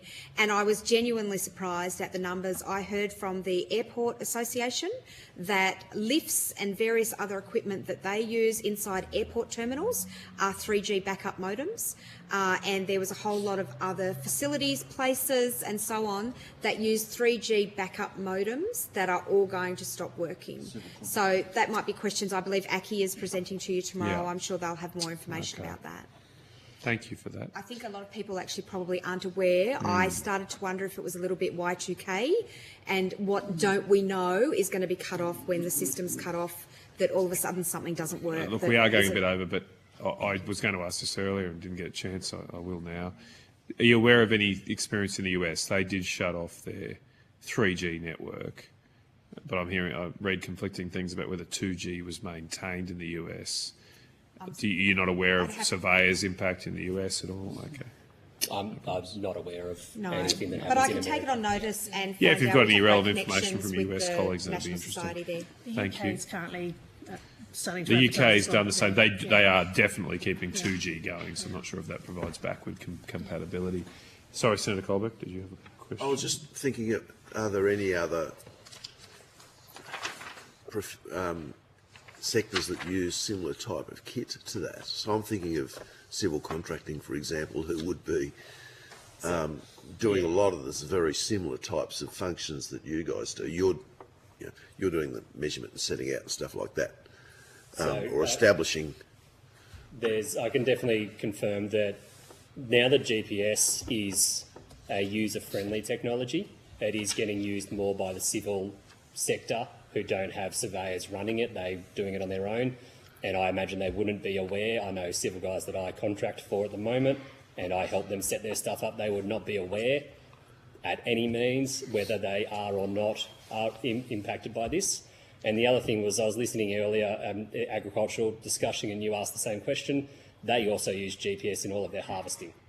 And I would question whether all of that harvesting, because it's all remote, all the tractors are all guided, GPS guided, out on those big harvesting planes. And I imagine they would all have the exact same problems. And I would not know whether they are aware of that or not yet. The supply for our equipment, Trimble do a lot of machine control supply as well. So they're the same suppliers that we use, same equipment, same problems, we suspect.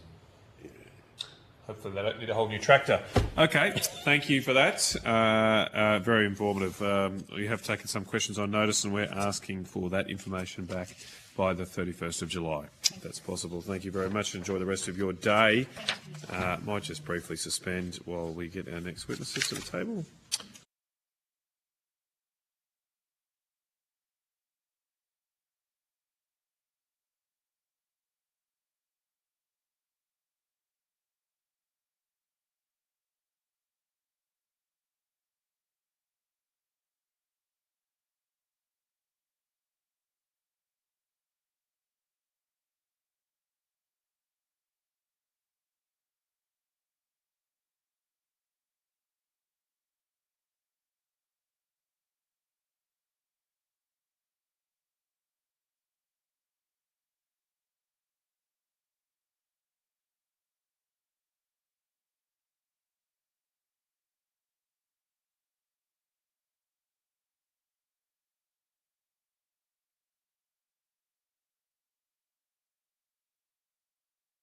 Convene this hearing, and I now welcome Mr Pickens from the New South Wales Telco Authority.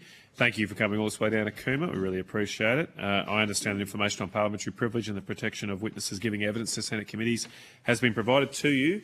And I just, before asking you to introduce yourself, just want to remind all senators that the resolutions of the Senate preclude us from asking an officer of a department questions on opinions of matters of policy.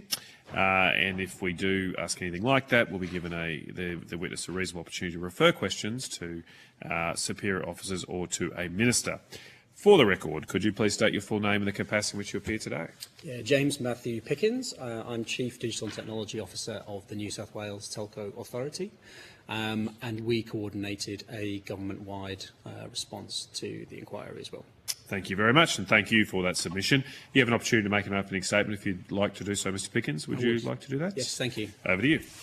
So thank you very much for the opportunity to attend and give evidence today. The Telco Authority is a statutory authority that delivers critical radio communications to first responders and to other essential services across the state. We do this through our public safety network, which is a radio network.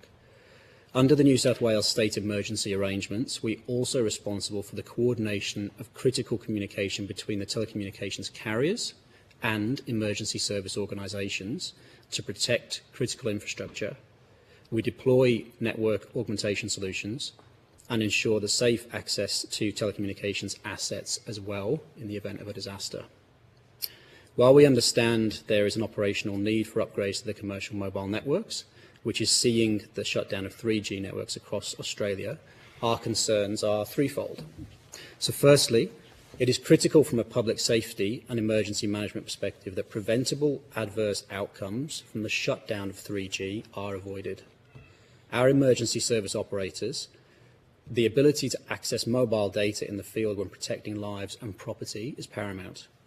For this reason, it's essential that the coverage replacement of 4G and 5G that is proposed must be at least equivalent to the existing 3G networks at the time of their closure.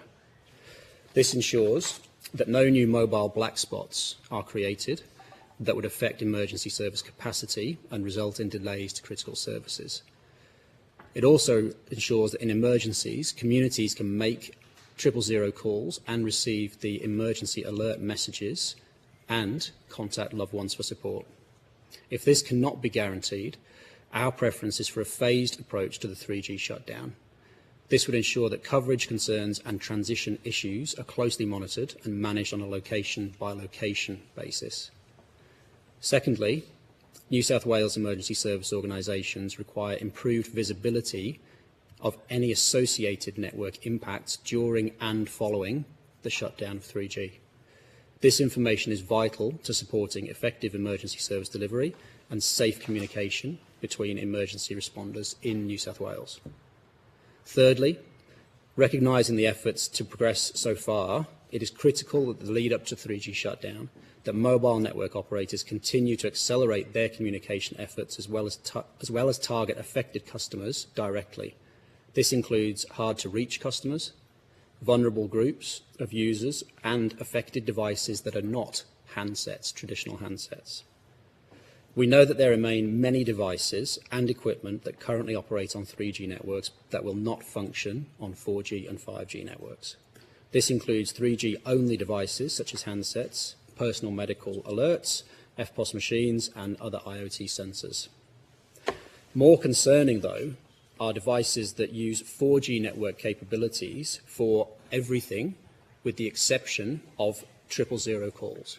So if you have a 4G device and you believe you have 4G coverage, you then need to make a 000 call, and it will not work in some cases.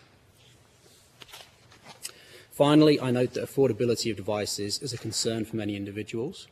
I welcome the work of MNOs to provide free or reduced cost handsets to support vulnerable communities to upgrade their devices ahead of the shutdown. And with that, I'm happy to take any questions. Thank you, Mr. Pickens. Can I just clarify to start with what communication have you had, or has the New South Wales Government had, to your knowledge, with the federal government about the impending shutdown? Yeah, so we've reached out through our minister. We've sent a number of correspondence over to the department, and we've also had bilateral conversations at a officer level to understand their plans as they relate to conversations with MNOs and shut down, essentially to raise concerns about public safety specifically, and ensure that they are taking this feedback on board. I suppose, when did those face-to-face discussions begin? It's been approximately a year now. A year, okay. And you reached out to the federal government. It wasn't something that the federal government initiated with state governments? I'll take that on notice, exactly which direction that occurred. And were those discussions just bilateral? They didn't involve other state governments? No, they were bilateral only. Bilateral. Has this matter, again, you can take any of these on notice, but has this, the 3G shut-off at all been a matter discussed at ministerial councils involving Telco? It certainly has been discussed at the National Emergency Management Ministers' meeting. The NEM. Who chairs that at the federal level? Wouldn't it be a different minister, I presume? But Minister Watt. Minister Watt, who's accountable for that. So it's been discussed there as a collective group. Okay. Is there a minister? You again take notes. Is there a ministerial council involving telecommunications issues per se? I will. It may not be, because it's really federal government responsibility as such. Even though it does, in this case, of course, have impacts on other levels of government. And so, okay. I just wanted to quickly also clarify. On the emergency management side of things, are you aware of any equipment they use that could be affected by the switch off? Absolutely. So the Rural Fire Service, as an example, they have mobile data terminals in their trucks. These terminals, although most do have 3G and 4G capability, what we've seen in practice, particularly in the fringe locations and out to the west of New South Wales, where there is only 3G in many cases so far, those devices would not be able to connect to their networks, obviously, if they're in that coverage footprint. So as much as possible, RFS, Fire and Rescue and other agencies are trying to build in resilience into their solutions to get backhaul over other technology types. So that may be 4G, it may even be satellite connectivity as well, but it's not always available in every situation. So if they're in a dense woodland environment, for example, and they can't get satellite coverage, but they would have had 3G terrestrial coverage previously, that's not going to be available unless that coverage equivalency is at least Well, I was going to ask, I mean, on that issue, presumably as long as Telstra live up to its promises, and mainly Telstra because they're the ones at the fringes there, but Optus too, both have made commitments to have at least equivalent or better coverage. If that is the case, most of those terminals will be fine. Is that what you're saying? That is the case. The only thing I would call out there and caveat a little bit is that I don't think that any guarantees have been made. No. So in the submissions that we've seen and the conversations that we've had as well directly with the carriers, they're very keen to point out every effort is being made to do that and to provide that equivalent coverage, but there is no actual guarantee that that's the case. Okay. Where that can't be guaranteed, as we mentioned in our submission, our preference would be to actually see that then phased on a location-by-location basis so that they can de-risk that as much as possible. Just a slightly different topic. One thing you may not be aware of that will probably come up a little bit tomorrow is Optus is trialling well, not trialling is probably not the word, but Optus is rolling out later this year a partnership with SpaceX or /Starlink, which could provide mobile and text coverage to the entire Australian continent through low Earth orbit satellites. Is that something you're tracking at all, given its potential massive, I presume, implications for how we can manage disasters in rural and remote areas of Australia? Absolutely, we are tracking that, and the ability of LEO satellites to communicate directly with devices is a very exciting technology to come forward.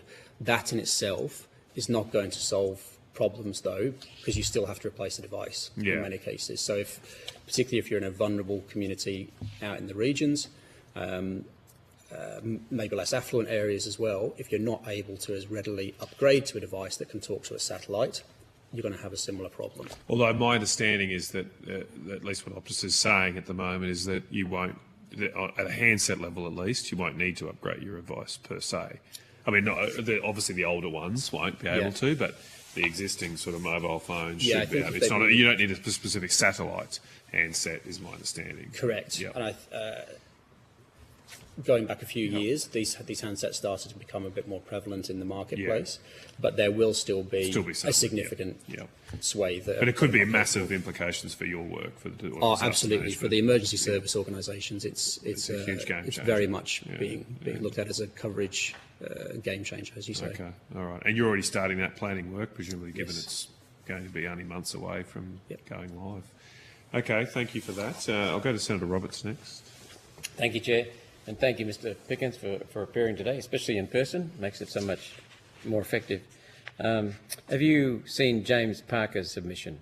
I have not been through the submission in detail, no. I was present earlier on when he was giving some of his evidence. I was here for that. Did anything strike you or stick with you? I think he's got a lot of detail there about the actual technical characteristics of how mobile networks work with regard to circuit switched capabilities as opposed to voice over LTE. It'll be very interesting to hear the MNO's feedback on that tomorrow. I don't think it's necessarily a position that I should take as New South Wales government to comment on that. Well, it's an opinion too, but I wasn't asking for that. I just wanted to know if there's anything that struck you in that. So you said there's a lot of material in there. I haven't read the submission itself. I was only here for some of his evidence earlier on. Prior to being allowed to switch off their networks, the providers should be. This is from Mr. Parker's summary, the fourth largest paragraph. Prior to being allowed to switch off their networks, the providers should be held to a government-specified standard for the number of compatible devices and minimum levels of coverage for those in remote and regional areas. That's pretty much what you said in your first criteria, wasn't it? No detrimental impacts. Absolutely. Yeah. Are you aware that France has extended its 3G until 2028? I wasn't aware of the 2028 date. I knew that most countries around the world are sort of at this inflection point at the moment where they're looking at what they need to do from a spectrum management perspective and therefore making those decisions around which technologies to continue with and when to phase things in and out. But I wasn't aware specifically of the 2028 date. There seem to be a lot of things that, and this is not a criticism of you, or any other witness, but there seem to be a lot of things. Almost everything in James Parker's submission took me by surprise. It really raised eyebrows with me. So we've also got, have you done any communication with overseas countries like Britain, France, South Africa that have postponed or delayed considerably by several years their cutting off? No, we do liaise internationally on a range of topics, particularly on the adoption of broadband technology for public safety workers. We haven't specifically talked about the topic of 3G shutdowns, though. And Britain is actually keeping its 2G? For the purposes of circuit switched voice, from what I understand. Do you know any other countries that are keeping 2G? Is America, for example? No, I don't. Okay. From your submission, it says this, quote, "It is of primary importance to the New South Wales Government that the communities, services and industries, particularly those that currently rely on 3G networks, are not subjected to avoidable detrimental outcomes. Instead, they should be assured that they have a reasonable opportunity to adapt to and benefit from the generational advancement of long-term evolution technologies without undue distress," end of quote. The general evidence we've seen so far seems to indicate that there are certainly going to be those detrimental outcomes if this shutdown proceeds. Now, that would fly in the face of your first concern about no detrimental impacts that can be prevented. Sorry, I'm not sure of the conflict there or the... There seem to be detrimental outcomes if this shutdown proceeds, and that would go against your first concern that you want to avoid preventable detrimental impacts, especially safety. I think we're calling out that we don't want there to be any detrimental impact by the shutdown of the networks, and also from a digital inclusion perspective that we want to ensure that all communities, wherever they are across the state, have the opportunity to benefit from technologies. So while it's great if we can actually keep the whole state moving in terms of having great equity and parity of the technology that is available to those communities, if there is no meaningful coverage solution for them, they shouldn't be adversely impacted from a safety perspective by shutting off the network now. So as long as the networks can actually provide that equivalency of coverage, then allowing that adoption to greater or newer technologies is certainly something that we would advocate for and like to see happen to close that digital divide. So how would you hold the telcos accountable? Because once it's done, it's done. Yeah. Whoops, we made a mistake. There's detrimental. I think there needs to be potentially a greater level of direct community engagement to understand which devices are being used within the coverage footprint of that broadcast tower. Once they actually understand that and can have a more targeted approach to device replacement, essentially, then the guarantees, if you like, or the number of people who could potentially be adversely impacted by it would be reduced greatly. So that the way you've stated that, Mr. Pickens, sounds to me like that responsibility should be on the telcos to assess that. I mean, government definitely has an obligation to do that, and we've been engaging as New South Wales, through campaigns, through Service New South Wales, for example, to try and increase the awareness of this risk. There certainly needs to be a significant communication program by the MNOs themselves. They're the ones who actually have the customers attached to their networks and would be best placed to actually understand the scale of the problem that exists on a tower by tower basis, almost from a location perspective, and have targeted ways of approaching that. So are you flagging that, this may be verging on opinion, but are you flagging that issue as a concern of yours, or as something that you must insist on? We look for the assurance that the coverage equivalency has been met, essentially. So if we can get that feedback through, and that hasn't been provided yet, we still do have concerns about parts of the state that haven't yet had their upgrades through, and that 3G coverage has been overbuilt by the 4G or 5G. So until those fears are allayed, it's certainly something that we would flag as an outstanding action. So if those are not done but not completed by next month, there should be an extension of 3G? Absolutely. Okay, thank you. That was clear. You touched on the importance in your submission of mobile networks when it comes to bushfires and floods. Could you please expand a bit more on that and how 3G plays a role? Yeah, absolutely. So our emergency service workers, as well as communities who have been impacted by fires and floods, what we've seen certainly from the 2019-20 bushfires and then flooding that we've had subsequently is that the reliance on access to mobile telecommunications is absolutely paramount, not just for communities but for emergency service organisations themselves. So lives are at stake if it's not. If people cannot communicate effectively, if they can't call 000, for example, because either they're using a handset that can't do it, or they've lost coverage because the 3G footprint no longer exists, then yes, lives are at stake. Thank you. Your submission stated that Transport for New South Wales service delivery was on track to convert all services from 3G by 30th of June 2024. Was that deadline met, or are there still any conversions outstanding? No, we believe that they're actually, earlier this year they only had about 1,800 to go, and they were still on track to have them completed by the start of this month, so we're not aware of any lingering issues for Transport. Okay, thank you. We've had two conflicting opinions on what I'm about to ask you.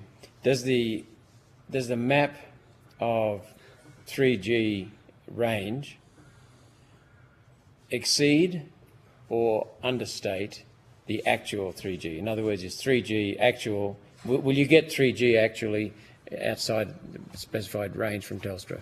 I believe it's unlikely. Unlikely. Thank you. The conversion in Transport in New South Wales, was that a significant cost to transition all of those services off 3G? I'll take that on notice. I don't have cost for Transport. Okay. That was one agency. Have you got any indication whether the process has been replicated across all of New South Wales state government? We did reach out. As I say, we were leading an all-of-government submission. The only feedback that we had of note was from Transport. Subsequently, we got additional information from some of the emergency service organisations, but I don't have anything more substantial that I can offer in response to that. Thank you. What about other state government? Do you liaise with them? Can you tell us how they're doing? Or give us a rough indication? I can't comment specifically about other states, but I am aware that we've all been going through a similar process to understand the risks of 3G shutdown. I'm not asking you to talk on behalf of a specific state, but your answer is fine. Allow me to paraphrase. You've said in your submission that if the telcos don't do everything they need to make sure no one is left behind, the federal government should intervene.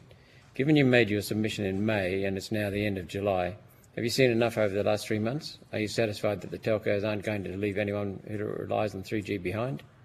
No, I'm not satisfied about that. I believe that there's still more work to be done in terms of guaranteeing that the device types that are concerning, where they can't make 000 calls, for example, have been sufficiently removed from networks, and also haven't seen enough confidence to suggest that the coverage footprint is going to be equivalent as has been offered by the MNOs so far. So if that can't be provided, then we believe that the shutdown should be done, as I've mentioned previously, in a phased location by location approach where that's appropriate to do so, so that they can actually de-risk that as much as possible. Thank you. Do you see any danger in keeping the 3G network operating for any longer? And I've got a second question to that. No, go ahead. Can you repeat the question? Do you say danger? Do you see any danger in keeping the 3G network operating for longer? Danger isn't the word that I would have chosen, which is why I clarified it. There are service quality benefits to having newer technologies. So some of the feedback that we're getting from emergency service workers is that the need for more data-hungry capabilities like video, for example, is something that they're very keen to explore. So as and when that technology can be used effectively, they're very keen to adopt that. So it's not a danger necessarily that I can foresee of keeping 3G on for longer, but it's a delayed benefit of some of the other services. Okay, so there's a cost, not a danger. Okay. What is the cost involved in operating 3G longer? And have you approached Telstra, for example, or any of the telcos, or have they approached you about discussing keeping it 3G open longer? So we've had conversations with all carriers about their plans for. Did you initiate that? We did. Sorry. Yes, we did. Yep. We haven't specifically put to them what the cost of keeping 3G longer open longer is, so I can't comment on that specifically. But we have had conversations with all the carriers about their plans. From your experience, then, what are some of the things that would affect that cost? Is it the maintenance cost? Is it the cost of new parts coming for old machines? Yeah, there are parts, there is network equipment that is 3G specific only, so there will be a cost inherent with that, both in terms of maintenance and support and so on and so forth. Thank you. Thank you, Chair. Yep, Senator Sterl, going to be next. Thanks, Chair. But Mr Pickens, you know, like, who'd have thought, I mean, 50 years ago I used to race home from school to watch Maxwell Smart talking into his shoe thinking this is never going to happen. But surely with that, as long as we do get the coverage and the improvement, one would encourage rural Australia to grasp the opportunity, as long as the telcos do what they're saying, correct? Absolutely. We don't want to keep them in the darker ages. No, absolutely. And that's where I think the question that Senator Roberts had asked previously about regional locations being able to benefit as well, and it is our position that we need to close that digital divide as much as possible. So we would encourage, the adoption of newer technologies, assuming that the coverage footprint is there, and assuming that that device risk that exists currently is met, so that if you need to call 000, that's the primary use case that you can do so. Yeah. Done. Thank you. Thanks, Chair. Thanks, Senator Sterl. Senator Colbeck? Sure. Just from a New South Wales perspective, do you think that you have a full handle on what's involved in the changeover for New South Wales government and those key services that it provides? Yes, so within New South Wales government services specifically, we do have a pretty good handle on that. We've been preparing for this for some time in terms of our own fleets and, as I said, working across government to understand those risks. Transport were included in our submission because they did have a significant programme of work that they had to do to remediate. But the feedback that we've had from other agencies is they're well placed to meet the deadline. And so that some of those emergency services, fire and the sensors and the equipment that they have out in the network, likewise, they were in a situation to be able to manage the process pending the equivalence of coverage. Correct. What was the budget for that? I'd take that on notice. I don't know if we've got figures that we would have that granular, but I'm happy to take that on notice to see what we do have. Okay, thanks. Thanks, Chief. Thanks, Senator Colbeck. Senator Darmody. This morning we heard from the Mayor of the local council here that talked about no access to 3G during the Black Summer fires. I'm not sure, you may or may not be aware of that situation, but in terms of the concerns that you've raised about the lack of equivalent coverage, would a situation like that be exacerbated without that equivalency of coverage? I don't know that that's a direct link. The issue then was that the base stations that they have covering this local area had lost either power or their backhaul connectivity, so that 3G service had gone down. So if a base station has been overbuilt and has 3G and 4G running in parallel, or has just got 4G, the same risk exists in that scenario. So if it loses backhaul or it loses power, that coverage footprint is going to go. So it's not necessarily a 3G risk per se, assuming that the equivalent coverage has been provided beforehand.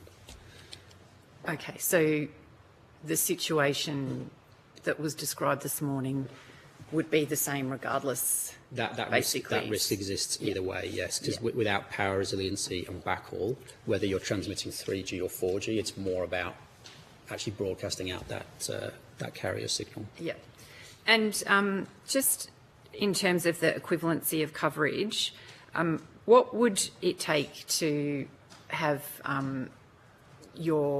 the New South Wales Government and your organisation to be satisfied that that had been achieved between now and the changeover? We'd like to actually see the data on it. So we really want to see how much traffic is being carried over the 3G networks, how many devices are connected, how many of their 000 calls are coming over a 3G or a circuit switched connection rather than a voice over LTE connection.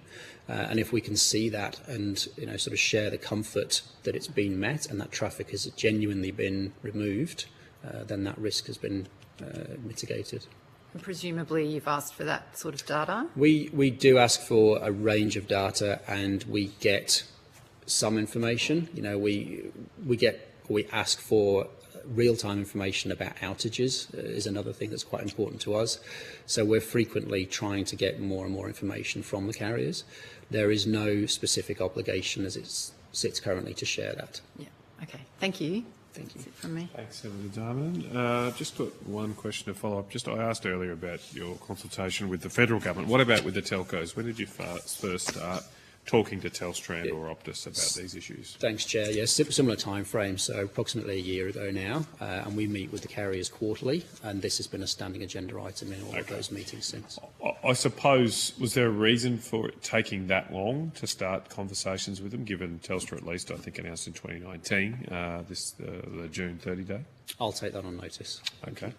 Although I'm precluded asking you matters of opinion on policy, I suppose it's a matter of opinion of someone else. What's been your assessment of the engagement with Telstra and Optus on these issues?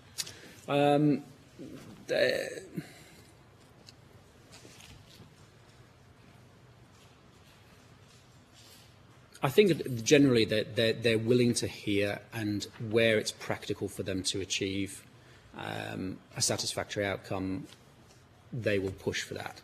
I think the rubber is really going to hit the road where the date gets ever closer and we come back to that point of it was never a guarantee that we were going to have everything covered by that time, but for a commercial reason we still want to try and hit the date. That's what we are strongly suggesting needs to be reconsidered, and we can't just take an arbitrary decision to shut everything off on a certain date if we haven't de-risked completely. Just with your technical experience here, what Telstra have told me is they will convert every tower that's currently 3G to 4G before the switch off. That's something, I suppose, a little bit more specific, that we can see and audit and check that they've done that. Is there a technical reason why, after doing that even with that 4G may not cover as much as the 3G towers in the past? It will depend on what frequency they're broadcasting the different technologies on. So from what we understand from reading some of the submissions, one of the primary benefits to them for shutting off 3G is actually to move that spectrum into 5G low band, more so than 4G.